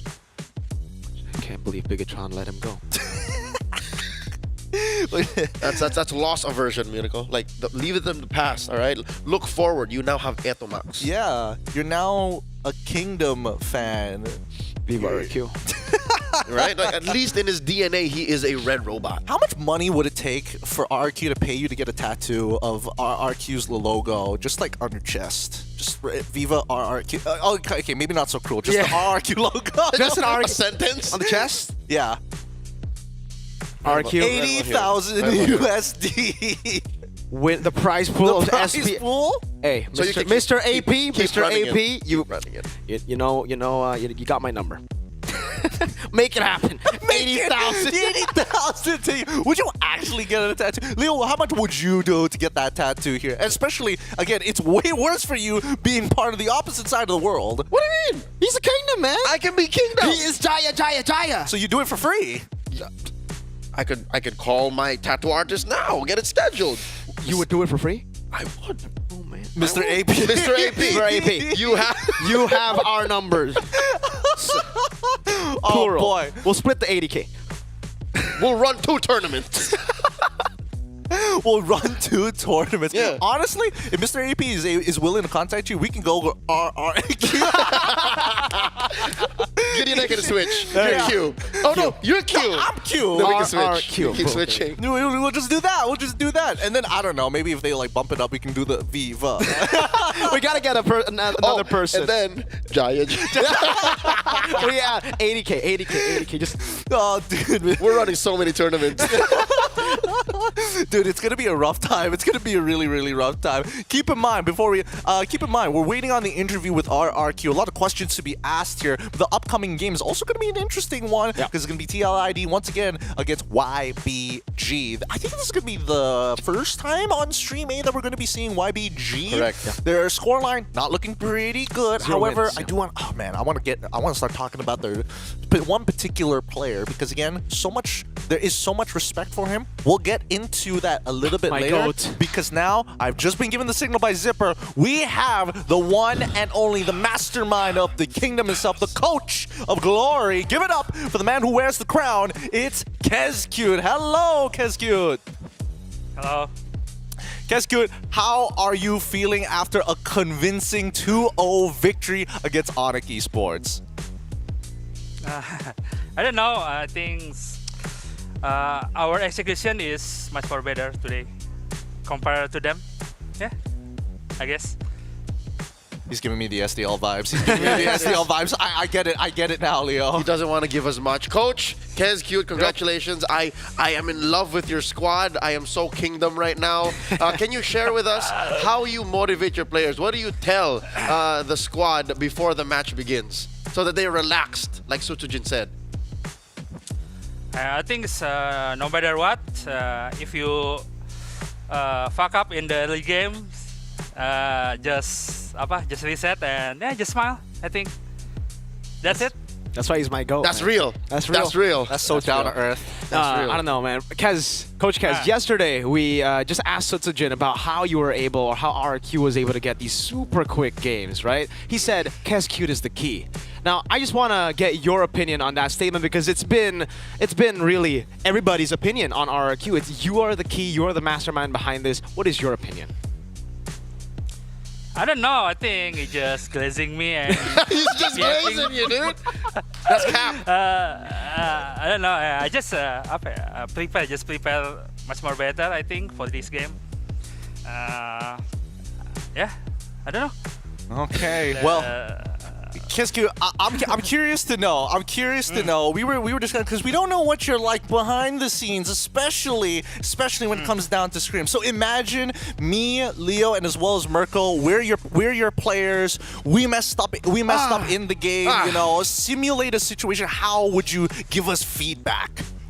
We lost, coach. We're losers. Okay. So every time we lose, I keep telling them what the worst mistake that they make in the game, and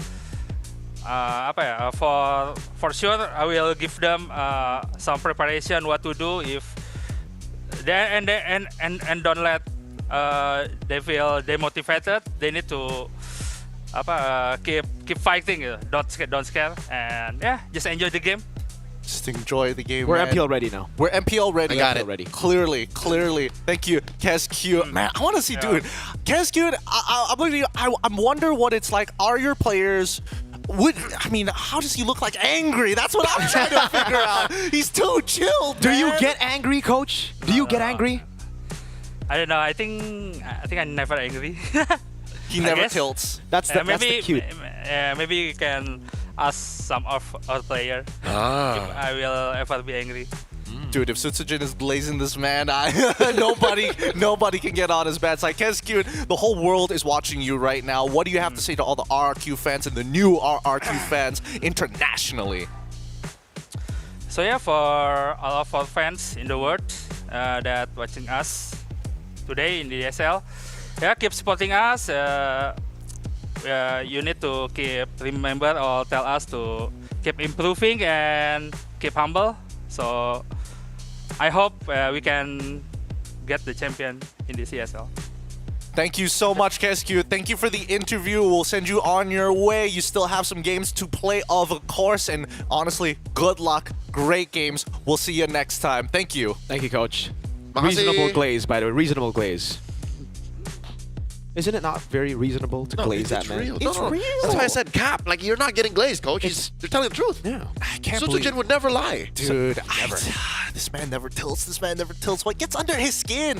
Well, I gotta know that. There's gotta be something that makes this man tick. Not losing, I guess, because when we lose, like, remember, we were losing a scrim. He's like, it's okay, guys. Don't get motivated. I think it's just due to his experience, right? He was a player before, and just having that experience, understanding how it feels to be a player, getting coached by someone who is angry at you, who puts pressure on you. Maybe it's just the experience that has molded him to the coach that he is today. He knows. Maybe he's a keyboard warrior. We don't know. It's like vocally no, but I will type some major. He was an ex-player of a certain game. He know that is within the realm of It is known. It is a strongly worded feedback form. Dear Sun Tzu-Jin. It's in Check your emails. It's super formal. He writes it down, multiple paragraphs. I saw the orange buff. It's in meme format as well. It's in Shakespearean Ooh. English. I love It's classic like that. I love you, Sun Tzu-Jin. You know what we're talking about. That's how they communicate in the Are you kingdom. talking about the ult? This was long ago. This was 4 or 5 months ago. M6? Tempest of Blades? Hey, look, hey, man. He's grown. The mercenary has grown. They're okay? winning, all right? They're winning. They're winning and they're doing really, really good, man. I cannot wait to see how high, or at least where the ceiling is for RRQ. When they're gonna find that first plateau. I think a lot of teams, when they get into that, that winning strategy, they're kind of like, I can take it chill. It's all good. We're the best in the world, man. And then they realize that there's so much more. With that being said, we're gonna go on a short break. Our next game, it's going to be TLID up against the one and only YBG for the very first time on stream. Hey, we'll catch you guys in just a little bit here for the Snapdragon Pro Series Mobile Masters. We'll see you then.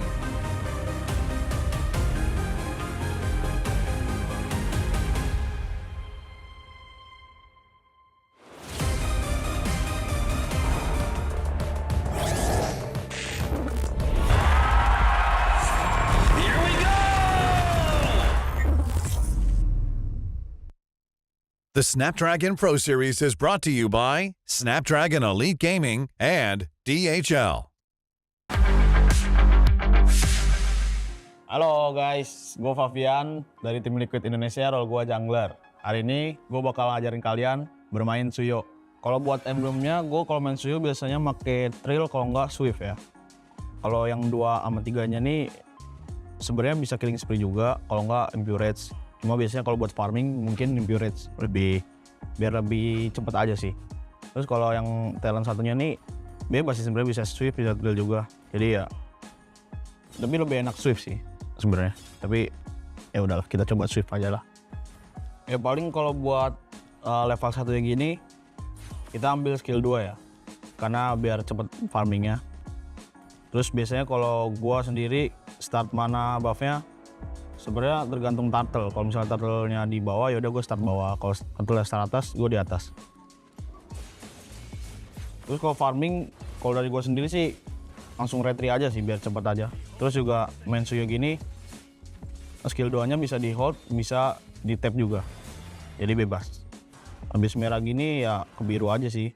Kayak farming biasa aja sih. Ya terus kalau misalnya udah 2 buff gini ya kalian habisin jungle-jungle kecil aja. Terus kalau misalnya ada kutu ini Lito, ambil aja. Terus ada orang ya udah kita kill. Terus kalau masih menit 1 gini mungkin ya farming doang sih. Kalau misalnya ada orang yang buat di geng kayak di XP lane, kalau nggak di gold lane gitu, mungkin ya bisa digas. Cuma tergantung pattern kalian. Kalau misalnya pattern kalian ke atas ya udah ke atas aja gitu. Jadi nggak usah mondar-mandir. Terus juga jangan lupa kalau misalnya ada jungle musuh, kalian coba invite aja sih. Biar lumayan kan XP sama gold. Yang turtle udah mau respon guys. Jadi kita ya stay turtle aja sih. Karena Suyo tuh ibaratnya kayak hero yang lumayan kuat megang objektif ya. Jadi ya buat pegang turtle, pegang lord gitu lumayan ada advantage-nya sih. Udah kalau misalnya udah dapet upload gini, kalian tinggal farming lagi, terus kalian bisa geng mid, geng atas, geng bawah sih, bebas. Jadi kesimpulan main Suyo ini menurut gua ini hero buat di jungler sangat overpower karena dia mempunyai banyak advantage ya, kayak ibaratnya bisa sustain di early game-nya ada damage gitu-gitu kan. Jadi ya cocok lah dipakai buat solo rank, entah itu party gitu, cocok banget sih. Ya paling dari gua itu aja sih kalau buat pro tips bermain Suyo ya. Kalian jangan lupa buat dukung tim Liquid Indonesia di SPS Mobile Master ini supaya juara guys. Thank you.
we go farther. They working hard, we're working smarter. Where they're gonna go, we go harder. Hit every swing, roam like a king. Every dream in your head getting bigger and bigger. Isn't it time we start pulling the trigger? Shoot for the clouds, let there be no doubt. We're flowing without any drought. Baddest the baddest, just call me rolling. Playing with folks for the serotonin. Placing your best, yeah, we're going all in. It's somebody calling my destiny. Betting on me, you don't wanna be my enemy. Wait and see, lay on the waist. Taking a victory, not just a taste. Laying on fire, we're storming the gates. You don't wanna be my enemy. Wait and see, lay on the waist. Taking a victory, not just a taste. Laying on fire, we're storming the gates. Laying on fire, we're storming the gates.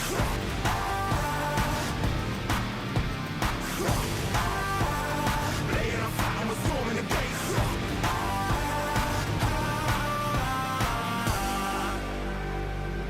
Right from the heart of me, never apart from me. It's all I had and all I'll ever need. Way too close to call it. Taking a leap and we're going all in. Baddest the baddest before we rolling. Messing with folks for the serotonin. I'm betting on me. You don't wanna be my enemy. Wait and see, lay on the waist. Taking a victory, not just a taste. Laying on fire and we're storming the gates. You don't wanna be my enemy. Wait and see, lay on the waist. Taking a victory, not just a taste. Laying on fire and we're storming the gates. Laying on fire and we're storming the gates. Laying on fire and we're storming the gates. You don't wanna be my enemy. Wait and see, lay on the waist. Taking a victory, not just a taste. Laying on fire and we're storming the gates.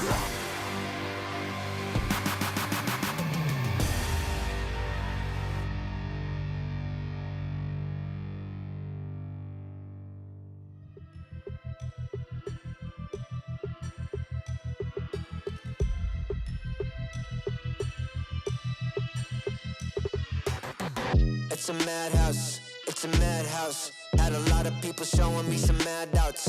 It's a madhouse, it's a madhouse. I got love for the game, I don't cash out. It's a madhouse, it's a madhouse.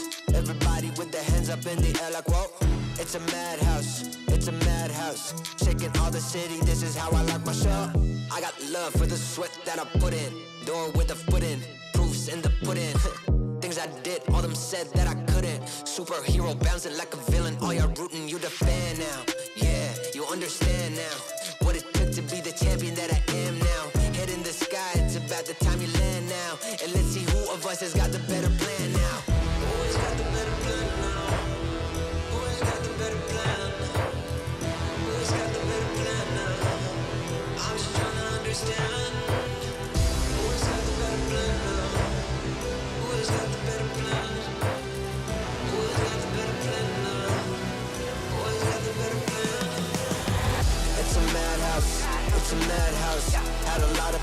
showing me some handouts.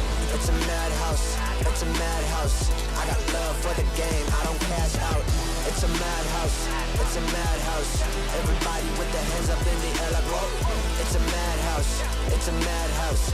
Shaking all the city, this is how I like my show. How I like my show. Hey. This is how I like my show. Hey. It's a madhouse. Hey. It's a madhouse, it's a madhouse. Had a lot of people showing me some handouts. It's a madhouse, it's a madhouse. I got love for the game, I don't cash out. It's a madhouse, it's a madhouse. Everybody with their hands up in the air like whoa.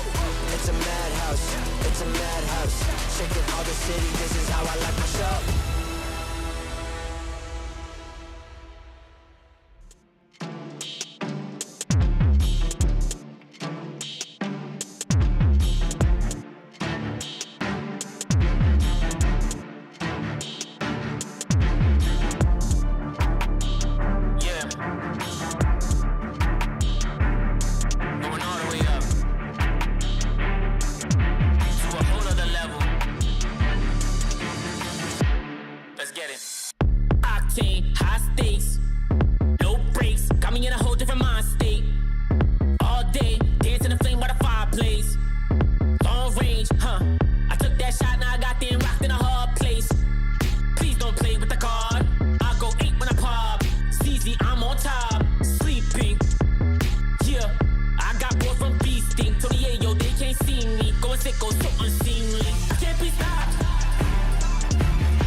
You get one night before the sun's up. Bang, bang. Tear it up. One shot before your time's up. Bang, bang. Tear it up. One chance before you're out of luck. Bang, bang. Tear it up. Tear it up. Bang, bang. Tear it up.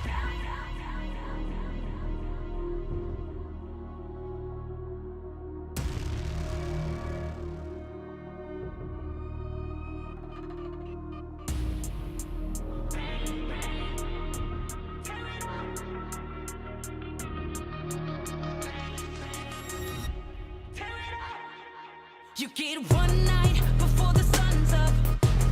Bang, bang. Tear it up. One shot before your time's up. Bang, bang. Tear it up. One chance before you're out of luck. Bang, bang. Tear it up. Tear it up. Bang, bang. Tear it up. One army, we unbreakable. Won't ever beat us. We too strong. Take a stand, raise all of your fists.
Time and sit, put it all on the floor. All heads turn when I walk through the door. They know I'm hot, better yeah, ice cold. Heart full of chrome, you can tell when it's on. They can't stop me when I get in my zone. I don't even answer when they call on my phone.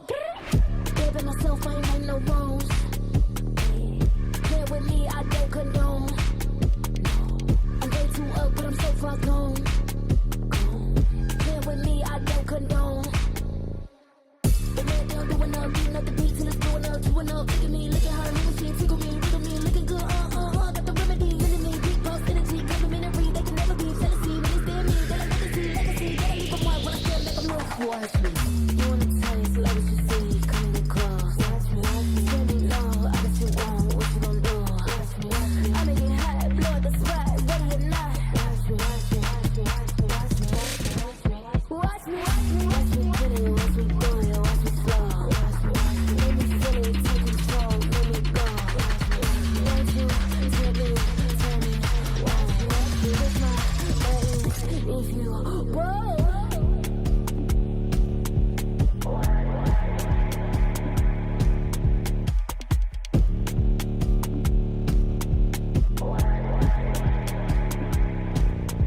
Watch me, watch me, better than me. Cocky, you like a fool. Watch me, who's better than me? Watch me, you like a fool. Watch me, if you wanna taste, like what you see, come and get close. Watch me, tell me low, I bet you won't, what you gon' do? Watch me, I make it hot, blow the spot, ready or not. Watch me, watch me, watch me.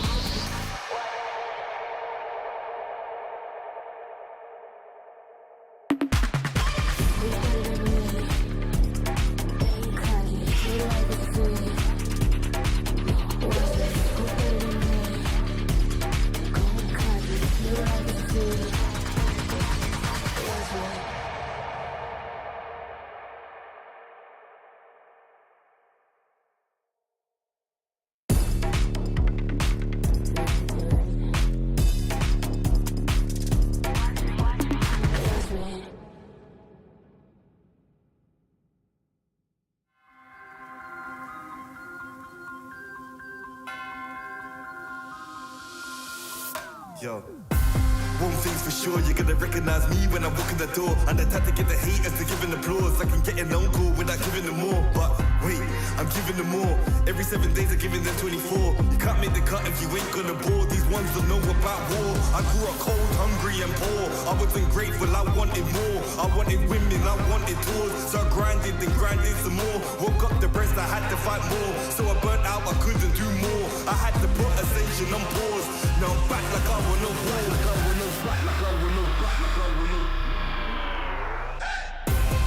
Winning again, I won't stop till I'm winning again. Winning again, I won't stop till I'm winning again. It's cold outside and I thought I couldn't do it again. Winning again, I won't stop till I'm winning again. I'm in my bag like loose change. Self-proclaimed hero like Bruce Wayne. Out the sight even if you bought new frames. All this talk about weight but got no gains. How you gonna do a sight with no aim? Marathon longevity is my lane. I get dark like under the duvet. And don't roll with a weak link like a broke chain. Self-ignorer when I was poorer. My struggle gave me a God flood of the Torah. I didn't stop me pleasuring somebody's daughter. My cup running forward to the spills of the saucer. Call me true to author. My battle plans rapper terroristic torture. These hands can bend water. Boom boom explorer like Avatar Korra.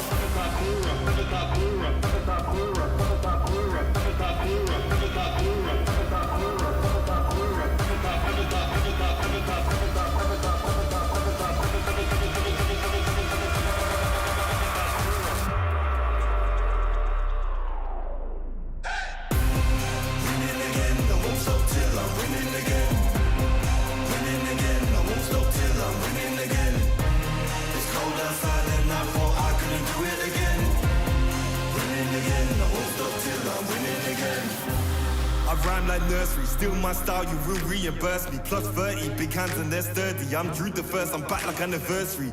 I came back worthy, like I swam in lava till it no longer burns me. I walked the desert for my ego's perjury. Working for that zone where you can't outwork me. I'm a big man, but I ain't 32. I came to the front line with like 32. I'm a Rex, that's a shout out to 32. I'm a danger and I play 32. I'm just so 20, 32. Ahead of my time, so I'm hard like Broom. Flows the bomb like I shook the room. I stay lit like Christmas and hot like June. Winning again, I won't stop till I'm winning again. Winning again, I won't stop till I win.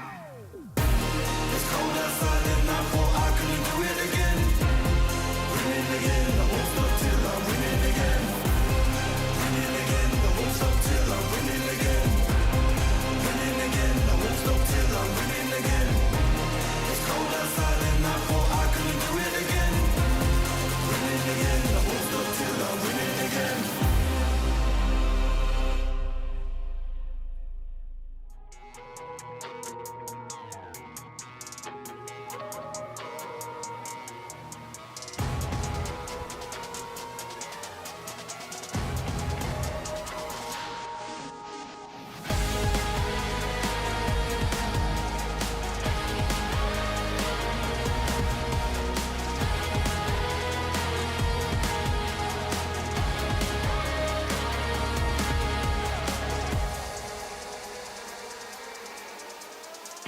To the top, I never stop. It's coming ready or not. Do you have what you say you got? Go till you drop. Going till we hit the spot. Light gonna shine bright. Anything I like. Put it on the line. I've been taking chances all my life. I've been patiently waiting, and we're gonna take it like that. You can't stop what we began. It's the one.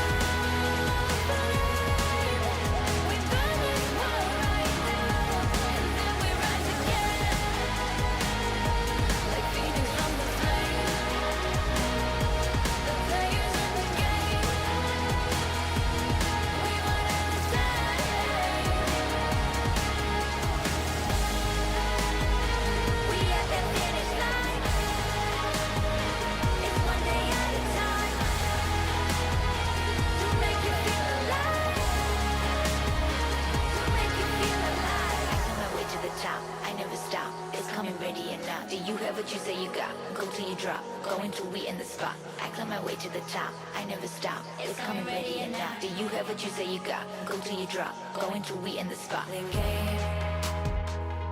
Yeah, we one and the same.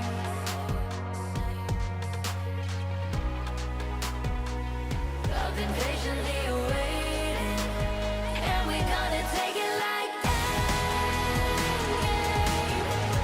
You can't stop what we began. There's no one we promise we'll rise down, and then we rise again, like phoenix from the flame. The players in the game, we want to say.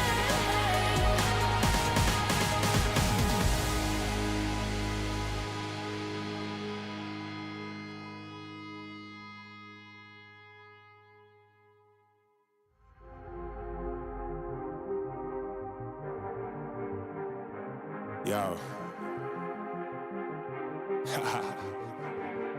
I don't think they're ready for it. On the loose, on the loose, on the loose, on the loose. With the beast, on the loose, say the truth, on the loose. Off the chain, it's all the gauge. Yeah, getting wild, shot me out the cage. It's getting wild out here.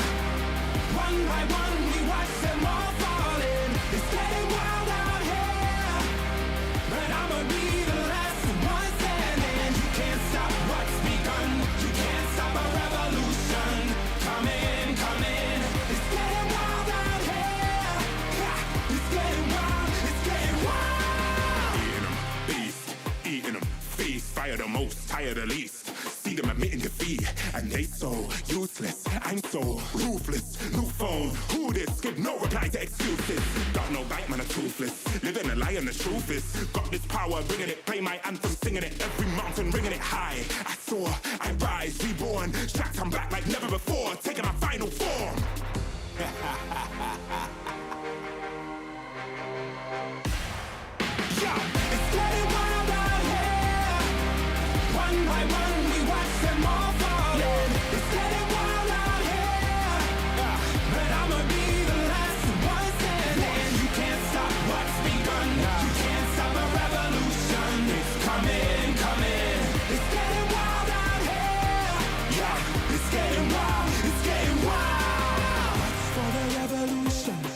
waiting on an evolution. Yo. It's coming, coming. Yeah. If you wanna come and get some, Yo. nothing we can't overcome. Running. Sure as we rise with the sun, Yo. we will arise and become Stunning. Watch for the revolution. You can't stop what's begun. It's coming, coming. Wait. It's coming, coming. Wait. It's coming, coming. Just you wait. Yo. It's getting wild out here. One by one, we watch them all falling. It's getting wild out here. And I'ma be the last one standing. You can't stop what's begun. You can't stop a revolution. Coming. It's getting wild out here. It's getting wild.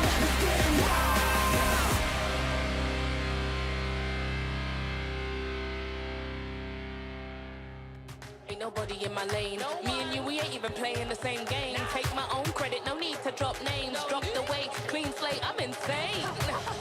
It's giving insanity on a melody. More flow than a manatee. Levels that I reach, man, I defy gravity. Heart so strong like it runs in the family. I've got the haters out of breath. Ain't talking about dinner when I got them distressed. Giving palpitation when I say it with my chest. Do the calculation, it's time to invest. Acquiesce that I am the empress. Going so sick, someone call a vet. I just can't be tamed, that I'm the Loch Ness. So blessed, they can't comprehend. I turn a skeptic to believer. I am a leader resurrected like it's Easter. If you step to me, you'll get the misdemeanor. They can't defeat her, they can't connect the reader. Can't decline, don't worry, I'll be fine. Cause all I see is ups in the line. Did I plan this? Is this by design? Come reflect my light, can't be denied. Come correct, cause this moment is mine. It's mine. Tell me you're feeling the. Tell me you're feeling the. Do it like nobody does. Sipping that haterade, right to the finish line. Tell me you're feeling the. Tell me you're feeling the. Do it like nobody does. Sipping that haterade, right to the finish line.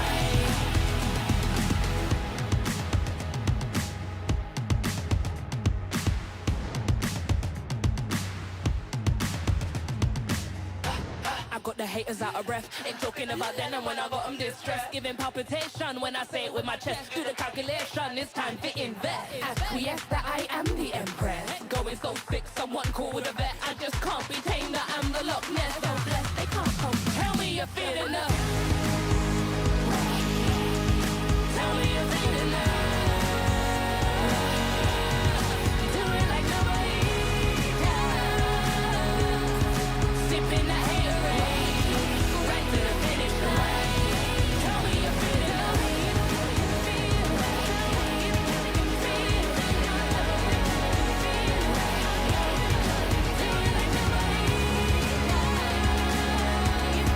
Sipping that haterade, right to the finish line.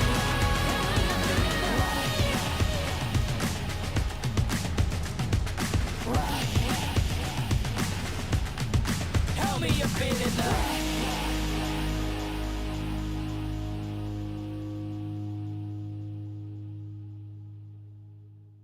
To guess who in the building, born of the realest. Never catch me slacking, I was born, that's the illest. They call me a champion, I got there with a win. I'm a rare breed walking, I am one in a million. Guess who in the building, born of the realest. Never catch me slacking, I was born, that's the illest. They call me a champion, I got there with a win. I'm a rare breed walking, I am one in a million. Yeah. I am back in the place. Don't have to guess who in the building, cause I'm back in your face. Ready for anybody coming, I am here on my toes. Never will settle for defeat, cause I'm raising the stakes. Yeah, and I'm not coming to play. I got my game face on and I'm ready to shake. You see my name will be known everywhere in the world, cause I'm a king, get it strong and I never will break. Hey, one of the chosen, going that's the illest, watch me kill it like a supposed to. Never catch me slipping on my pippin', I'm the coldest. The best I ever do it, I'ma show you how I know it. Notice, I am on my way. I'm here to handle business, I ain't come here to play. I see they in their feelings, I don't care what they say. I am one in a million. You don't have to guess who in the building. Born of the realest. Never catch me slacking. slacking, I was going, that's the illest. They call me a champion, I got there with a win. I'm a rare breed walking, I am one in a million. Guess who in the building? One of the realest. Never catch me slacking, I was born, that's the illest. They call me a champion, I got there with a win. I'm a rare breed walking, I am one in a million. I'm a rare breed walking, I am one in a million. I'm a rare breed walking, I am one in a million. And I'm at it again. I'm a bad man walking around and tell all your friends. And whoever wanna test me, I am standing my ground. As they come closer, I am focused as I smart with a grin. Yeah. Cause they know I'm a fool, and they know I'm that dude. I don't follow their rules, never bow to their principles, never choke when I move, never fold under pressure, never vouching to lose. Yeah. I am on my way. I'm here to handle business. I ain't come here to play. I see they in their feelings. I don't care what they say. Cause I'm one in a million. You don't have to guess who in the building. One of the realest. Never catch me slacking. I was born, that's the illest. They call me a champion. I got there with a win. I'm a rare breed walking. I am one in a million. Guess who in the building? One of the realest. Never catch me slacking. I was born, that's the illest. They call me a champion. I got there with a win. I'm a rare breed walking. I am one in a million.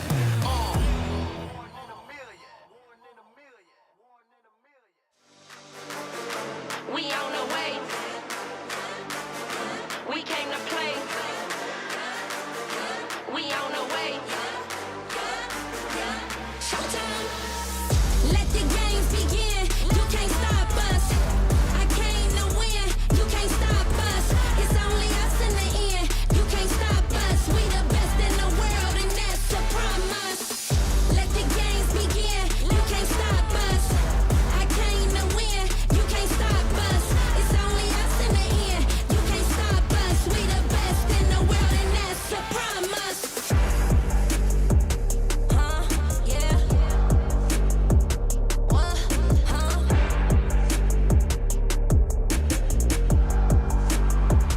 They can't beat us now.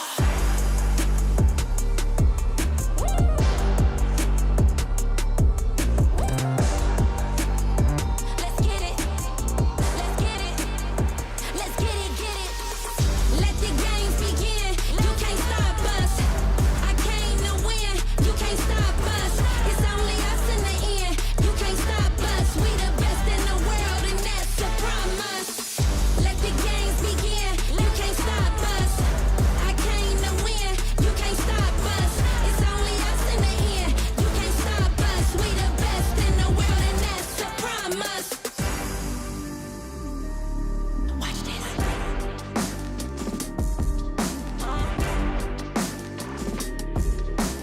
3, 2, 1, let's go.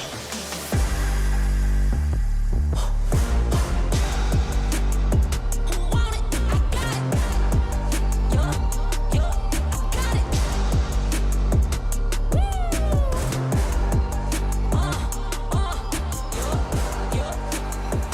Let's go.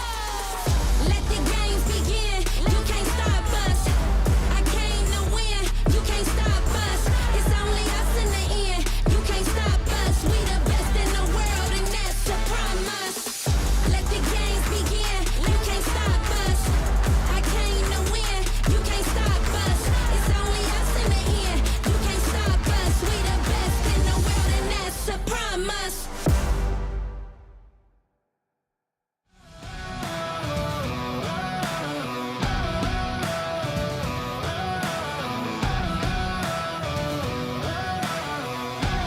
Soaking the fire under my feet. Soaking the fire under my feet.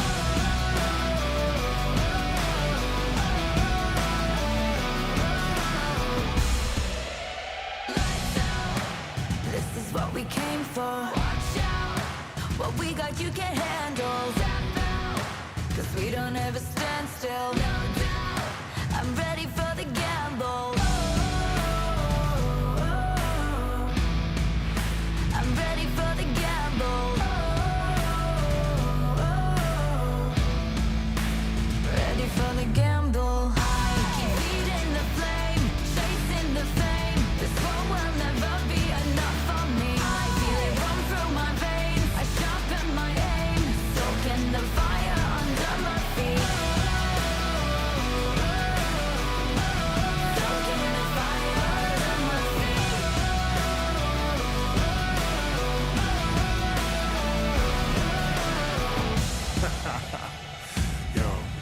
I switch, I swerve, wonder how I have the nerve. Even the heat on the track, too hot and I'm lighting the match. Now blasting off our rocket, grab the mic just to drop it. My Fahrenheit is shocking, amazed, dazed by the sense of grade. Come now, don't be phased, follow the trail I blaze. First place, no second to waste. Pyromaniac, fanning the flames, burn the brightest they've ever seen. Give an arm of that third degree on the kerosene, and I smoke them out. Fire away, counting down. 2, 1, ready for the gamble now.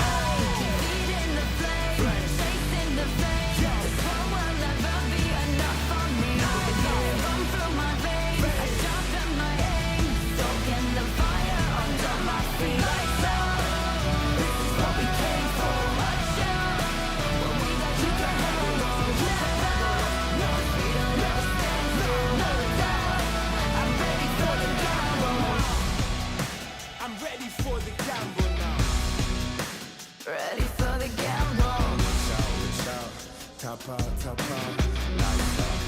lights out.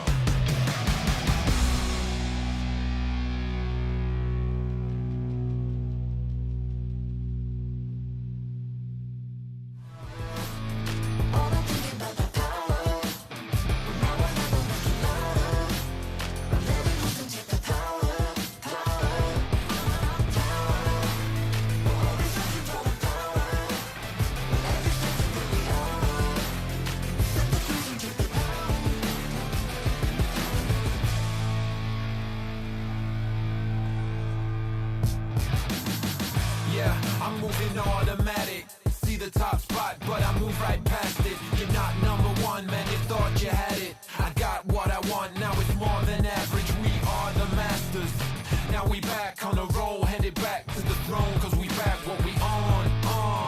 Now we here to set the tone, got the spirit, got the soul, never question the power. Yeah, we showing you the power.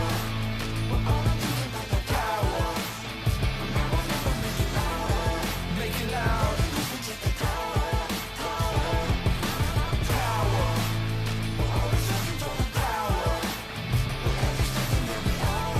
Don't waste a minute.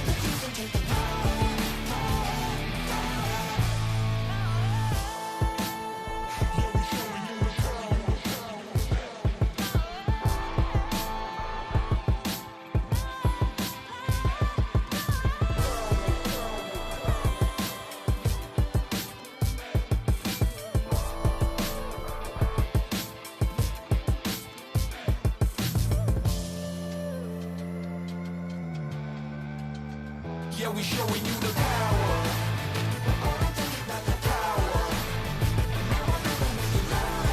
Make it loud.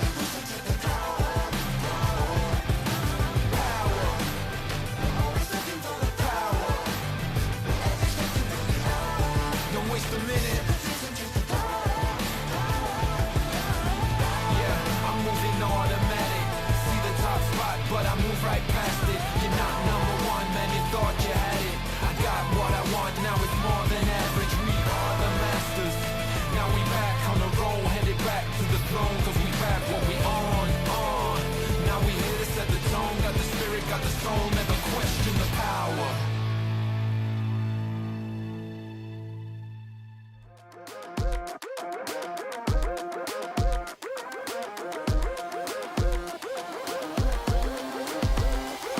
I believe it, I can see it.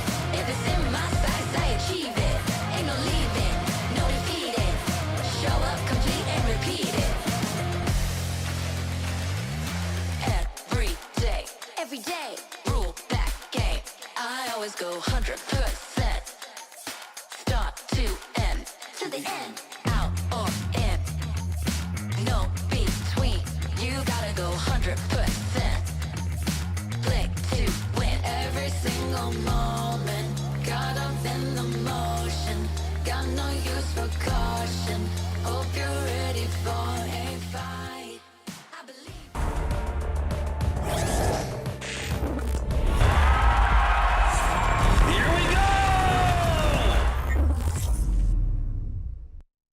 The Snapdragon Pro Series is brought to you by Snapdragon Elite Gaming and DHL.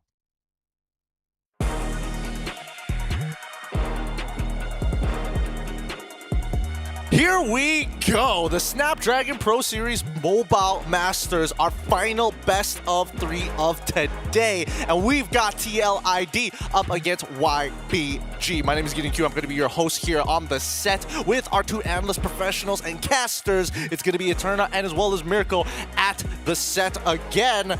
Boys and girls, this is going to be an interesting one. This is the first time we are seeing YBG here on Stream A, and we've had plenty of TLID games, so we know about the Cavalry, but this Chinese team was part of the trifecta powerhouses. They're not DFIG, they're not KBG. This time around, we have a new representative, and honestly, not a lot of information to go off with this team. Not a lot. And even in their matches, right, they've only just lost their matches, their games as well, so again, we're still going to have to gauge how strong they are, if it was the jitters in their first 2-3 matches that they lost, or if they've just not adapted to the current meta. I suppose, but I think the only person who's familiar from this team is going to be Lexi, the gold laner, coming in from YBG. In case you don't know who the lineup is, let's pull it up right now to introduce you YBin Game. It's going to be Fish God, Lucas, Unicorn, Ares, and Lexi. If you recognize Lexi, he was under the banner of KBG during the M6 qualifiers. Man, this guy is apparently he was quite the beast as a gold laner, playing all the standard meta compositions, but at the same time, I want to highlight Fish God because one consistent hero that has been banned out in the majority of their games has been the Freya. Always we've seen it. What was their last matchup again? Bigatron, right? Yeah. And both the Bigatron games, it was always the Freya ban coming through. So it poses the question, how strong is the Freya? Technically, Freya is not meta or anything, so why warrant a ban like that? It's incredibly meta in the Chinese server, right? In the Chinese qualifiers as well. Even back to M6, we saw at the M6 World Championships,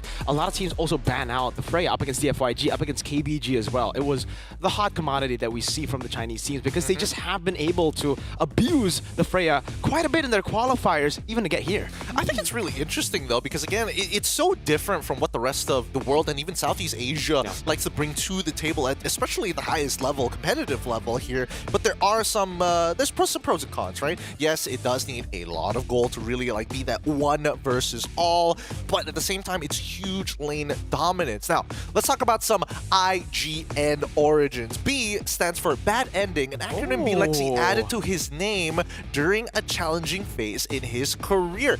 The Chinese players already have IGNs with lore, dude. I wasn't expecting that one. I don't get it. So his name is Lexi, and then he put a bay in front of it. So bad ending Lexi? Yeah, I was about to say the same thing. It's like, is it because he went through a bad ending? But technically that's not the end. It's like the beginning? Bad beginning, good ending. That's what he wants. Okay. Possibly. I don't know. Reverse psychology. This is one of those. This is one of those JRPGs that I don't know. Maybe it has to be replayed a couple of times, or if they beat TLID, we might get an interview, and then we can ask more about it. We just don't have enough skill points on the literate. You're right. You're right. That's and honestly, I'm pretty sure we're pronouncing the B wrong. That's true. Maybe it's That's Be true. Lexi. Be Lexi. Due to my ethnicity, I'm not going to say anything about it because we can ask in the interview. We will ask in the interview, but that's assuming that they can take down TLID because so far their day has been looking great. They are winning good games. They're catching up in the groups, but at the same time, are they missing something? Because we had that interview prior. We had that interview prior. Both players, Yeheskill as well as, if I remember correctly, Fabian said, yeah, there is a bit of a struggle, and it's mainly because of the patch. So I don't know whether or not this team can go back to that same ultimate peak that we saw them during M6. Speaking of which, here's the lineup for Team Liquid ID. Shout out to the Cavalry here as we introduce to you Aran, Fabian, Yeheskill, Witty, and Aaron Shiki. I think this is where things begin, right, for them. Because, of course, we saw, similarly enough, I think 2 seasons ago when they first debuted with this roster that we're seeing right now, for them to kind of, accentuate themselves with the current patch. And I think Woody has always been on top of the patch as well. So it maybe just needs some time adjusting, and it's looking good so far for them. I mean, again, we talked to Yeheskill earlier on, right? And he said he wasn't as... he's now liking the Jushins now. So Maybe we can talk to them a bit more. We can, but we're going to specifically talk to Aaron Shiki because Rose and Coleus have something to say with them. Let's jump right over right now. Sangat excited buat nanti di babak playoff ya. Tapi Ron, di match ini kalian kan juga bakal bertemu dengan salah satu perwakilan dari region China, which is itu YBG. Tadi juga Eskil udah bilang kayaknya kita bakal nge-ban Freya-nya. Apa bener Ron? Nggak takut apa katanya mau pakai popol kupa buat lawan Freya? Karena Freya-nya jago, jadi kita harus ban. Ya, ban Freya. Okay, so previously just now we actually asked Yehiskil on what their plans is going up against YBG, and he mentioned that they're gonna be banning the Freya, and he said it's because their Freya is good, so we just ban it. Respect the opponents, right? Yes, of course. Oke, ada nggak yang mau disampaikan ke sebelah? Nanti siapa tahu Coleus bisa ngomong Mandarin kan di sana. Good luck, have fun. That's it. Yes, of course. Good luck, have fun. Good luck, have fun. Oke, itulah dia interviewnya. Kita bakal lempar lagi ke panelis. Thanks so much, Rose, and as well as Coleus. And as you can see, there's going to be so much respect for Freya. What are we missing here? I hope. Just maybe Mr. SDL is going to be like, just one game. We'll win the first one, and then let's open it up and see what happens. It's a very SDL thing to do, to be fair, right? So St. DeLucas, please, we want to see how good this Freya is, right? Because we've heard about it, we've seen it in the Chinese server, but we haven't gotten a taste of Freya in an international event just yet. I've seen it in my ranked games. I don't want to talk about it. He backed out so fast. You can see just flashing lights of all the stars lost because of this Freya. Or maybe even one. Kind of depends on which side of the spectrum he was on that time. But even so, it would be nice to see overall. But I am curious because this is the very first time we're going to be seeing them on stream A. They have two Filipino players technically with Lucas and as well as Aries who have joined this squadron as well, which seems to be the way that a lot of these Chinese teams are looking to prop up their own esports scene since, again, they are very, very fresh. What are your thoughts about this Eterna? Because, again, out of all the potential imports from across Southeast Asia and even around the world, it looks like the Filipinos are the way to go. That has been working out for a lot of these regions, right? I think even your region, Malaysia, have We'll picked take up anybody. right? They've picked up a few imports of their own, and they have been looking good. I guess the change and exchange of knowledge, as well as like these little tidbits that the PH currently hold, is very important for them. It's like a what do you call it? A student exchange. A student exchange kind of situation. I like that. Since we were talking about lore earlier, we do need to talk about, well, the fact that TLID, everybody's using their actual name as their IGN, except for Aaron Shiki. Kind of weird. Don't know why he's like that. But let's have a word with YBG. I'm curious to know what they're going to say. Let's jump over to the interview. First of all, how's Jakarta so far? 他就是现在就是问印尼，暂时你觉得是这个国家你觉得是怎样？我觉得这个国家看起来让人很舒服。He says it looks very comfortable and he's been very comfortable in Jakarta so far. Wow. Jadi kalau tanya gimana nih Jakarta ketika memang dia udah stay di sini, dan dia bilang dia ngerasa sangat amat nyaman ya untuk sejauh ini. And from what I see from your previous matches, your opponents is always banning Freya. What do you think about it? Why they keep banning your Freya? 对，他就是要问你的其他的团队全部都在 ban 掉 Freya， 为什么他们会要 ban 掉 Freya？ 你以为是原因是什么？我觉得其他队伍对我们做了很多的功课，因为我们在自己的赛区是比较常用这个英雄的，然后也打出了不错的效果。Okay, so he says all the other teams have been doing their homework, and he feels like the other teams know that they've always commonly picked this hero, so they have been banning it off and picking it off from him. Jadi memang tadi Coleus juga nanya, kan sejauh ini benar-benar tim yang menghadapi YBG itu selalu nge-ban Freya. Kayak kenapa mereka selalu nge-ban Freya-nya? Dan dia bilang ini benar-benar semua tim tuh ngejalanin PR-nya mereka, dan that's why itu benar-benar Freya selalu di-ban. Dan mungkin karena memang Bilixi ini juga menjadi playmaker dari timnya itu sendiri. And last question is, do you have any message that you want to say to your opponents, TLID?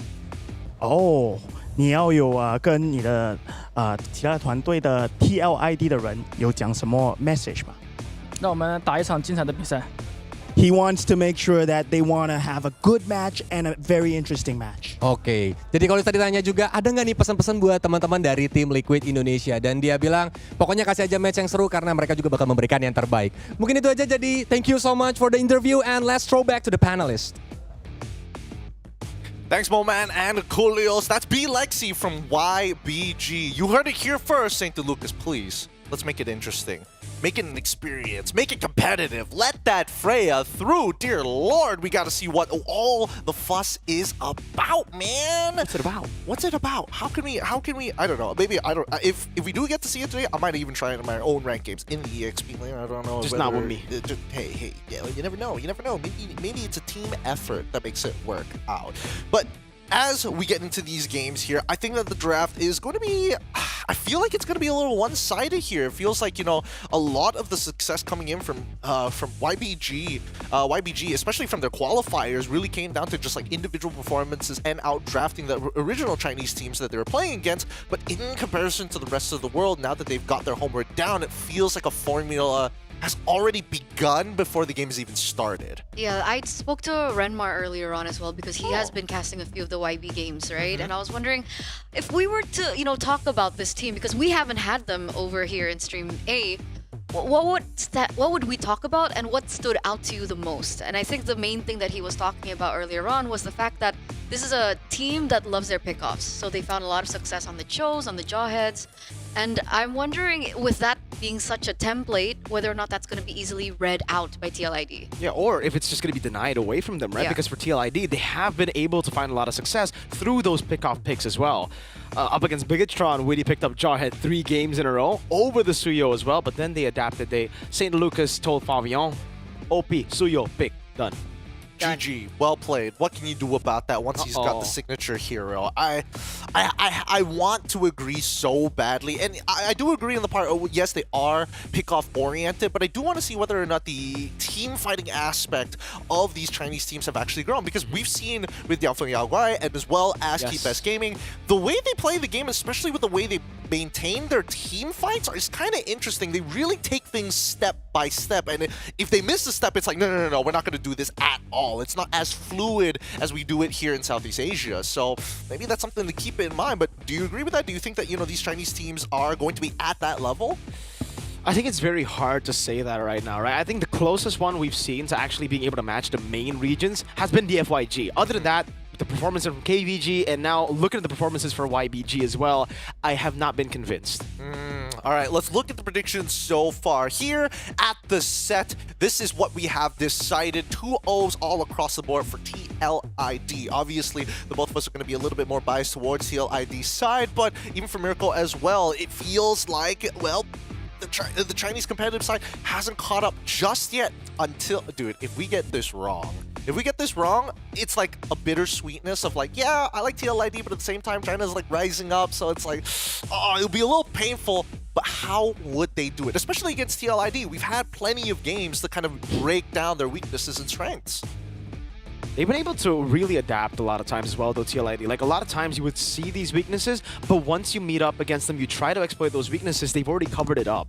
SDL, Witty are the two real masterminds behind, again, always being able to have the right plan for the right team. So the weaknesses you saw in the previous games might not happen here because they prepared differently to YBG compared to BTR, compared to, again, previous teams. But if there's any time and any moment for a weakness to be exploited for TLID, it's now. I think this is the best time with them still figuring things out. Their dominance in their previous performance was, well, how do I put it lightly? But it wasn't against a top tier team. So. Excuse me, what are you saying? There was obviously a disparity. A wide. Some may say like viewers help me out. A giant gap. Are you saying? Save me. Are you saying a bad team took a game off TLID? I didn't say that. Look, it will be interesting to see how YBG can really exploit some of these weaknesses. Now, let's imagine we are YBG. We're going into the drafting phase against Mr. SDL himself. Where do we go? Because at least we know for one of the bans, almost guaranteed, it's going to be that Freya, right? So that could open a couple of options. And for me personally, I'm going to take the RRQ route. I'm going to be like, okay, yeah, maybe we ban out the Suyo on the red side, assuming we're on red side. And then from then on, Harith, and then lead it up with something else? Mid laner maybe? If I was YBG, I'd focus on Velexi. I'd focus on the gold lane. In MPL ID as well, when Aaron Shiki gets punished, when he doesn't have a good time in the laning phase, that's when a lot of teams have been able to really take control in their matches against Team Liquid ID. So here, we have seen Velexi be one of the strongest points of YBG. Try to utilize that in game one, try to cheese their way into a win in the gold lane and transfer over. Maybe a Moscow pick there. But so far, on the topic of side lanes, I think Aran has found a lot more success on his comfort heroes as well. Like the Hilda, he's been utilizing over and over and over again. What other heroes has he actually played so far? Hilda and Edith, Lucas, Phoveus, but not to the success that we see him on the Hilda. And that's why if you take a look at this, it's actually appearing in most picked. That's fair. I mean, team average kills are looking... Oh, man, these stats are whoppingly in TLIT's favor. Whoppingly. Yeah. Oh, boy. YBG Game has not found much success just yet. Although, I do hope that it does get a little brawly amongst the side laners, right? Maybe not towards the gold laner side. I do agree with you. That's probably one clear way of playing the game, but I would like to see Fish God try and take Aran in a more brawly style rather than I have to play tank, you get to play Hilda, and that is going to be that. The draft is up right now with YBin Game currently on the blue side against Team Liquid ID on the red side. Kalia, first pick lock-in. Okay. No Freya. No Freya. They're not going to let it go, man. SDL, we thought maybe SDL will be the guy to say, all right, let's let Freya go, man. Let's try it out. No. They have respect, against YBin Game. They can shock a lot of people here, and Liquid ID, they have dropped the game already, so they would want to get full points for all their matches left. Juicin and the Hilda. There you go. Hilda for Aran instantly. First phase pick. 65% win rate, which is actually shockingly high for a Hilda who's very early game oriented and likes to punish assassins. But we see that the Jushin is the go-to answer for TLID when it comes down to Kalia. Now Harith is going to get locked in for YBin Game. I want to see whether Team Liquid is going to be a little respectful for their very last pick. Is it going to be that gold laner now, or are they going to be like, hey, Aaron Shiki, you can't play anything. You should be able to get away with it. I don't know. With Aaron Shiki, his performance has been a little shaky, I think they should be prioritizing the Granger up front. Granted, he does have a lot more heroes in his kit. He has the carry, he has the Moskov and the Iritel rather, but I don't know. First phase, I think the Granger should go here, but yes, Aurora is not a hero that we see too often, but I guess against the Hilda, maybe it's a lot safer. I'm thinking whether or not whether the Aurora can poke out the Jushin in lane. It's like ever so slightly longer, like just the edge of it, right? Because of the AoE. Yeah, even before the patch after the nerf on Juicin, we have seen RQ actually utilize the Aurora to be an answer up against the Juicin. But on top of that, it's also the combo together with Kalea, right? It's basically like a Cho-Aurora combination, this time just with Kalea. But yeah, the Granger does get picked up here in the first phase. Another hero in the gold lane who has crazy range, amazing survivability, and an ability, and also, the chance, or the flexibility rather, to go for Purify and Flicker. So again, all the answers for Liquid. And the answers are looking very, very good. Red side ban going to be 4 jungle bans. Yes, yeah, 4 jungle bans. We'll Another see. Wait, did Joy get banned? Yeah, Joy already got banned out. Blue gets banned out alongside the Phoveus. Now targeting the EXP side. YBG, they've already gotten rid of the Hayabusa yet, and both sides haven't locked in their junglers. So I'm feeling like a Lucas. I'm sniffing out maybe a Lucas might sneak through. Ling even. It makes sense. It makes sense. It's Teal ID. Yeah. I think YBin Game should ban out the Ling. We have only seen oh, they ban out the Lucas. All right. So they ban out the Lucas. The Ling should be the obvious choice. They might pick it up later on. May go for a roamer first. No. They go for the Ling. So what are the other junglers up for grabs? Yeah, what is Lucas gonna play? Not Lucas, clearly. Alpha? Oh, you're right. It's Alpha alongside Yu Zhong. We haven't seen Yu Zhong in a very long time. This is a pretty popular pick in China, though. We have seen a lot of Yu Zhongs there.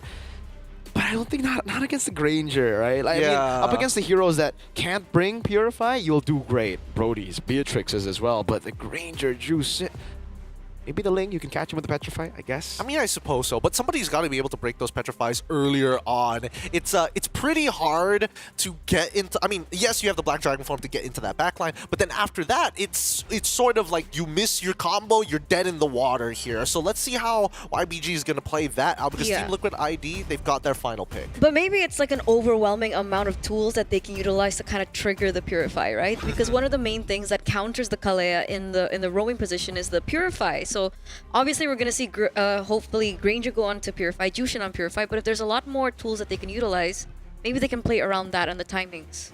And now the fulfilled requirements for the side of TLID. If they want to skirmish, they can absolutely do so. But map control and information is going to be the name of the game for TLID. I don't think they have many ways to punish it unless YBG decide, hey, Kalia, just grab the first person you see. Let's burst them down as we start heading into this game number 1 of our final series of today. YBin game versus Team Liquid ID. Mirko Eterna, it's your time. All right, thank you so much, Gideon. Let's get into it right now. Ladies and gentlemen, our final game of the day here at the Snapdragon Pro Series Mobile Masters. And we're going to close it out once again with TLID and YBN games. Here's the thing, though. What do you think the early game is going to look like, right? Because we have Alpha on one side, but we have Ling on the other. And technically, the Ling should be able because of the Cho and the lack of the Matilda. On paper, it should still be a neutral objective win early on for YBin game. But again, execution plays a big factor into this early game here. The fact that Witty is on a Cho as a signature pick, that was the pick that got him Finals MVP in Season 14 Grand Finals. Aran on a Hilda. This is literally every single member on Liquid ID with comfort picks. And like you mentioned, the Cho is going to be a good tool to utilize to punish the Alpha, especially without the Matilda. That's why we usually see Alpha with Matilda. We need to see Alpha have a backup plan. When he goes in with the Spear of Alpha, you're technically all in. You need a guiding win. If you don't, you're there. You better win a team fight or you're done. That's what I was wondering, right? And speaking of comfort, we know TLID is a team that goes really far with comfort. So, ladies and gentlemen, let's get straight into it. Into game number 1. Let's head over to the land of Dawn. All right. Taking a look at it. Nothing too crazy right now. Witty actually going in, almost stealing it away. Oh, Witty! The wise now Witty, the crazy man, takes away the orange. Lucas retreat early. A disadvantage at the start of the game. Aran wants more. Oh, don't tell me. He steals it as well. 0 camps for Lucas. That was a huge win for TLID here in the early portion of the game. One, taking away a lot more XP, so giving Fagman a little bit more, room to wriggle in, especially in the early stage of the game when these two teams will be contesting for the neutral objectives, but also everything else, right? The tempo has been stopped for YBN game, but wait a second. Oh man. Unicorn just being zoned away by Aran, who can soak in all that damage, is just such a big loss. He's losing out so many waves in the mid lane, getting shoved in by Witty. And even in the bottom lane, you can see just the deny in minions through Yehezkiel shoving it in. This is nasty by Liquid ID, man. They're playing a game that YBN game doesn't even know exists. But the thing is, we are looking at YBN game having a hold onto the gold lane, right? Earlier on, we saw Yonshike really just caught under turret and maybe even denied a few. But, Fish God in no man's land. First blood. No Petri, no ways to really disengage. Yehezkiel could have gotten the kill. I think alone, Ares, man, trying to make the most out of it. A full wave gonna be denied again. That's level 4 for Aran, Yehezkiel, and Fabian's gonna get level 5 before Lucas gets level 4. Witty's walking up again, has the Jikundo, will try to go in again. Aran is right there too. Orange buff going to be resetted as well as Turtle will be taken for free. No contest. This might be another steal. Crimson Beacon now knocking him up. Lucas unable to get level 4. Heskill just bullies him. Orange buff taken by Aran. It's a disaster. 1,900 gold lead already for TLID in the first 2 minutes of the game. And everything else just really can't describe how dominating and how controlling TLID are in this. It's classic TLID, right? Usually we see maybe the Khalid Hilda combination, but the idea is the same, right? They go very aggressive into the enemy jungle, and they do exactly this. Look at the pressure! No way. Unicorn barely gets out alive. Level 4 at 2 minutes, an alpha. We were talking about the early game, going to the alpha, but this is what I was saying, Eterna. The execution for Team Liquid ID, having all these comfort picks has got to play a big role into how they're able to do this again, taking another camp away. They are starving the man. Tsunami Slam there, should be Aran taken down. Yes, it is, but Witty gets a good trade back with the way the Dragon Flicker combo on Unicorn. And it's so worth it, right? That's Unicorn for Aran, XP for mid lane right now. And Team Liquid, they know exactly what they're doing. A little bit of a trade, I guess, for YBN game, you know, when it comes down to it. But again, look how aggressive Witty is and how active he is on the map, right? Always constantly giving information. And up until this point, Fabian on his signature Ling has been left untouched, freed him. And now he goes in for a kill. Oh man, Belexi going in with Zaman Force over to Aaron Shiki, doing a lot of damage. Might be able to get a kill. Aaron Shiki falling down. Flavor Fave taking a kill. Yeah, he goes in for a kill. He gets another item under his belt as well.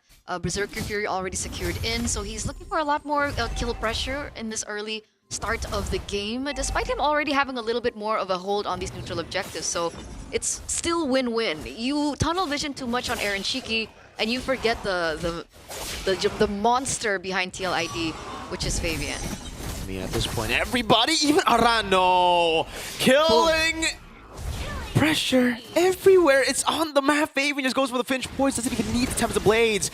YBN game, they're trying their best to just blitz this turtle, but it's not coming in fast enough. Aran brought back. That's going to be a Frigid Glacier as well. A pick off over with the turtle taken down. He has to with the Crimson Beacon coming down, but Fabian can go for this fight. Tempest of Blades knocking him up. Aaron Shiki picks up the kill, and they're looking for more. No turtle, but Aran is around the purple. Always just a grueling menace. And even in that previous team fight, they're like, all right, TLIDs, they're okay with letting that go, right? They know that they have a little bit more firepower to work with in this first 5 minutes, and so they're trying to utilize a little bit more in terms of trading.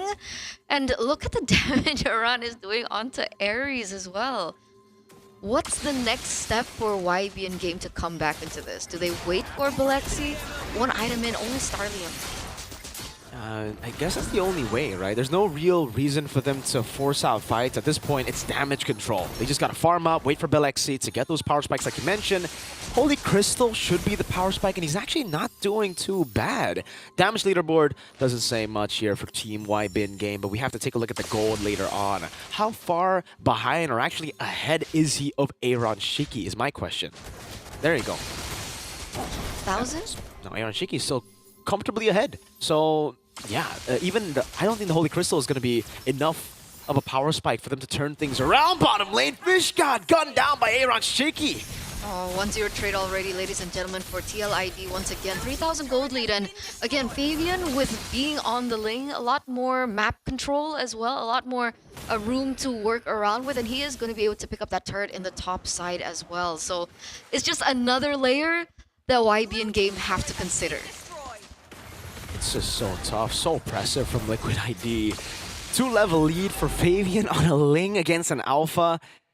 And this is really where, you know, you see the weaknesses of Alpha. You don't get to see it too much. You technically already got to see the downside of Alpha with a Mathilda. I forgot which team actually played that. I think it was Falcons Mena? Yeah, Falcons Mena, who played it game number 2. Even with the Mathilda, you're not as strong as you were before. Now without a Mathilda, oh man, no mobility. You go in, you're dead. Especially considering, oh, not even Dragon can fly around. He's gonna get gunned down from the skies, man. And all the while, Aran is just playing information. He wasn't even in that turtle fight. Aran. Neither was Witty. He was running laps. around. Again, look, he's going around again. He's going around again on the purple buff, forcing a retribution from Lucas, who's not on the Lucas. He's on an alpha. His name's Lucas. Oh, yeah, you're right. Yeah, he's Lucas, but not Lucas. He's Lucas Alpha. Lucas, but not Lucas. Anyway, looking at the items, we can see the gold disparity, 1,600 in the gold lane and a whopping 2,000 gold ahead from Fabian, already securing his next item, the Haas Claws, and you can already feel how much he's going to be able to do in these team fights, right? Imagine just getting bursted down or just DPS here in the front. Oh, wait a second, there's the punch going through. Whoa, he used everything. And they can just see Aran still survives it all. Oh my lord. But Lexi punished. One last shot here on Shiki. Trying his best to thread the needle to get that last shot. Won't be able to find it. But that's a win for Liquid ID. 4 ultimates used on Aran, on that Hilda. He just took it. And it makes sense, right? Imagine being 6,000 gold behind. Your damage profile is not exactly there just yet. In terms of, item, like defense items, it's not there just yet. So the fact that they have to, throw everything just for one member, it's tough. It's challenging. You can see, again, how TLID are posturing. Again, Weedy being a lot more oppressive as ever, as well as, Aran being the Hilda that he usually is. I think at this point, YB and Game are kind of stuck in their own base. Oh, what? Belexi and Unicorn disappearing out of the map, man, just like that. Oh my goodness, Flavor Fave. Looking for a play. Aaron Shiki. Last shot over to Aries, not able to find it. Team Liquid ID comfortably ahead. And honestly, Eternal, I'm not too sure if it's just an alpha thing. I don't know if it's an alpha thing or if it's a player thing. Because again, every time these teams pick up the alpha, they're always so out of sync with the team. We saw earlier, Tsunami Slam come down. Lucas, Spear of Alpha, the guy away from the Frigid Glacier, and now he gets cut down again. Aaron Shiki. Farming kills, farming players! Unicorn almost getting caught as well. Aries walks up. Zamanfor's coming down as well. The Purify's right there. They all get baited in by Aaron Shiki, who's able to kite away to get a triple. Now looking for the Maniac, a Petrify, and a shutdown for Fish God. He started at what, 3-1-3? But he's now at 6-3. Sure, the shutdown goes in, but those are still stacks over onto the Sky Piercer. 4 members traded for Aaron Shiki. Worth or not worth? Plus TLID get the Lord.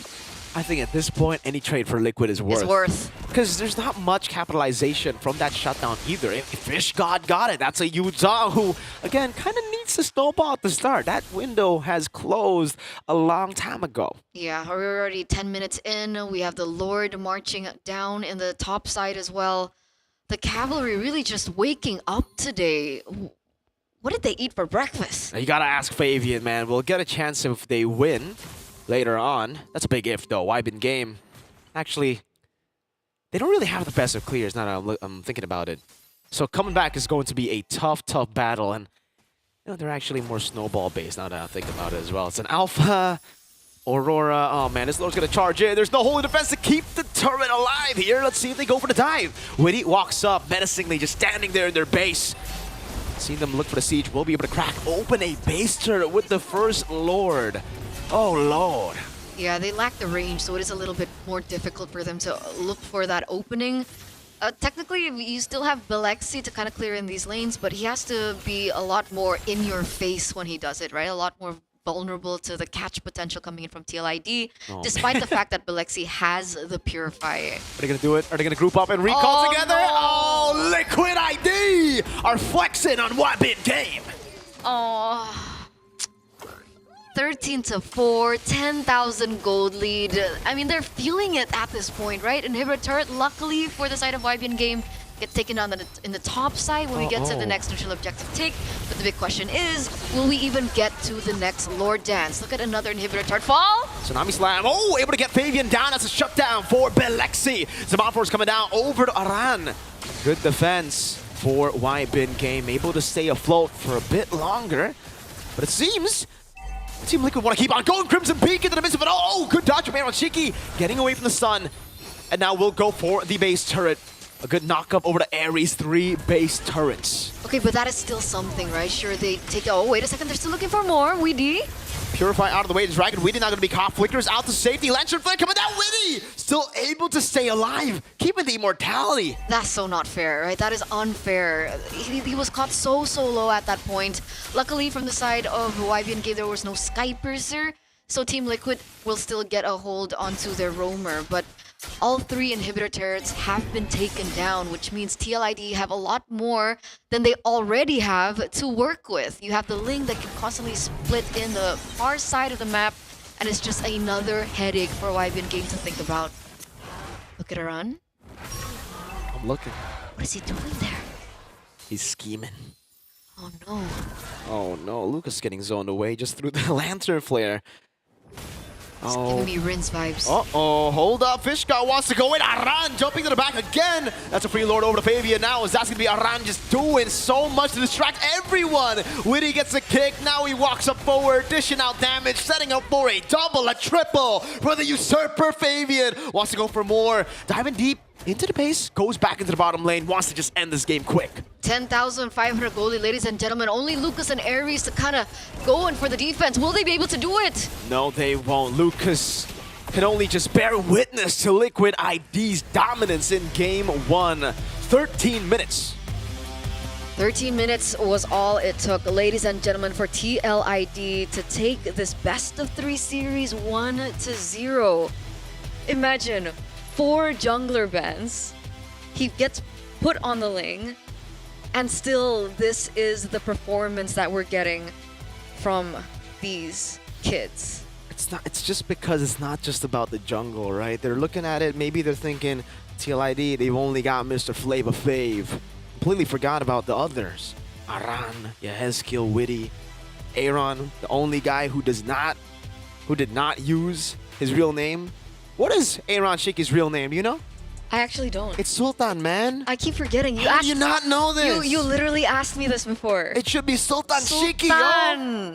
King Shiki, the man, the myth, the legend, of course. Look, I was having a conversation with the building in the back just now, and wait, the What do you building, mean? the building. You're talking to a building? That's kind of weird. Don't worry, you'll get it later. But TLID dominating this game, and I mean, I was even telling Zipper, hey, he was telling me there's gonna be a 5-level difference, and I'm like, hey, you don't do them dirty like that, because TLID, their composition is a little mid-game. They need a couple of items first before they get to that point. Mid what?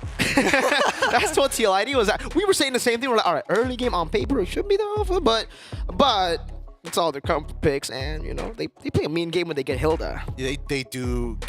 It's a little too mean. I feel like Aran is getting away a little too much on this Hilda. Like some of the stuff he got away with was a little illegal, and somebody needs to put him in his place every once in a while. They did once, right? They got a good tsunami slam on him, but then after that, he took everything. Everything. Maybe everything except the Black Dragon form, but still, it's everything. Wait, isn't it MPLID that sometimes we see the Hilda being banned out in the first phase? We always get to see that banned out when we see it against Liquid. And RQ Dyren plays a mean Hilda too. Yeah, they're both. It's just annoying. Hilda is just obnoxious to deal with, and I don't think YBG right now with the draft that they have. I think they just let in with the comfort picks, of course, because what else could they do at that point, right? It begs the question whether or not it is their version of what the meta should look like, or whether it's just the limitation of the hero pool. It's a little tough to say at this point. What do you guys think? I think it could be what you said the second time, right? It might be a limitation of that because, I don't know, maybe their meta is just different.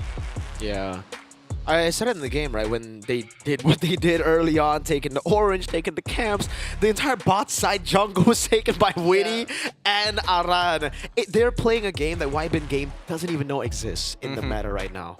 Yeah, it's rough. It's rough to play, especially with Aaron Shiki able to bait the way that he did. Hey, to be fair, he did get killed 3v1 against B-Lexi. So we know the Chinese can push buttons. Yeah, he's not untouchable. Oh, yeah. But he definitely is Granger Danger. This game is Granger Danger. Hide your kids, hide your wife. Detonata. Detonata from halfway across the map here. Whoa, Fabian. Whoa, calm down, Fabian.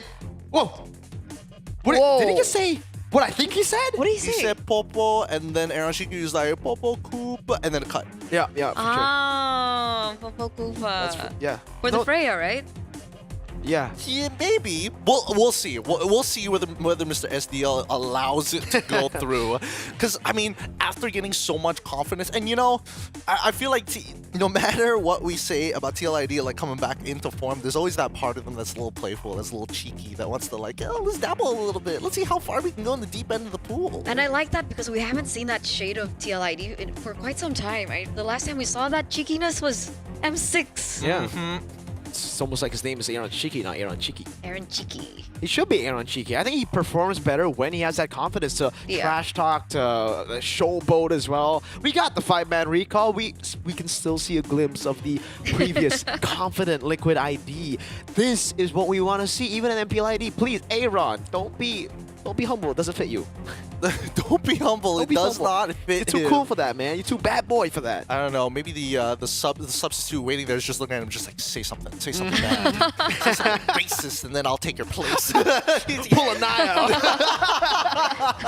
Oh boy! First game going over to TLID, which leaves YBG.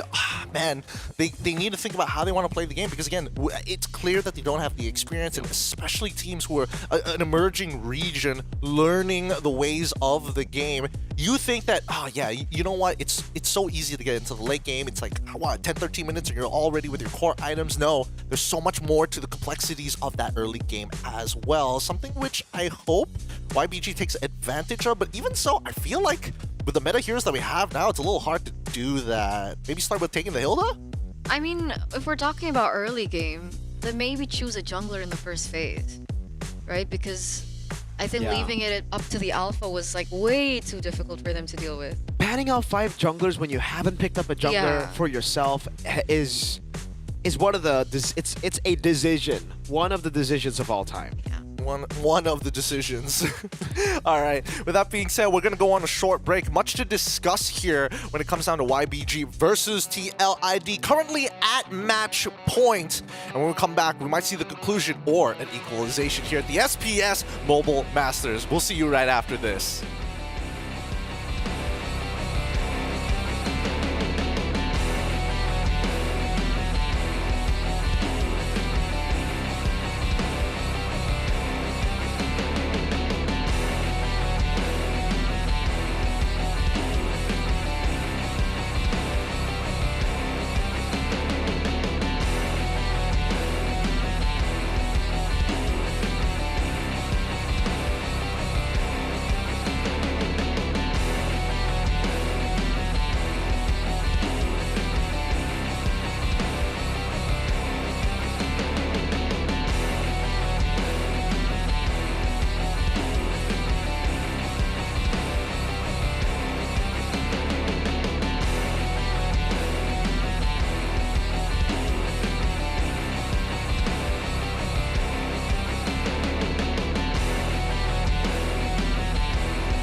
let's get it for our next game here at the Snapdragon Pro Series Mobile Masters. Match point currently for TLID as they continue their dominance against YBG for the time being, unless we see the big upset of an equalization from our Chinese representatives. And they are learning. They're learning really, really fast. Wait, what? Oh, we have a stream update here. Wow. It looks like OP has taken the game already off of IR. Why'd you say it like that? Exactly. Why did you say it like that? I'm impressed. I'm impressed. No, you said it like, wow. Yeah, because I'm not impressed. like wow. Wow is like a genuine. I'm impressed. Wow. I mean, it is genuine. Was that genuine?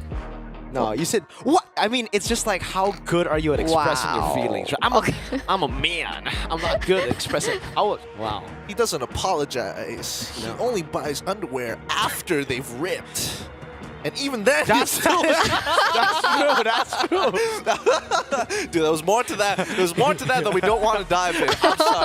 I'm sorry, Eterna. The testosterone is seeping out here. It's okay. It's okay. It's okay. Let's add a feminine. You know that? Wow! Press even the one. There you go. You wanted the wow. There's the wow. So you might actually make it out of groups. Might. Sir, do you not remember the run we had at APAC? We were pretty bad, and then we were like, this is BTR. And then you go back in. No, we go back in when we get to playoffs. Oh, but now we're okay. still locked in. Then playoffs. All right, let's go back to. Oh, sorry. And casually TLID just being the invited team as country representatives. BTR just a quick whoop. Look, besides the fun and games here, right now the big situation for YBG is they need to get a couple of wins, or if not, slow down TLID. Because if they take one game, it could open the possibilities of TLID not actually getting anywhere close to that first place to get that bye to skip a best of 5 in the playoffs. Now, let's add that feminine touch as we go straight into the draft. Eterna, what do you think about it? Because the bans are already starting to roll through for both of these teams. I mean, I have like this inking feeling that YBN Game is going to pick up the Harith and the Kalia next. This inking feeling? This inking feeling. I don't know where it's from. I didn't know you're into calligraphy like that. All right. Inking feeling. Wow. Hey, man. Pen and quill sometimes. What? What are we all? Kalia Harith. I told you. Wow, did you predict that? I did. Thank you. Wow. I appreciate Having that. a superpower. Is it because they picked it in the first game, or did you just... Oh, yeah. I just had a feeling that they Well, would I do the mean, same to be thing, fair, there are some draft patterns that aren't really going to change for YBG, right? If you think it's strong, it's going to be strong in their minds. And TLID, again, they keep on doing this, right? Every time you see, hey, Kalia shows up, Zushid is the answer. Pick a jungler. Pick a jungler. Pick a jungler. Please. Wybin game, Lucas. I have a feeling it's not a jungler, guys. It's Look, the jungler's name is Lucas. They want it. Guys. Come on. I can hear Midnight Or screaming Lucas. Get a flex pick. Get a flex pick for the jungle and EXP. What would that be? Lucas. Yeah. It's like, wait. That's as close as I could get. Hey, look, the win rate is 75%. I like the numbers. I like the stats. That's what I have to put my faith in. Numbers. God, man, why did they pick a jungler? Oh. They're still going for junglers. Wow. Because at least now it makes more sense. They're on red side, so they can pick up a hero first, right? They can pick up they can go Ling. Lucas can go, or they ban Ling and then go Lucas. Guys, remember Hanzo is still available. Dude, have they actually? I need to double check. They banned Hanzo last game. They did. What did they leave open then? Haya. They didn't ban Hayabusa, I think, right? They banned the. They banned the Haya. What did they not ban? Hanzo, Suyo, Joy, Haya, Lucas. They didn't ban the Fanny? Fanny the was on banned the other Liquid. side. Okay, Yeah. so that's what is missing here. Oh boy. How excited would you be to see TLID without Lancelot? Dude, People have been talking about the Lancelot, yeah, right? I love the Lancelot. I've been playing it myself. I haven't, that's a lie. But I think when you have 5 junglers banned out like this, and presumably YBN Game are going to be the ones picking up the Hanzo or Lucas here, probably going to go Lucas. Never mind. Come on, who are we kidding? Oh, wait, Hanzo actually gets locked in for the side of YBN Game. So, to everybody dreaming about the Lancelot, just like, I mean, I dream about it too, but This is pro play, man. We're not gonna see that. Just because you dream of something or someone doesn't mean you can have them. Okay? Just like that, see? Yeah. Lucas and the Cho, which is a great setup, right? Wow. Because YBN Game picked up the Yi first, so there's absolutely no option for... Well, technically there is an option to go Valentina, but very little.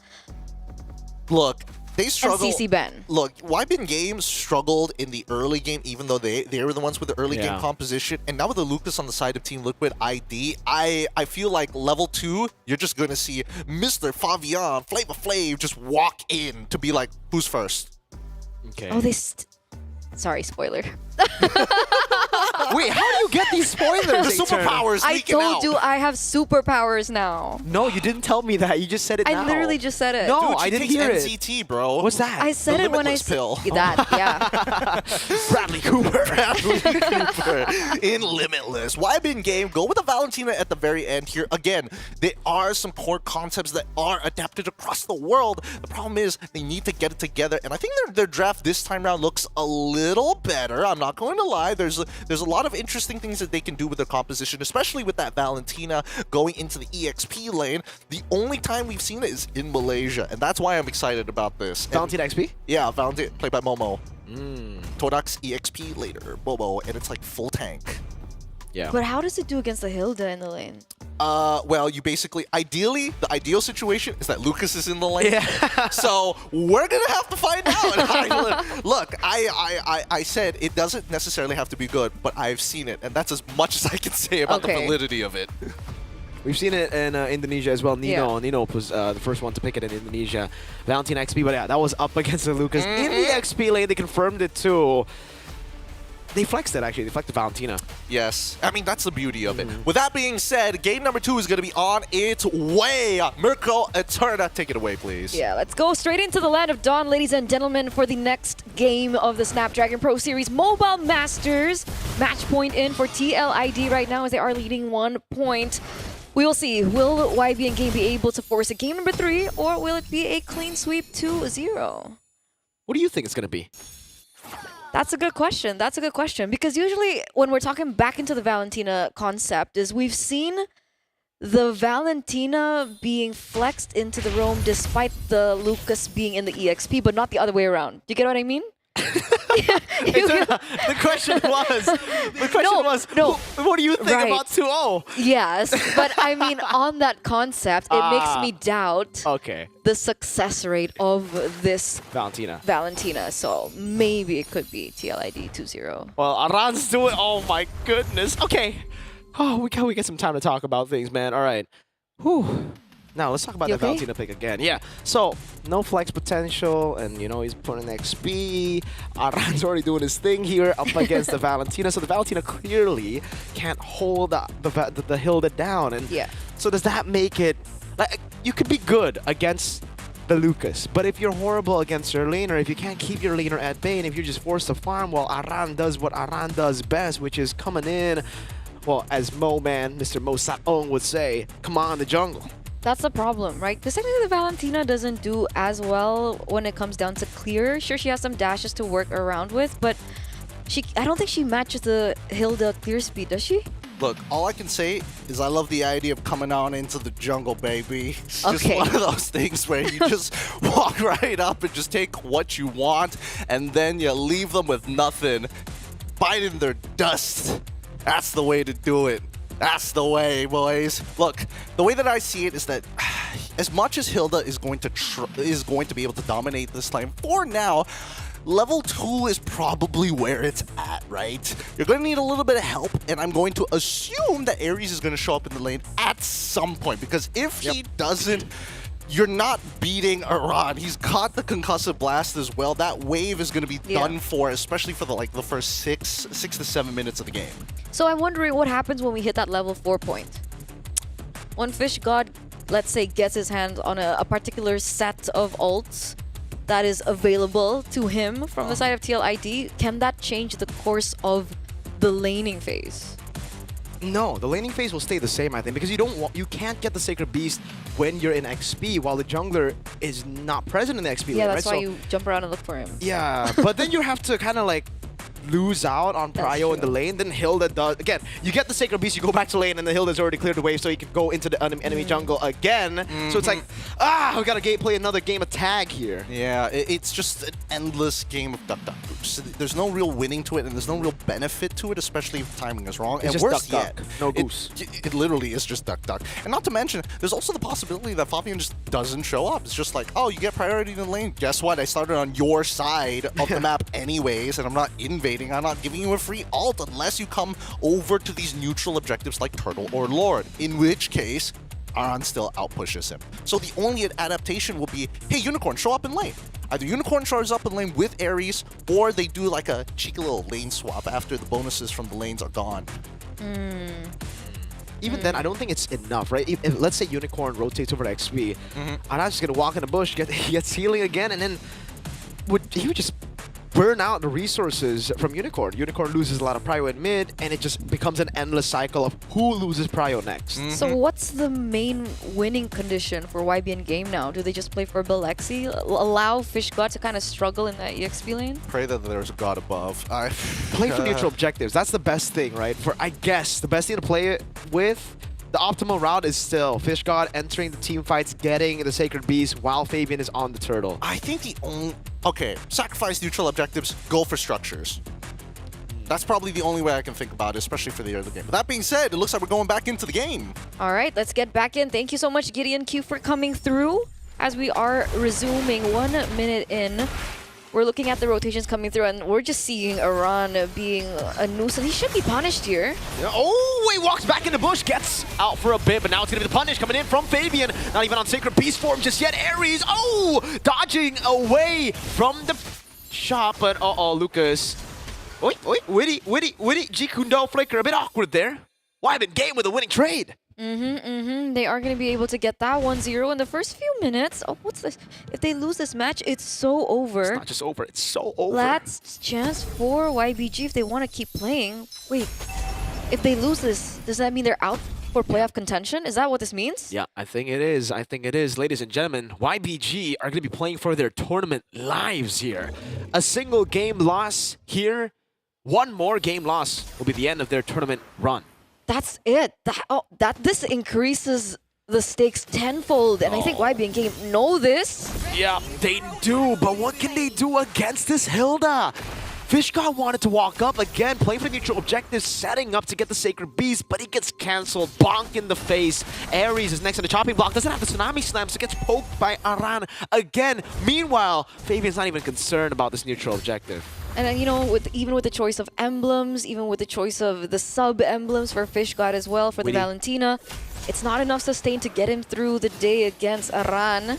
Look at him go once again. Fish God trying to do his best. Oh! Lexi! Jikundo. That's the power of Kung Fu from Witty. Gets the kill with a punch. Or was that a kick? Maybe a kick, but he disappears, ladies and gentlemen. And Tsunami Slam over to Witty, still able to escape with the Jikundo, no way! Shunpu out of the immobility field! Oh, it gets from bad to worse for YBN game. Those are resources already burnt out for the side of YBG right before they go for the turtle. So that's information given over to TLID. Fabian now at level 6. We see that Lucas is actually also on level 6. So it's a 50-50 now. Which Lucas? I'm confused myself. Okay. Fabian, yeah. Witty that guy. Walks up. That guy, Witty, is looking for a pick. Doesn't want to go on Fish God. Fish God, oh man, I know what Fabian's doing. He's not revealing himself. He doesn't want to give the Sacred Beast over to Fish God. They want to poke Fish God first before this happens. Into the zoning. All right. Ares, what's the call? Tsunami Slam is the call with the flicker forward. Witty should be taken out. No, whoa! Soul Snatch coming down. Lucas able to get the kill, but then Lucas on the other side. Flavor Fave is right there. Lucas shadow form back down and out to Aran again. Real world manipulation. Aran slammed down to the ground, but it's outside of the RWM. It's a win for Liquid ID as Lucas Fabian on the Lucas gets the green camp up top in Lucas's jungle. Yeah. You get it, right? Yeah, I get it. Yeah, 1-for-1 trade there, and it looks like TLID will be able to pick up the neutral objective as well, plus the camp steals that you mentioned earlier on. Witty goes in for another kick. Uh-oh, Unicorn with a flicker, but the Launcher Flare grants him back over to Fabian on the Lucas. Yeah, Haskell seems a lot more comfortable on this Jushin, especially today, right? He's getting up in your face. It's very Rins-esque, I think, with the way that he's playing. It's good. It's a good. Oh, but this isn't good. Oh my goodness, that damage! Oh my lord, Lucas! Able to escape, now goes back in. Aran will heal off of that damage. Is Aran building damage? He's not. He's not, and he's dealing that much? That's Hilda. Is he ahead in gold? Oh yeah, by a whole lot, I believe. Witty, we're gonna go up again. Level leaderboard, 2 levels ahead. Fabian against Lucas. Uh-oh. YBG. Fish God finally got that Sacred Beast. Let's see what he can do with it. It looks like Lucas should be able to clear out those camps. We're seeing a lot more trade backs here in the mid lane. He has to be able to clear out the lane as well. Still though, 2,000 gold lead being held in by TLID. And I guess the saving grace now is for Balexi, but he himself was also taken down in the early portion of the game. And look at the zoning. They're going to be able to pick up a turret in addition to everything else. TLID, 3,000 gold lead. And a structure up top, taken down. Lancer Flare. Ares, Tsunami Slam over to Aran. Not the best choice. Aran's gonna run over again. Witty gonna be caught in the bad spot. Still able to go for the Champu and flickers out of the immobility field once again. Now it's Flavor Fave jumping in on the Lucas. That's Fish God with the Sacred Beast too. Flavor Fave dealing a bit too much damage. Lexi gunned down by Aaron Shiki. And Aran is still just regenning in that bush. Witty is so sneaky, right? Elusive. He goes in, elusive, I like that word. He goes in, looks for an opening, and is still able to get out. Plus, he also is the one to, trigger all these resources coming out from YBN Game, just enough for the rest of the members of TLID to follow through. And the fact that he doesn't die is so tilting. YBN Game, again, losing structures left, right, and center. Tempo, they've lost control, Miracle. Yeah, I mean, to be fair, from the start, it didn't really look like YBN Game had the control. They haven't been able to really, force out anything proactively. They haven't been proactive at all. Look at the items. 2,000 gold lead for Fabian on the Lucas against Lucas on the Hanzo. Tsunami Slam coming down. There you go. That's Flavor Fave. Oh, white damage. Walks back in. But ladies and gentlemen, that was a 2v5. Now the rest of TLID walks in forward with the way the Dragon locking them down. Aaron Shiki is still up top. They lose 1, but it's a tier 2 traded in. So who would you say it's worth it for? If there was a shutdown, I would say YBN Game, but there's no shutdown on Fabian. It was only 2 kills, not even on a killing spree. And technically, there's also no neutral objective on the map either. So YBN Game don't lose in timings. That's a structure, a permanent structure taken back. And though that does remind TLID, despite the lead that you have already been able to collect for yourselves, 5,000, playing into the box of Unicorn still might not be the best of ideas, especially as the game progresses. Let's see though, Witty wants to go in. Tsunami Slam coming down, but it's only on to Witty. Again, Shampoo out of there. That's going to be Aran walking forward. Soul Snatch coming down as well with a Chrono Dash. Synchro Fission. Lucas picking up the kill. No trades for TLID. Crimson Beacon though goes in over to Belexi, forcing out that Purify, and now another tier 2 down below. But they're giving things over to YBN Game now, right? It's been 2 times in a row that they've lost. I think earlier on it was, Fabian and now Aran? Yep. 1 by 1. They are giving away kills. But they've been trading with tier 2, so I don't think it's been that bad. They got a tier 2 up top, then earlier down below, and now they still have more tempo, way more than YBN Game. Sure, but remember, Hanzo rather, is catching up, right? Already with the Corrosion Scythe, plus the DHS earlier on, like we saw. Oh, wait a second, Witty gets an opening! No Purify to be used. Unicorn gunned down. Now, in the midst of it all, it's going to be Witty. Still able to survive for quite a bit. Fish God stealing with Sacred Beast. Fabian with his own. Jumping in up against the Valentina. But still, it's enough. Aran still staying alive. And now the Crimson Beacon to light that crazy bright light on Mr. Man. Triple kill in the 9th minute of the game, ladies and gentlemen, for the untouchable. Still untouchable, still in this game. 402, Sky Piercer already built into his kit. And this seems like a very similar story as we saw in game number 1. Deja vu, maybe? Look at Ezekiel. He's starting at 360. That's 360 Yehezkiel right there. That is a scary mythical creature. I'm scared. You scared of 360 Yehezkiel? Yeah. Just wait. There we go. Look at him. Look at him. Look at Yehezkiel. All right, he's not going to go through for the 360 anymore. But you know, okay, we put in the Lantern Flare. Tsunami Slam onto the real world manipulation, but it's the Kalea who gets bursted down. 2 boxes placed down, but TLID, they know how to deal with boxes. Who has the better box? Vibe and Game have more boxes. They got But it's quality over quantity. They could have a box? They have the Shaman. No, that's Belexi. Oh yeah, you're right. So they don't have a box. They don't. They got it. Hey, 360 Yehezkiel. There That's you what they got. go. That's another box. No. Okay. I like my boxes. 10,000 gold lead though, guys, in 10 minutes. Okay, Lucas went in for a little bit of damage. Is forced to actually get away. That's a force flicker already as well. But that was a zone out away from Weedy. Uh-oh. No flicker on Unicorn. Forced out for sure there. Bottom lane, Baser are going to be threatened as well. Lucas gets a chomp down, but Yehezkiel likes it. He's just like, oh, all right, sir. Goes back and clears the wave. Another shove into the Baser again. Look at that poke from Aaron Shiki. Witty still has the flicker, goes in and he finds Fish God. No Sacred Beast to play with. That gives Fabian all the room to go in if he does. He's still playing it slow though. Doesn't want to go in just yet. He already used the Sacred Beast earlier. Witty, another G Kundo coming down. Aaron Shiki, godlike in this game.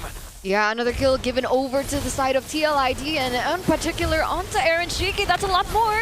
Tsunami Slam does none. Aaron Shiki buys the Immortality in time. Now Soul Snatch coming down. Immortality's popped now as the Crimson Beacon walks in. Belexi against all of them, trying to go with Chrono Dashes. But in the end, it's the Usurper who takes him down. Lucas versus Fish God, who has Lucas's ult. That's going to be Lucas jumping in with the Hanzo. Soul Snatch over. Fish God still holding Lucas' ultimate, looking for the go for it. But Fabian will save his. Oh, and they still are able to defend. Ladies and gentlemen, YBN game, they lose all 3 inhibitor turrets, but they're still able to prolong their life in the game. TLID, unfortunately, unable to close this. As Fish God, everyone else doing work here, that means TLID have to go back to the drawing board, and they have to wait on for the next Lord to spawn into the game. It looks like TLID are the first ones to it. Already... Yes, he'll stop. That's 360 Yehez, bro. He don't stop. He keep going. Witty. Yeah, Ares is looking for an opportunity. Conceal play already utilized. Get off. That's what Witty the Wise just said right there. Lucas is still a level below Fabian though. Could this be a problem? I think Belexi, we have to take a look at his items here. He has the Starlium Scythe, the Feather of Heaven, and the Holy Crystal. I think at this point he might need the Divine Glaive to really hit his power spike. There's some beefy boys again. Aran and Witty.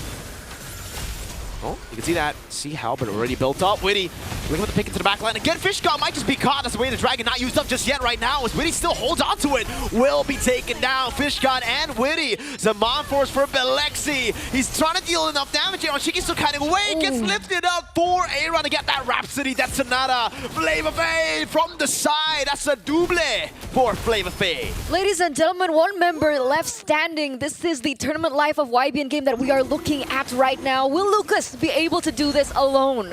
Win a crown, fool! Lucas forced back in the base. They might just go for this kill. Aaron Shiki is certainly hungry for it, but the rest of the team is not. They will get the game. 13 minutes, action-packed sweep. But unfortunately for YBN game, it is over for them.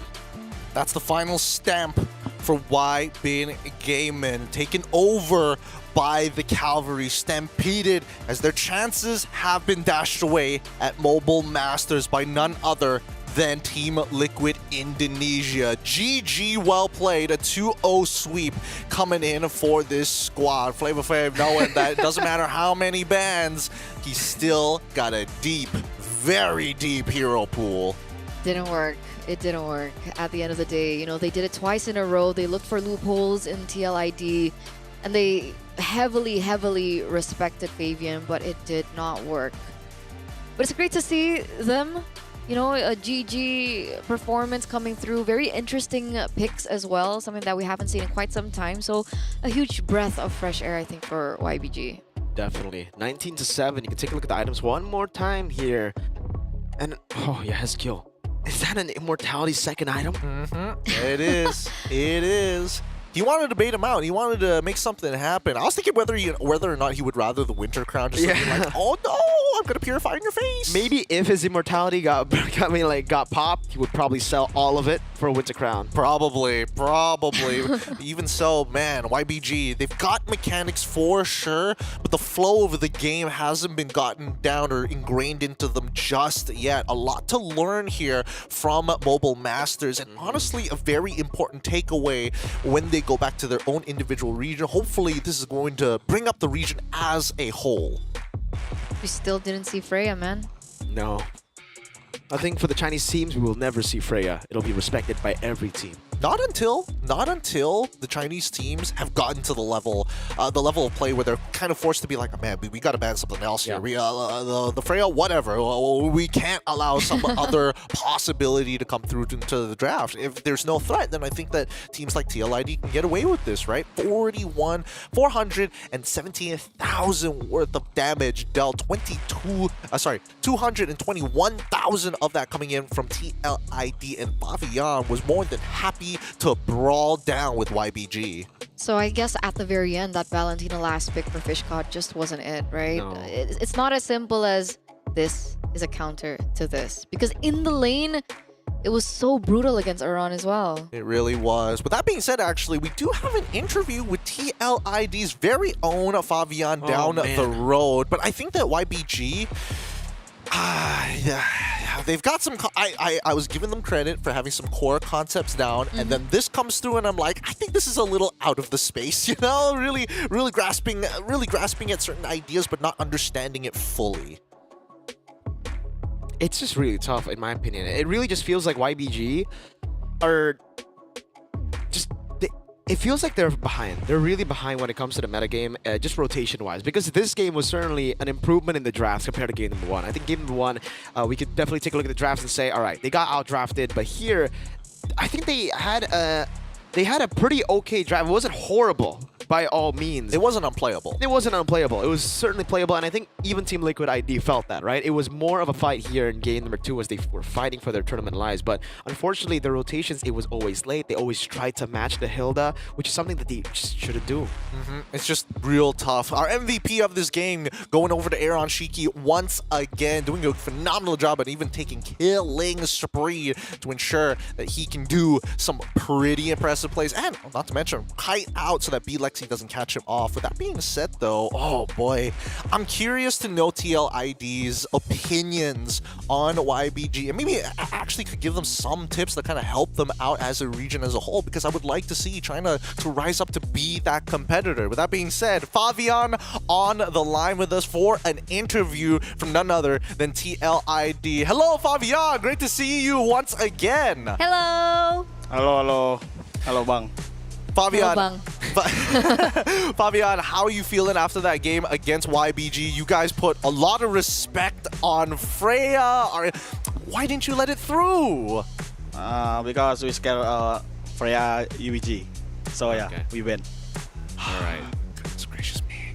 Couldn't get past Still. the SDL. You know, okay, we've been seeing the respect bans come through from you, Freya. We saw 5 bans in both games to you, Favian, by YBG. What do you think about that? Jago dia Bang Mirko. Ayo dong, jawab dong. Jawab dong. Apa Gimana? rasanya ada 5 band yang di-respect ke kamu 2 game berturut-turut? Ya udah sih, tinggal bikin konten aja tuh.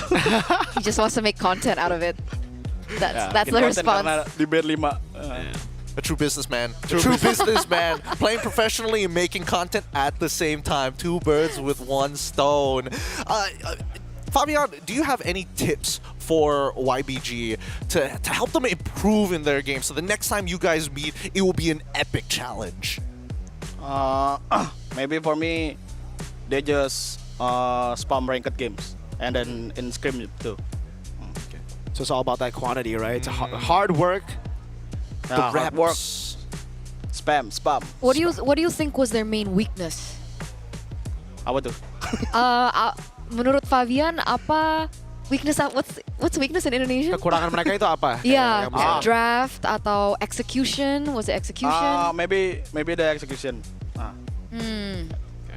He said maybe, so therefore Maybe. it is the execution. all right. Great to know. Good to have your opinions here, Fabian. Now, the whole world is watching within Southeast Asia and our international audience. We love you guys in TLID. Do you have anything that you want to tell them?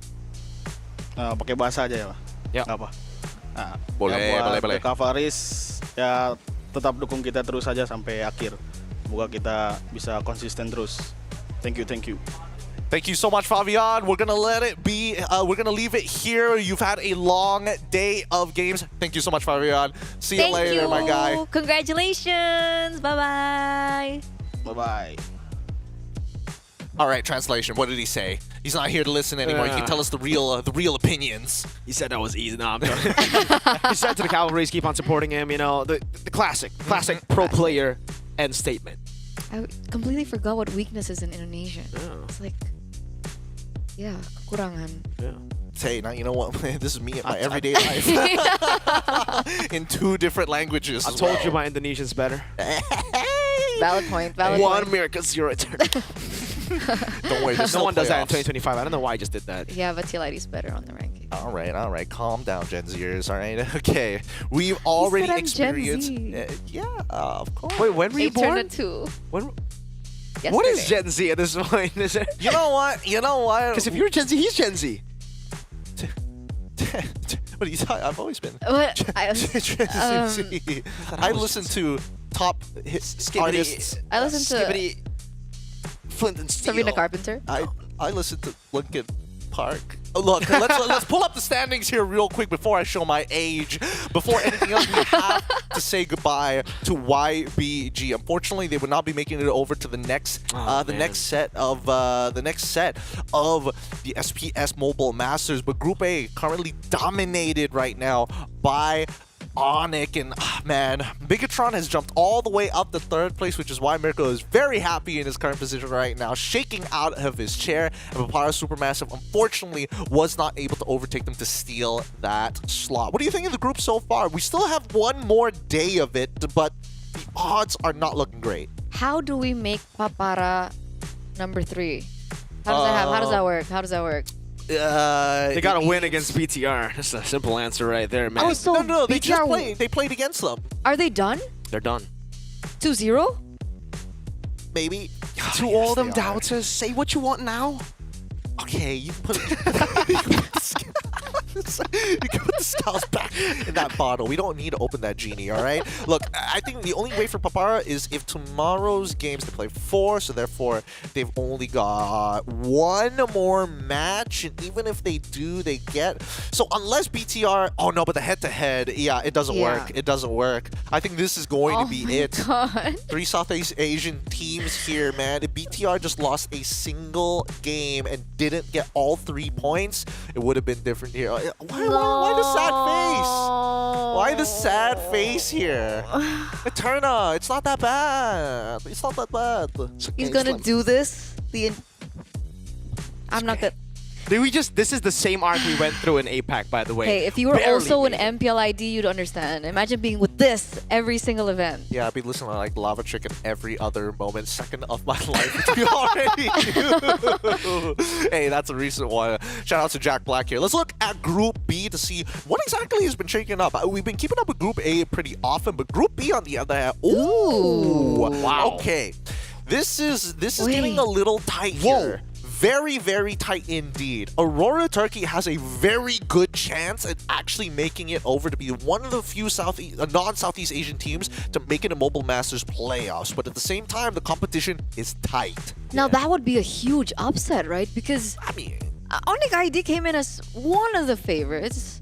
I mean, they were number 2. Head-to-head wise, season 6. That's true. That's true. But it comes down to the head-to-head as well later on, right? Because this. Who did the Falcons? I think Falcons PH beat Aurora Turkey. That's why they're ahead. But I'm not too sure. I have to recheck again through the matches exactly what happened. But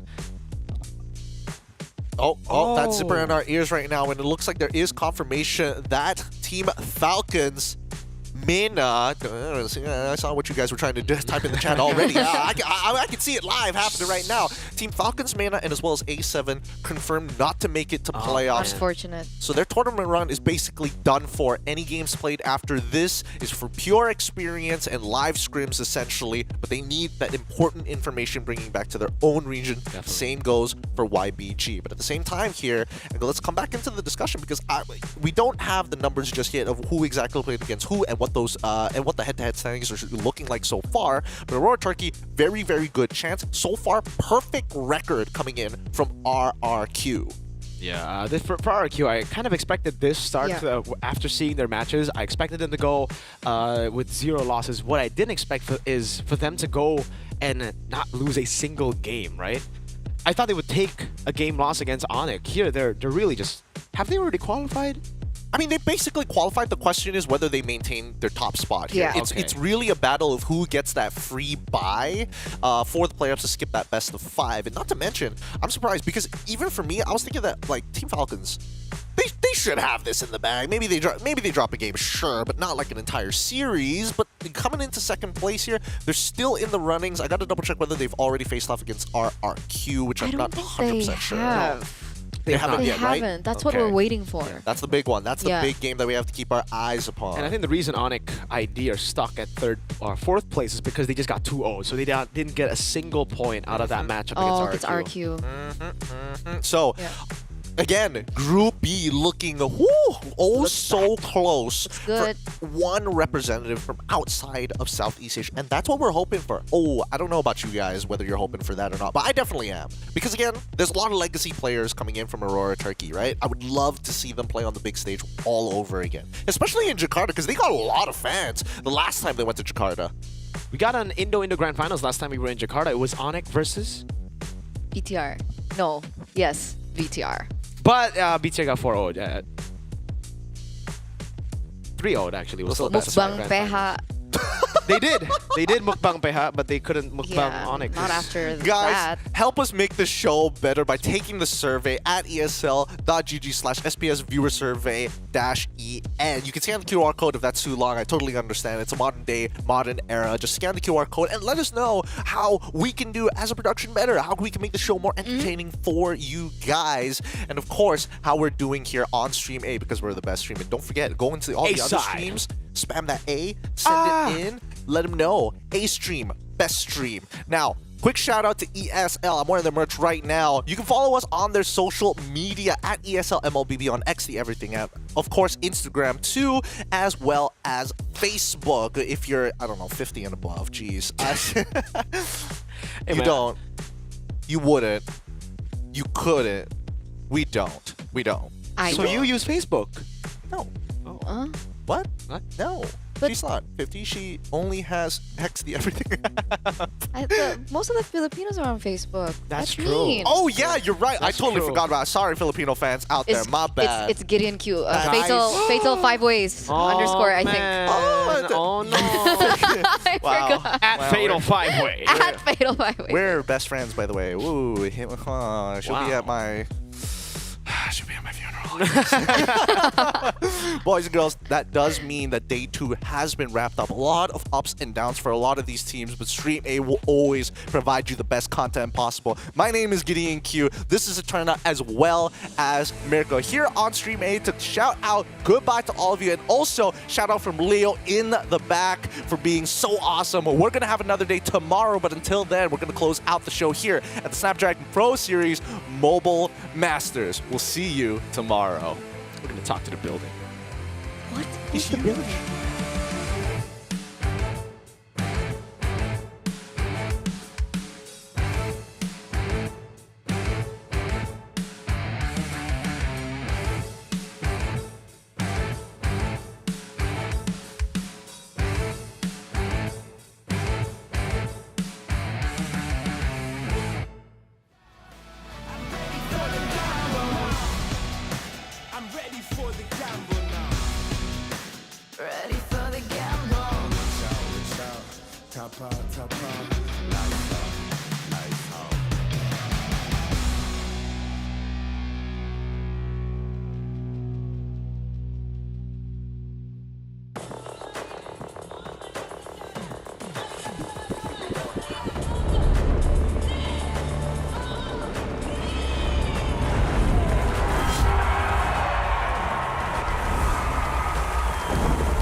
The Snapdragon Pro Series is brought to you by Snapdragon Elite Gaming and DHL.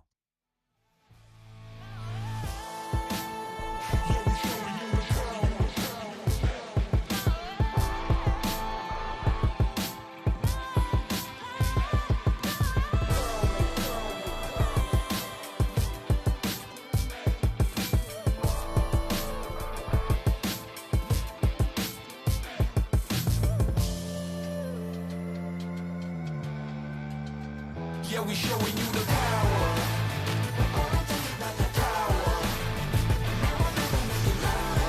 Make it loud. Power.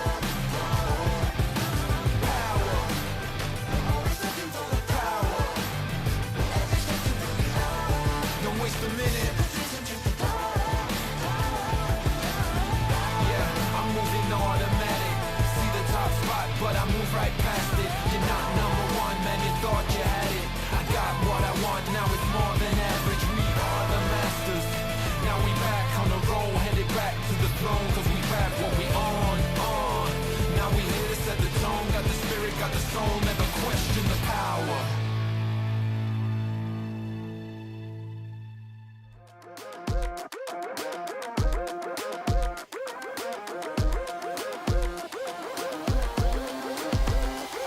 I believe it, I can see it. If it's in my sights, I achieve it. Ain't no leaving, no defeating. Show up, complete and repeat it. Every day, rule that game. I always go 100%. Start to the end, out or in. No between, you gotta go 100%. Play to win every single moment.